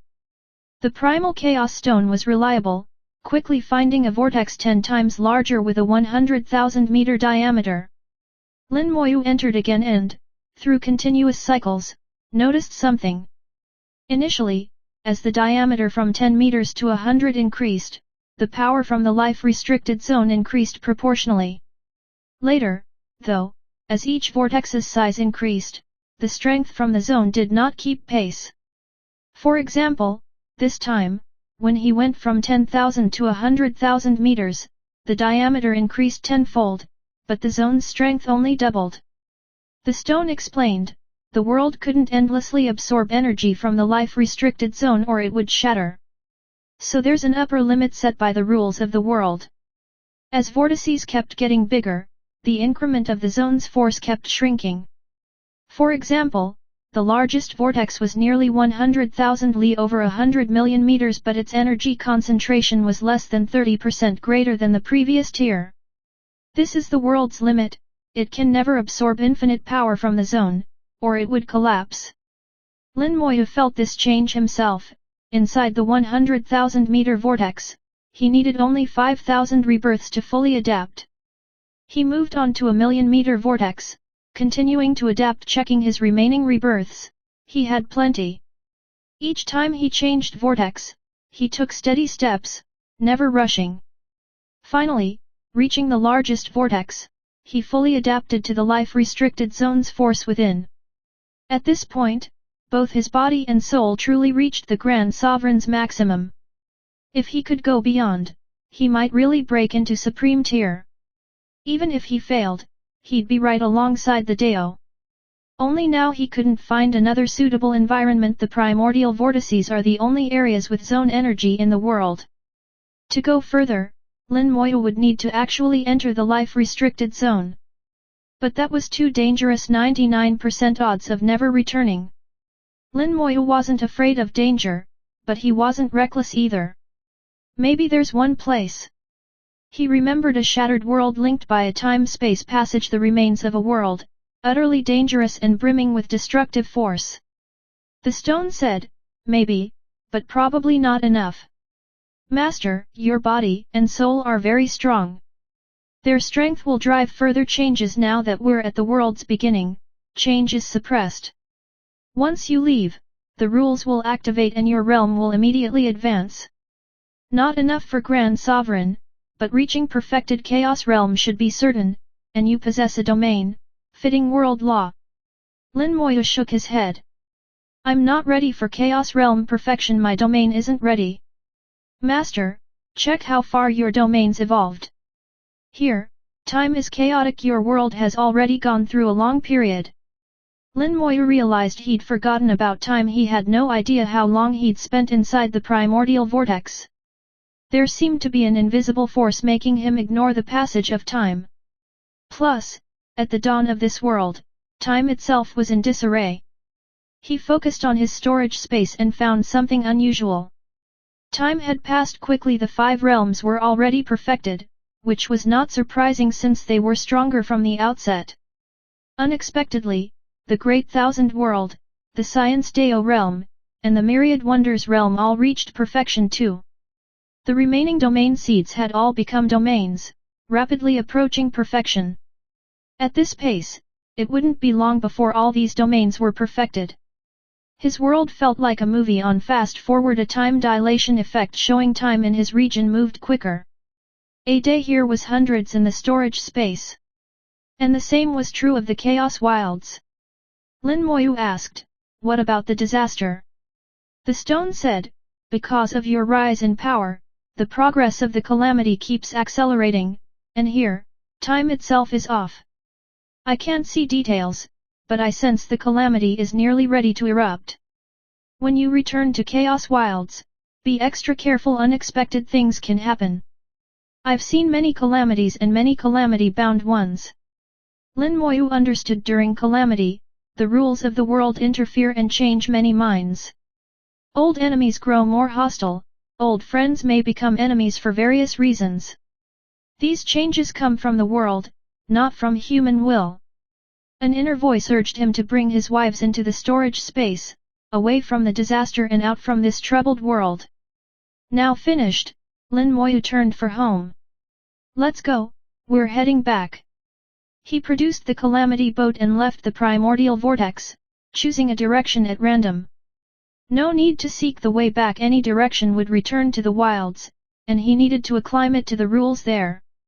The stone said, during your ordeal, I incidentally found something. He offered him the dust from the Time Essence Stone. Master, guess what this is? Chapter 4600, Chapter 4600, The Only Purpose of Heaven and Earth. Chapter 4600, The Only Meaning of Heaven and Earth. The tiny dust fell upon Lin Moyu's fingertip. Naturally, he didn't treat it as ordinary dust. His keen soul immediately felt something different. Around it, time is even more chaotic. Is this a Time Essence Stone? He continued softly, there's another's aura on it, very faint yet familiar, it's him. The primal chaos stone clapped its little hands. Correct, the disaster sovereign once obtained a time essence stone and crushed it into 4 pieces. This dust is a fragment from that breakdown. Lin Moyu knew the disaster scepter could trace back time, not relying on the Dao, a truly defiant ability. Since the stone spoke so authoritatively, he believed it. He obtained the time essence stone. What will he do with it? Lin Moyu frowned in thought. The stone said, there's plenty it can do: create avatars, kill across time, retrieve things from particular temporal nodes. He detailed several uses of the time essence stone, all common methods he'd seen in other worlds.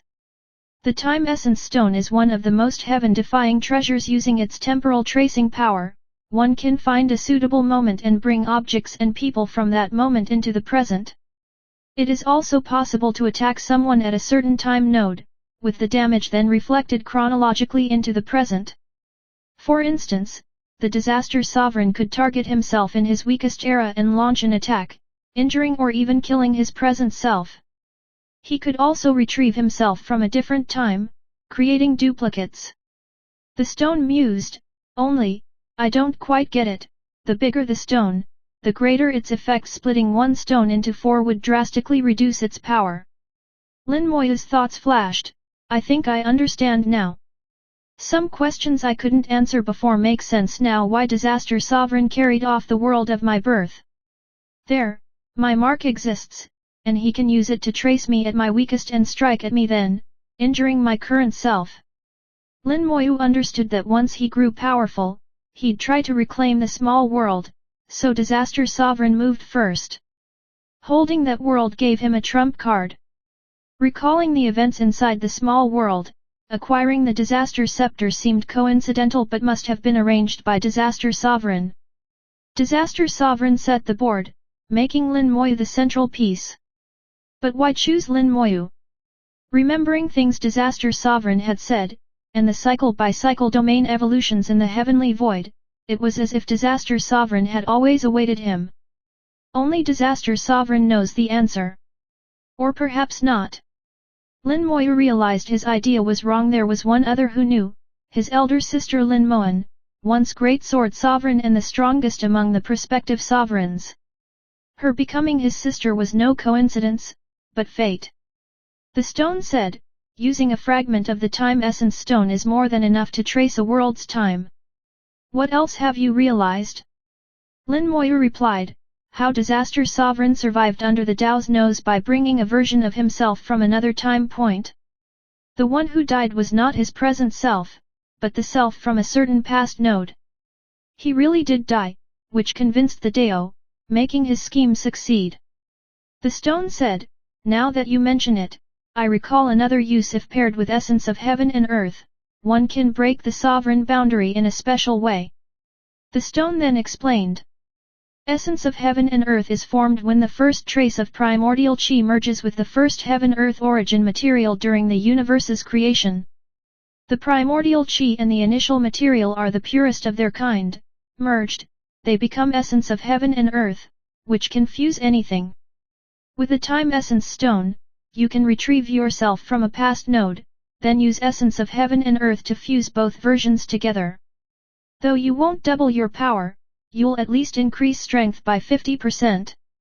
Disaster Sovereign, already a top sovereign, could boost his power by another 50%, and repeating the process might allow him to break the boundary.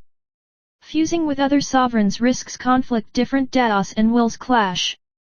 But fusing with yourself poses no issue, an essence of heaven and earth can be reused, as long as you have enough time essence stone, so one can keep fusing with past selves. That explains why he divided the stone into 4, likely that's the limit, though he'd make more if he could. Lin Moyu remarked, so that's the whole reason. Disaster Sovereign probably used this method to break the sovereign boundary and reach his current level. He wanted to define Disaster Sovereign's level, initially calling them half-step supremes, but the stone disagreed. A half-step supreme should be at least halfway there, but these individuals were failures. If they couldn't truly attain supreme during the coming calamity, they'd all die. That's why he could break through outside a great calamity, but such breakthroughs are bound to fail. Becoming supreme isn't so easy.